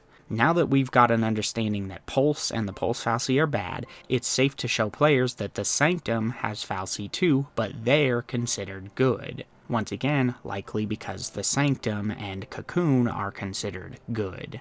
The game reveals that Snow's fiancé is currently inside the Pulse fal'Cie, which we can therefore only assume is Sarah. This is obviously why he wants to get to the Pulse fal'Cie then. It illustrates that messing with a fal'Cie can make you into a l'Cie. Obviously then, if you're made into a l'Cie by a Pulse fal'Cie, that's a horrible fate. The game explains that fal'Cie give people a focus, or a goal, when they're turned into a l'Cie. If this isn't completed, they're turned into a a monster known as a XIII. Now we know why people fear the Pulse fal'Cie, and why people are being deported to Pulse. They must have come in contact with the Pulse fal'Cie, so there's reason to believe they might end up being l'Cie. Obviously, if people are given a focus by the enemy that they have to do or risk turning into monsters, a Pulse fal'Cie is likely to make their focus something that could harm enemies of Pulse. Cocoon. The game goes on to explain that Sarah, Snow's fiancée, was turned into a l'Cie by the Pulse fal'Cie. It establishes that Sarah is also Lightning's sister, finally revealing why she too is trying to get to the Pulse fal'Cie. It shows us that l'Cie who succeed in their focus end up turning into crystal, which can both be seen as a blessing because you're not turned into a monstrous XIII, and a curse because you're now a big rock. Nobody seems to know whether people who turn into crystal will ever revert back to normal. The game finally creates further contrast between Pulse fal'Cie and those on Cocoon by letting us in on the fact that Cocoon's fal'Cie provide for the people there. That effectively sets fal'Cie up as a sort of godlike set of beings that can do many different things, often miraculous or terrible things, and it strongly implies that there's a war between Pulse and Cocoon fal'Cie, and they're more than willing to use humans as soldiers to fight this war where they can't. So we've established our characters, our world, our initial enemies, and our motivations, though I didn't mention everything, obviously.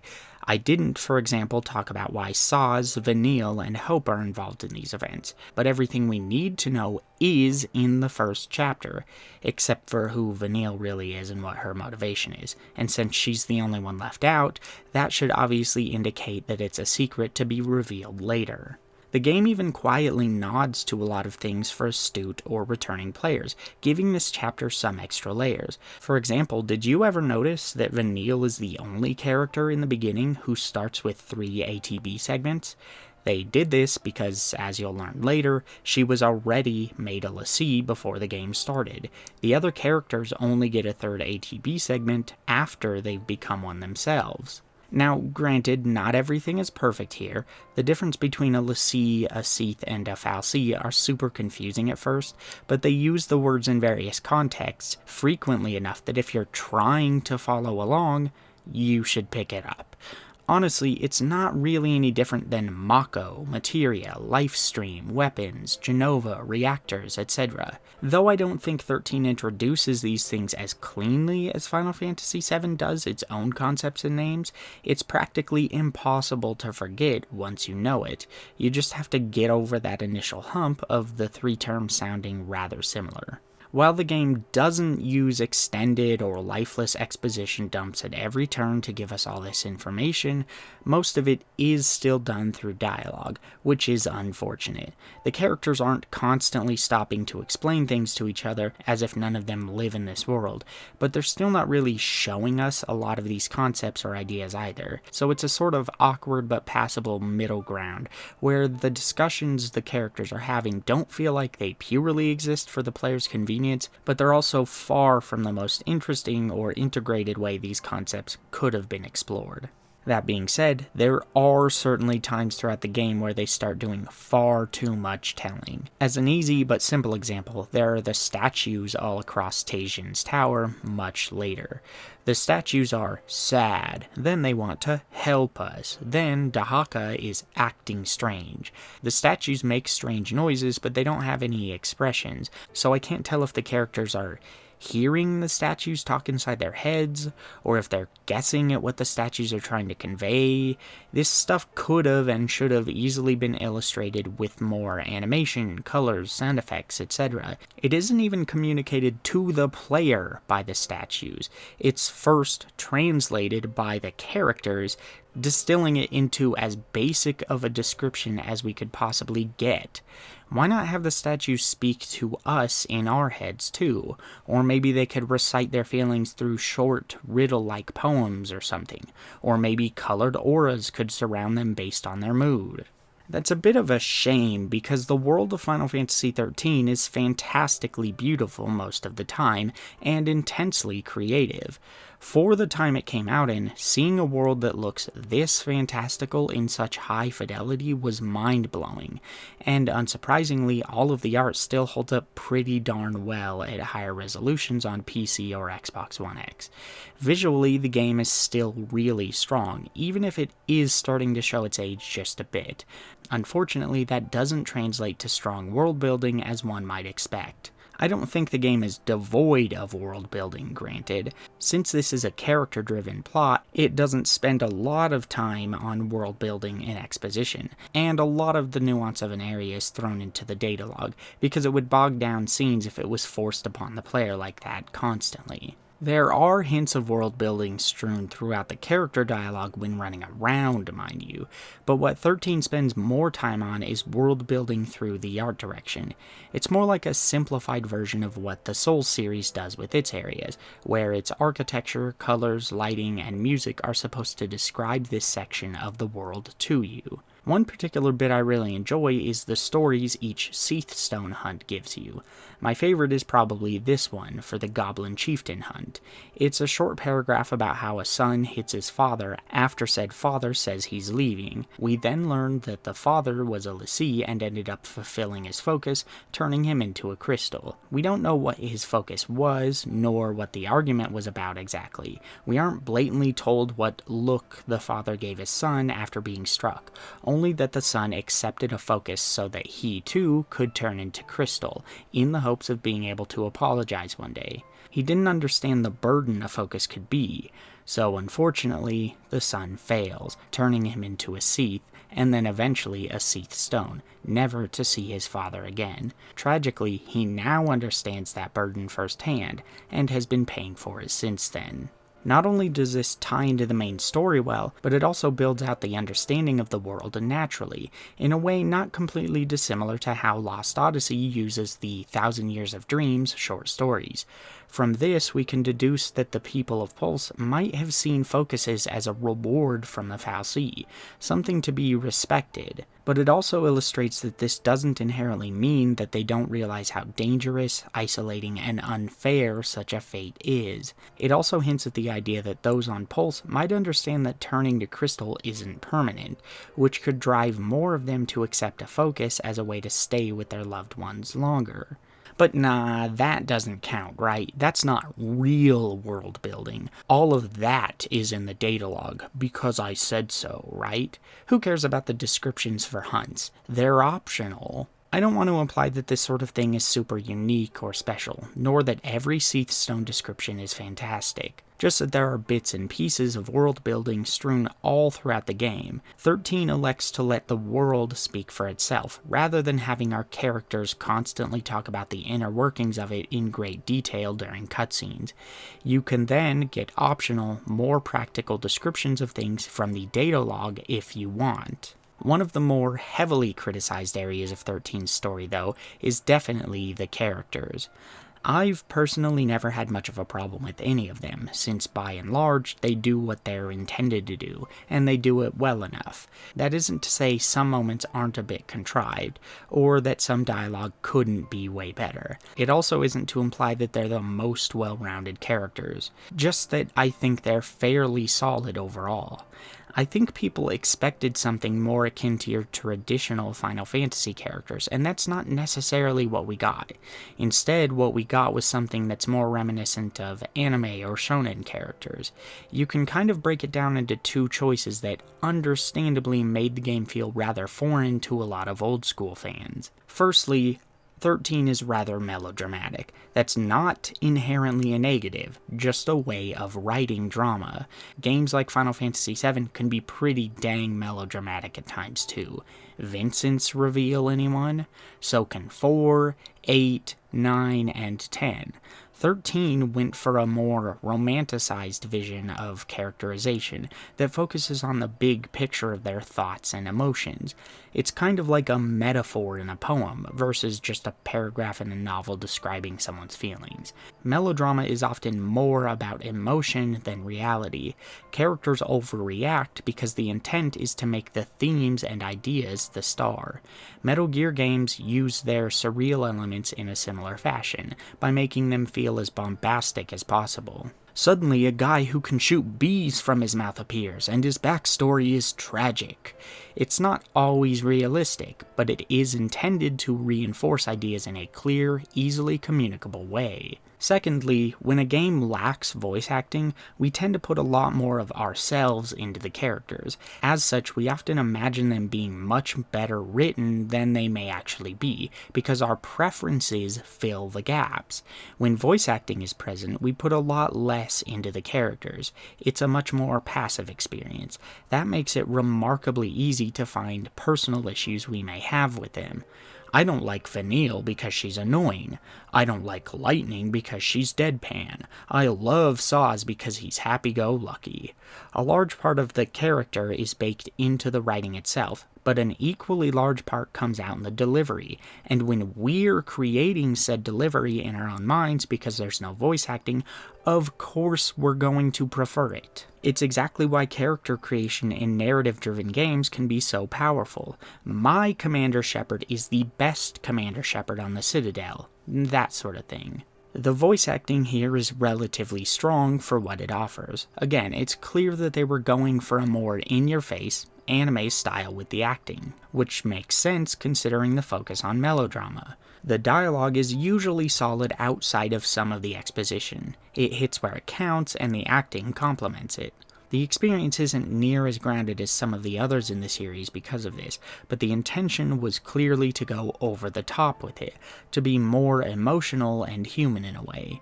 Themes and individual moments supersede realism in 13. I completely understand why fans of the series don't really want that. It's the same type of writing and acting focus you see in games like Crisis Core or Kingdom Hearts, just without all of the glaring plot holes and Deus Ex Machina moments that happen just for shock value. Personally, I don't really want Final Fantasy to be written like a shonen anime either, but I still think 13 does it competently when the writing, acting, and scene direction are all pulled together, and though it may not be on the level of something like The Last of Us, it's worth noting that the scene direction in 13 is still far superior to most of the stuff you'd find from games releasing around that time. The camera angles are creative and frame each important character and action nicely. The characters hit nice key poses in the scenes and are mocapped more often than not in major scenes. When lighting is important to a scene, it's done fantastically for the time period. I wouldn't necessarily say the scenes are an improvement over Final Fantasy XII, though I wouldn't say they're worse either. Considering about the only thing that could really compete at the time was MGS 3 and 4, I don't think that's a knock against the game. As previously stated, not liking characters does not equate to them being bad characters. You can't really say Snow is a terrible character because he's a bull-headed ass, when the game itself is trying to show you that, and even punishes him for it. That's like saying Sephiroth is a bad character because villains are supposed to be hated and he's actually rather charismatic and likable. That's the point.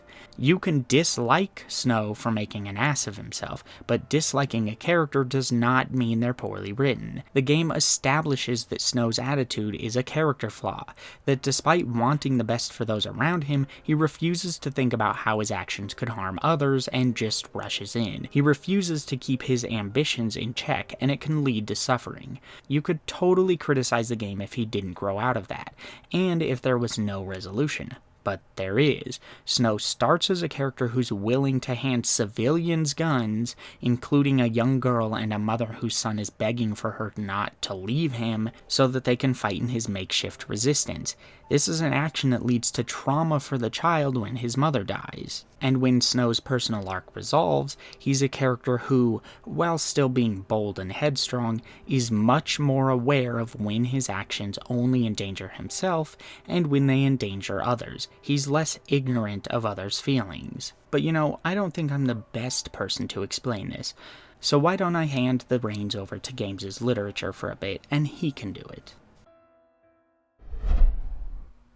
Hello, I'm the Game Professor, just interrupting the video real quick for a Games as Lit 101 mini lecture on Final Fantasy XIII. More specifically, one of my favorite parts of the game that I feel very often goes weirdly misunderstood.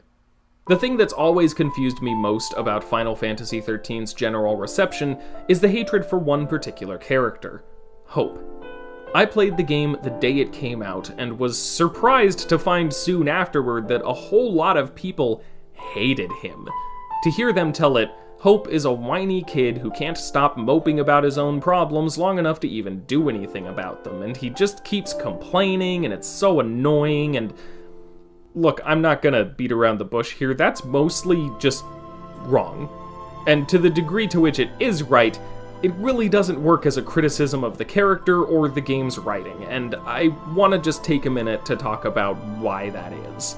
Quick review. Hope is a literal child who gets swept up in the purge at the beginning of the game. When Snow and his band of freedom fighters liberate the train they're on, Hope's mother, Nora, chooses to fight with them. You sure? Yeah. Moms are tough. Unfortunately, they're all massacred soon after, and Snow, despite his best efforts, isn't able to save Nora. So Hope watches from a distance while his mother falls to her death in front of his eyes. Snow, meanwhile, knows that Nora wanted him to protect someone. Get him home. But he doesn't know who she's talking about, and the thought constantly tortures him. Hope blames Snow for his mother's death, which Snow himself only exacerbates by trying to be the encouraging hero while Hope is still grieving. Okay, listen. Find some place to hide and keep quiet. Once I find Sarah, we'll all leave together. You'll be home in time for dinner. Without realizing that Hope is Nora's son. Then Hope gets swept up in everything else that's going on and, alongside the other protagonists, becomes a lessee. It's basically a death sentence that simultaneously puts a lot of pressure on him in the meantime before his time is up. And that's just the opening hours of the game. So it can safely be said, this kid is dealing with a lot. And needless to say, he doesn't really handle it all that well.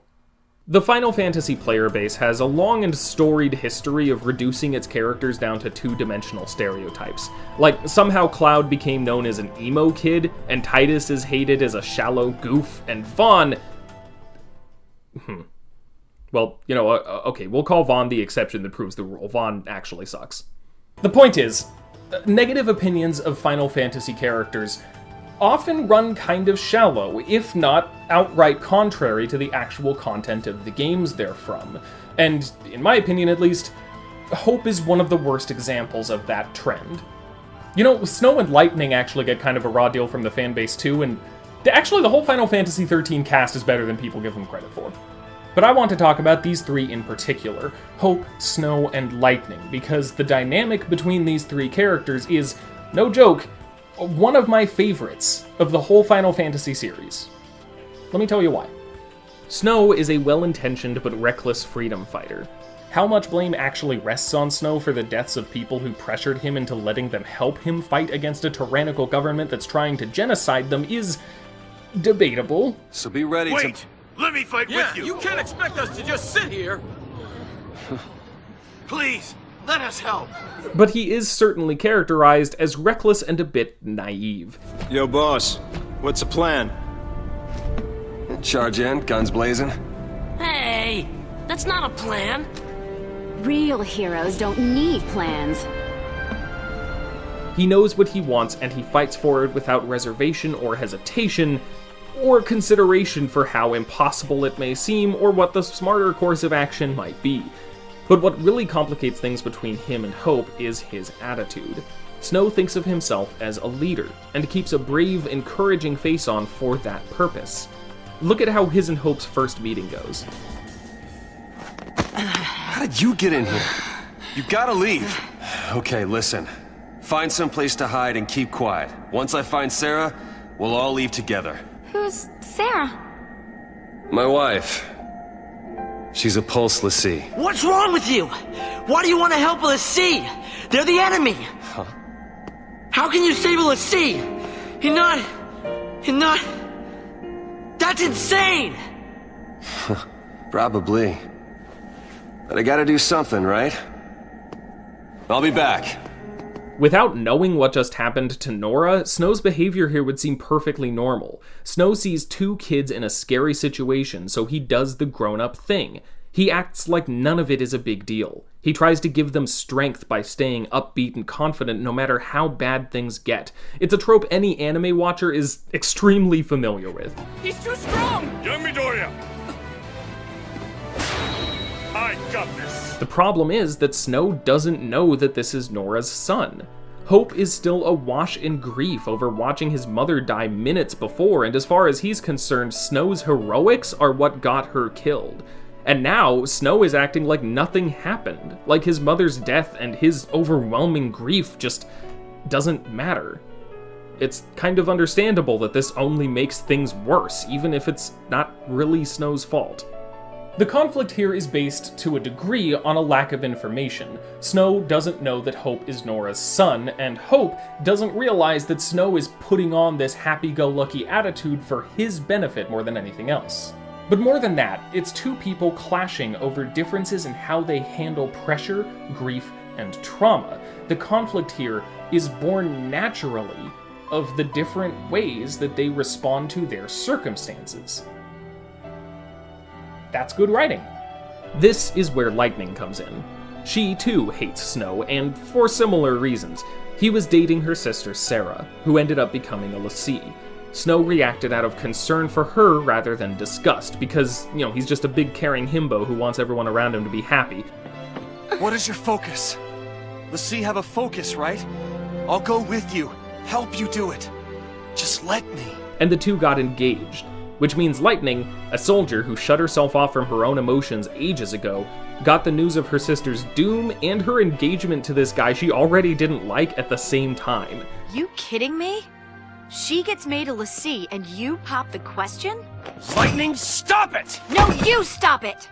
Get out of my house. You're shutting her out! She's your sister! And once Sarah turns to Crystal, having apparently accomplished her mysterious mission as a l'Cie, Lightning's approach of burying her grief so she can keep moving forward clashes pretty intensely with Snow's approach of passionately and optimistically holding on and refusing to give up. Sarah's my bride-to-be. I promise to be hers forever.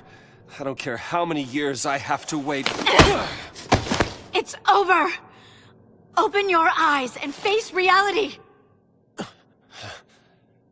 Once again, the conflict here comes from two characters who deal with a stressful situation in conflicting ways. They both have problems with how they process their grief and stress personally, and when they're forced together, those problems clash pretty violently and create conflict in the story.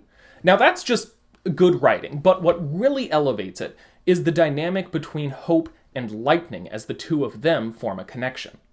Eventually, Hope and Lightning end up going their own way from the others, and both the characters who've been bottling up grief, rage, and unresolved issues, with Snow in particular, are left alone together. Predictably, this does not go well. Do you think he's still alive? You mean Snow? He's too stubborn to die. And that's his best quality. He's arrogant and chummy from the get-go. He thinks he's everybody's pal. Never liked him much. Hope and Lightning's relationship is overall pretty wholesome, as Hope tries to learn from her expertise and Lightning opens up to him in the process. But eventually, the subject turns to Snow, and their bitterness begins to feed on each other until it just spins out of control. It's his fault.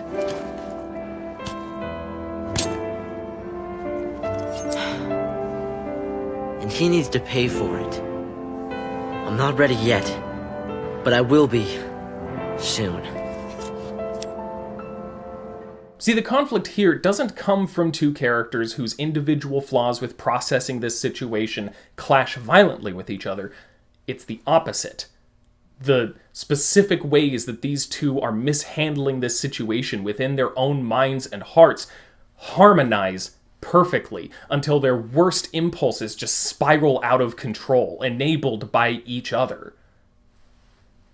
Again, this is good writing. Lightning eventually does realize she's been pushing a literal child to murder her brother-in-law-to-be, along with a bunch of other stuff that really contextualizes her entire character, and we don't have time to go into it in detail here. But she tries to walk back the anger she's fostered in Hope. I was running away. And you, Hope. You got swept along with me. Operation Nora is over. What? No! You told me to fight! I made a mistake! You can't do this. But at this point, the damage has been done. And when Hope ends up traveling with Snow later on, he eventually gets up the courage to do what he's wanted to this whole time.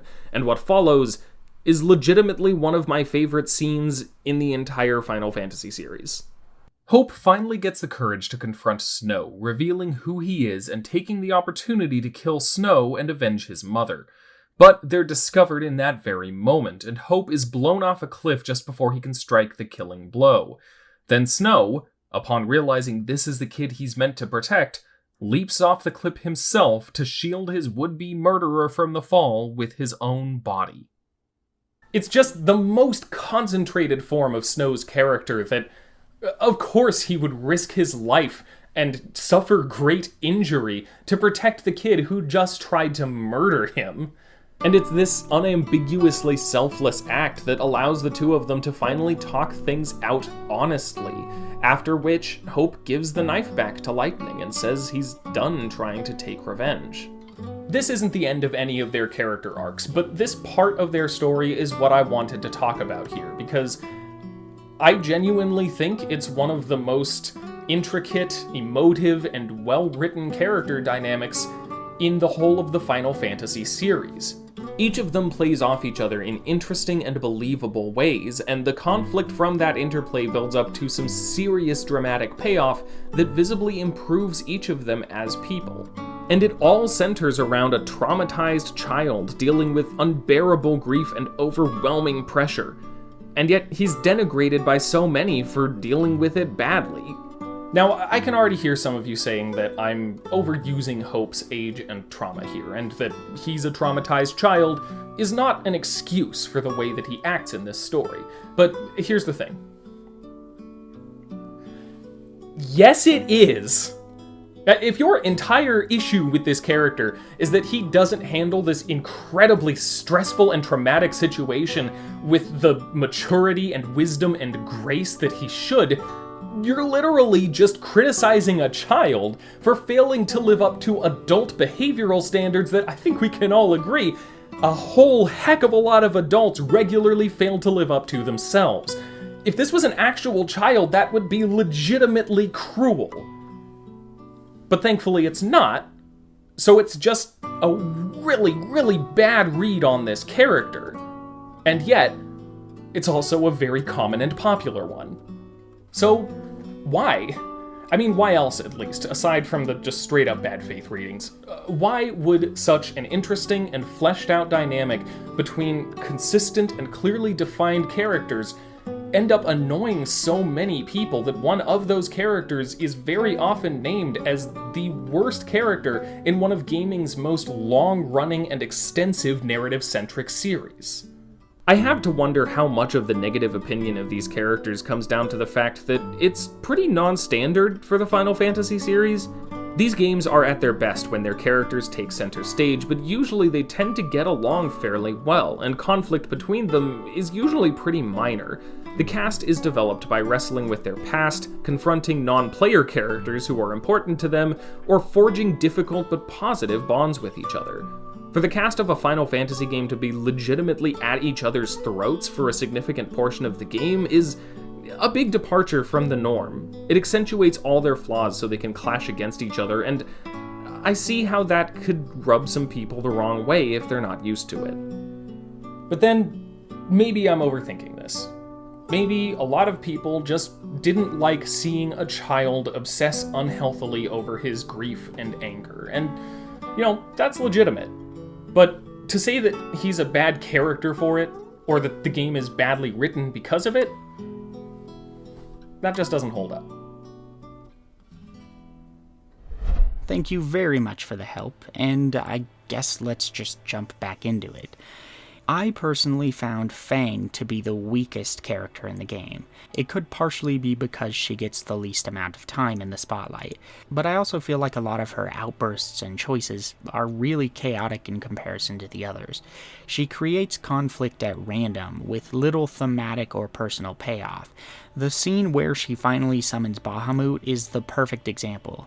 That scene feels like it was included purely because they had to have her call her Eidolon somehow, and since Eidolons appear in times of emotional strain, they had to get her upset at something.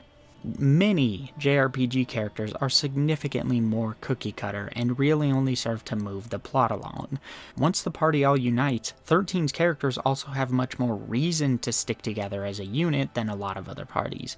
There's a lot of logic in how this party is used that simply doesn't exist in other similar games. That doesn't mean it hits every note just right, but it's also not a complete train wreck like it's often portrayed. Thor High Heels does a great job talking about this in his video, Learning to Love Final Fantasy XIII, so definitely look there if you want more info about that. Another potential reason people might not like the characters in 13, as Games as Lit already briefly mentioned, is that this is one of the few times in the series where party members have serious and long-term issues with each other. Sure, Steiner comically dislikes Zidane, Kamari doesn't initially trust Tidus, and Vaughn thinks Bosch is the cause of his brother's death. But not only are these issues resolved relatively quickly, they often don't mean much to the character's overall arc. Neither Kamari or Tidus change much when they learn to trust each other. Vaughn's hatred of Bosch might as well have not existed by the time it's resolved. I mean, look at Kate Sith in 7, who literally turns out to be a Shinra spy and gives the keystone to the Turks. But the party just forgets about it shortly afterwards, solely because he says they're not going to get rid of him. By the time he sacrifices himself at the end of the Temple of the Ancients and reappears a few minutes later, it's all completely forgotten, and they just trust him as a Shinra turncoat from that point forward. It was a plot device that really doesn't mean much to anyone in the story except for Reeve, and it makes very, very little sense. Contrast that with Snow and Hope, who both learn to grow greatly thanks to the conflict between their characters. It has build-up, a major payoff scene, and then both characters change accordingly afterward. These conflicts more or less are the personal arcs for these characters, which then feed into the collective arc of the party. There's little wasted space here, except maybe those gross and uncomfortable perv scenes between Saz and Vanille. I definitely have no idea what purpose those serve, but they also aren't a major part of the story either, like Kate Sith stealing the keystone. Though I would like to give special mention to Saz, since his core motivation is about fatherhood, something that's rare within games, let alone JRPGs, where everyone is usually a spry teen or 20-something. He's a bit of a retread of Barrett in that sense, but still welcome nonetheless. Again though, not all is perfect. A handful of scenes, similar to the earlier example with Fang, feel incredibly contrived, and come off as if they were locked into a specific direction with the scene before they realized it needed overhauled. The point where the Chocobo talks to Vanille and tells her Hope is in trouble is painful. Maybe it was supposed to be framed differently and the localization doesn't reflect that, but damn, it's bad. Same with the whole talking to Sarah through her crystal tear thing. Both of these feel out of place because unlike many other aspects of the world, the rules around these aren't established, nor are they used in any other ways. If Vanille can talk to Chocobos, why doesn't she learn that Saz's Chocobo is Chocolina? Why can't she get help from Chocobos on Pulse? Establishing it a bit more, as silly as it is, would at least make it feel less like a conceit to move the plot forward in one specific moment. Maybe it's a Pulse thing. The main villain, Bartandalis, is also kind of a waste of time. He isn't charismatic, nor is he a villain you can particularly hate for his choices. He feels too sterile to come across like a chaotic and dangerous threat, but not sterile enough to work as a maddeningly precise and calculating threat either. He just sort of does villain things because that's his job and he's on the clock. What's more, while it all technically makes sense, the last few hours and the motivations of the villain really don't get adequately explored. so here's how the ending and Bartandalis work. I don't think it's ever directly explained in the game, but the fal'Cie of Cocoon left Pulse a long time ago, under the guise of feeling Pulse was too dangerous, so they took any humans that would follow and created Cocoon to protect them. Humans see fal'Cie as gods of sort, though in reality they're just kind of a separate, sentient race with their own unique strengths and weaknesses. The fal'Cie on Pulse don't really seem to care much about their origin or their place in the world. Those on Cocoon, though, they left because they did care, and they wanted to know why they were created to effectively serve humanity. fal'Cie on Cocoon don't really have much of a will of their own. Instead, all of them are good at specific jobs, like food production, or oxygen production, or building, etc. So their real goal is to summon the god that made them, known simply as the Maker in the first 13 title, and learn why this is their fate. If the Cocoon fal'Cie and Bartandalis as their leader can summon Orphan through Bartandalis' defeat, Ragnarok can be created again, and the destruction Ragnarok causes should be enough to cause the Maker to show back up. You can kind of think of Cocoon's fal'Cie like children who've lost their parents in a crowd and just want to find them again, so they throw a tantrum hoping to gain their parents' attention. Despite being seen kind of like gods by the humans, the fal'Cie see themselves as the slaves, being forced to keep humans safe and healthy. Again, they just want to know why this is their fate and believe the Maker has answers. So if they can break enough things and scream enough in said tantrum, they believe the Maker will show back up to see what all the racket is. I actually like that as a bit of a twist, because throughout the game, our party are constantly presented as slaves to the fal'Cie. They're branded by the fal'Cie, and if they don't complete their focus, they're turned into monsters with no will of their own. If they do complete their focus, they're turned into crystal, again, with no will of their own, and to basically be called upon later for a new focus whenever that fal'Cie sees fit. There's even the scene where Lightning and Hope realize how much the fal'Cie on Cocoon provide for them, and connect it to that idea, cementing themselves as pets to the fal'Cie in their heads. But the reality behind the curtain is that the fal'Cie that do these jobs don't really have much of a choice in the matter. Branding people and getting humans to do things for them is basically the only bit of control they have. Humans are the ones that have real freedom and control, which is likely also why at the end, our party are able to defy their focuses and they can turn back into humans from Seath.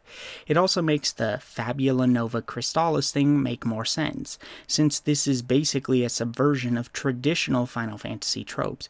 Usually the gods are in control and humans defy them, but in this one, the humans think that's how it works, when in reality, they're the ones in control, and the gods aren't really gods at all. This isn't really conveyed to the player well, and it was only after a couple of playthroughs and some searching through the data log that I finally got this bit down. This is that asterisk I mentioned earlier, the one place where I felt like reliance on the data log is kind of a requirement. The symbolism is all there. I feel like the issue could have been avoided if Bartandalis actually started acting unhinged and needy near the end. Instead of still being cool and collected, he should have started to get frustrated at the party's defiance and show a bit of a childish side. Rather than simply getting upset that he's struggling against them, his anger should have been focused on the fact that their resistance means he still can't meet the Maker, and he's impatient. Clarify a few lines here and there, and I think it would have been a much stronger climax that didn't need the data log to hold up. But as it is, the climax is about as much of a dud as Final Fantasy IX's is. Yes, I went there again. As I've said, it's not like 13 doesn't have major problems here and there, but I think in the lust to attack it, people often choose to ignore the issues in other titles. Final Fantasy X wasn't re-lip-synced in the West, so the voice acting and dialogue can regularly come off as stilted through no fault of the actors themselves. Major cutscenes also regularly rely on snapping between canned animations, which was fine for the time, but there's no doubt that 13 improves on it in terms of scene polish. Final Fantasy IX has literally one of the worst conclusions in the series, with the final boss and the explanation for it coming out of nowhere, serving no real purpose. Final Fantasy VIII can be made sense of if you look really hard, but the lack of narrative direction just ends up leaving the average player confused and lost. Final Fantasy VII has some of the most awkward translation and localization work in the series.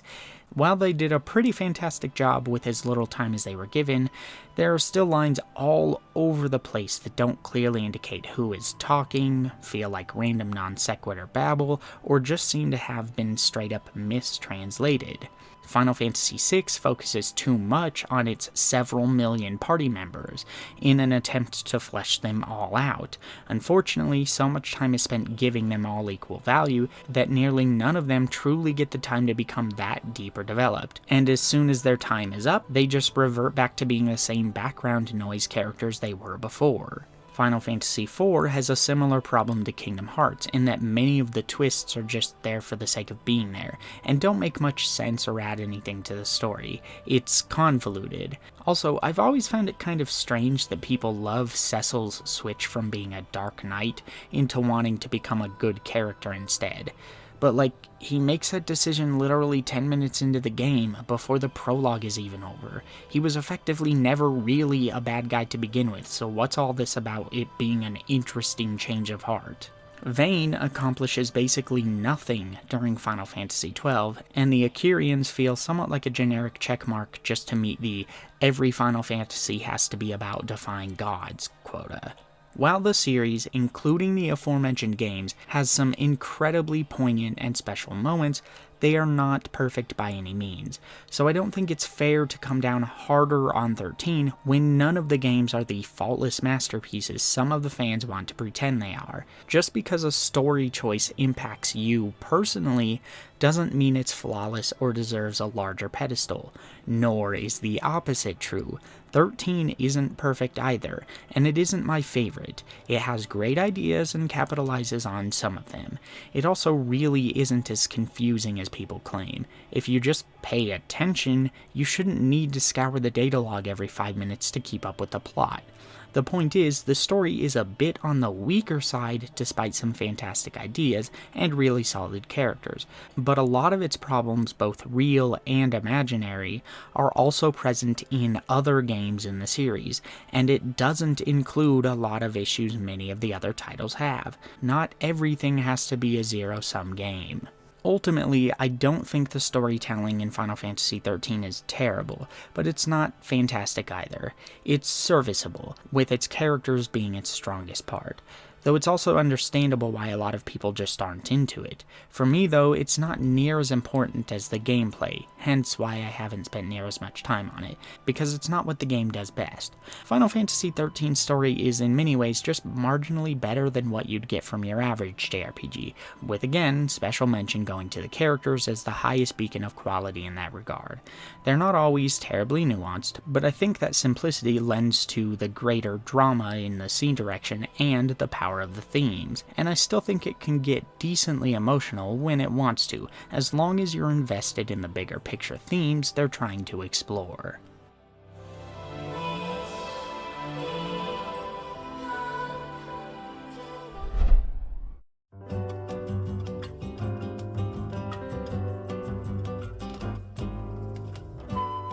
There's so much more that's great about 13's design that I haven't even touched upon here. The systems in 13, while not always utilized to their fullest unfortunately, offer a level of mechanical focus, balance, and synergy that the series had never seen up to that point, with Final Fantasy X and XII being the only games that really even got close. 13 is most certainly not the best game in the series, nor is it even close to being one of my favorites. But it is truly deserving of much more respect, if only for the sheer amount of care that was taken toward making a well-balanced game for once. In terms of the narrative, the game doesn't fare quite as well, but it's nowhere near as bad as most people make it out to be. You want a bad narrative? Play Star Ocean 4. Play practically any Compile Hearts game. Play half of the Tales games. 13 has a lot going for it. And though the execution left quite a bit to be desired, so does every single other game in the series. None of them are perfect, including 6, and that's exactly why I'm glad they're all so unique. So you don't like one Final Fantasy? There's always another one. It's completely okay for people to hate or love any of these games for arbitrary reasons, but I think calling them objectively good or bad for arbitrary reasons is an entirely different matter. The words we say are noticed by developers and publishers, so I think it's important that we come off as respectful, civilized, and fair.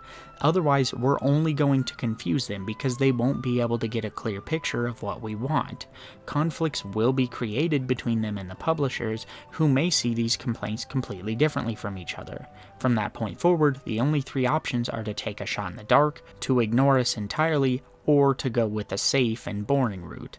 I don't want that. I want developers and publishers to be sent clear messages about what we'd like to see, so they can take that into account when designing their future titles, and don't have to fear that a mob will be sent after them and their families every time they try something new with an established franchise. Get the fuck over yourself. I think 13 deserves defending as a quality, albeit divisive, product. I don't want everyone to love 13, but I think we should all at least be able to respect what it was trying to do, and what it did succeed at doing. With this whole thing now done though, I am exhausted.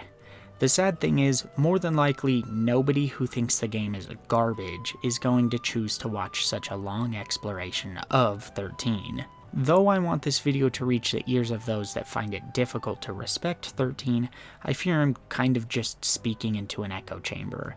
Conversation is what will keep dissenters listening. Link them to a video like this, and they'll laugh and say they ain't watching nothing, and then keep spreading hate and misunderstanding. My only hope is that the people who do watch this video feel empowered to continue exploring the game, understand their own perspectives better, and will maybe be better equipped to share its successes with others. We can take this game out of the utter failure black sheep category if we just work together. It's already been happening for a few years now, thankfully. And to anyone who doesn't like Final Fantasy XIII but still gave this whole video a chance, genuinely, thank you. Even if we still disagree, giving a genuine ear to others with different ideas is what allows the game industry and the critical side of it to be as healthy as it can be. It says a lot that you would invest such time into humoring a project like this, and I greatly respect that. Here's to a better Final Fantasy in the future.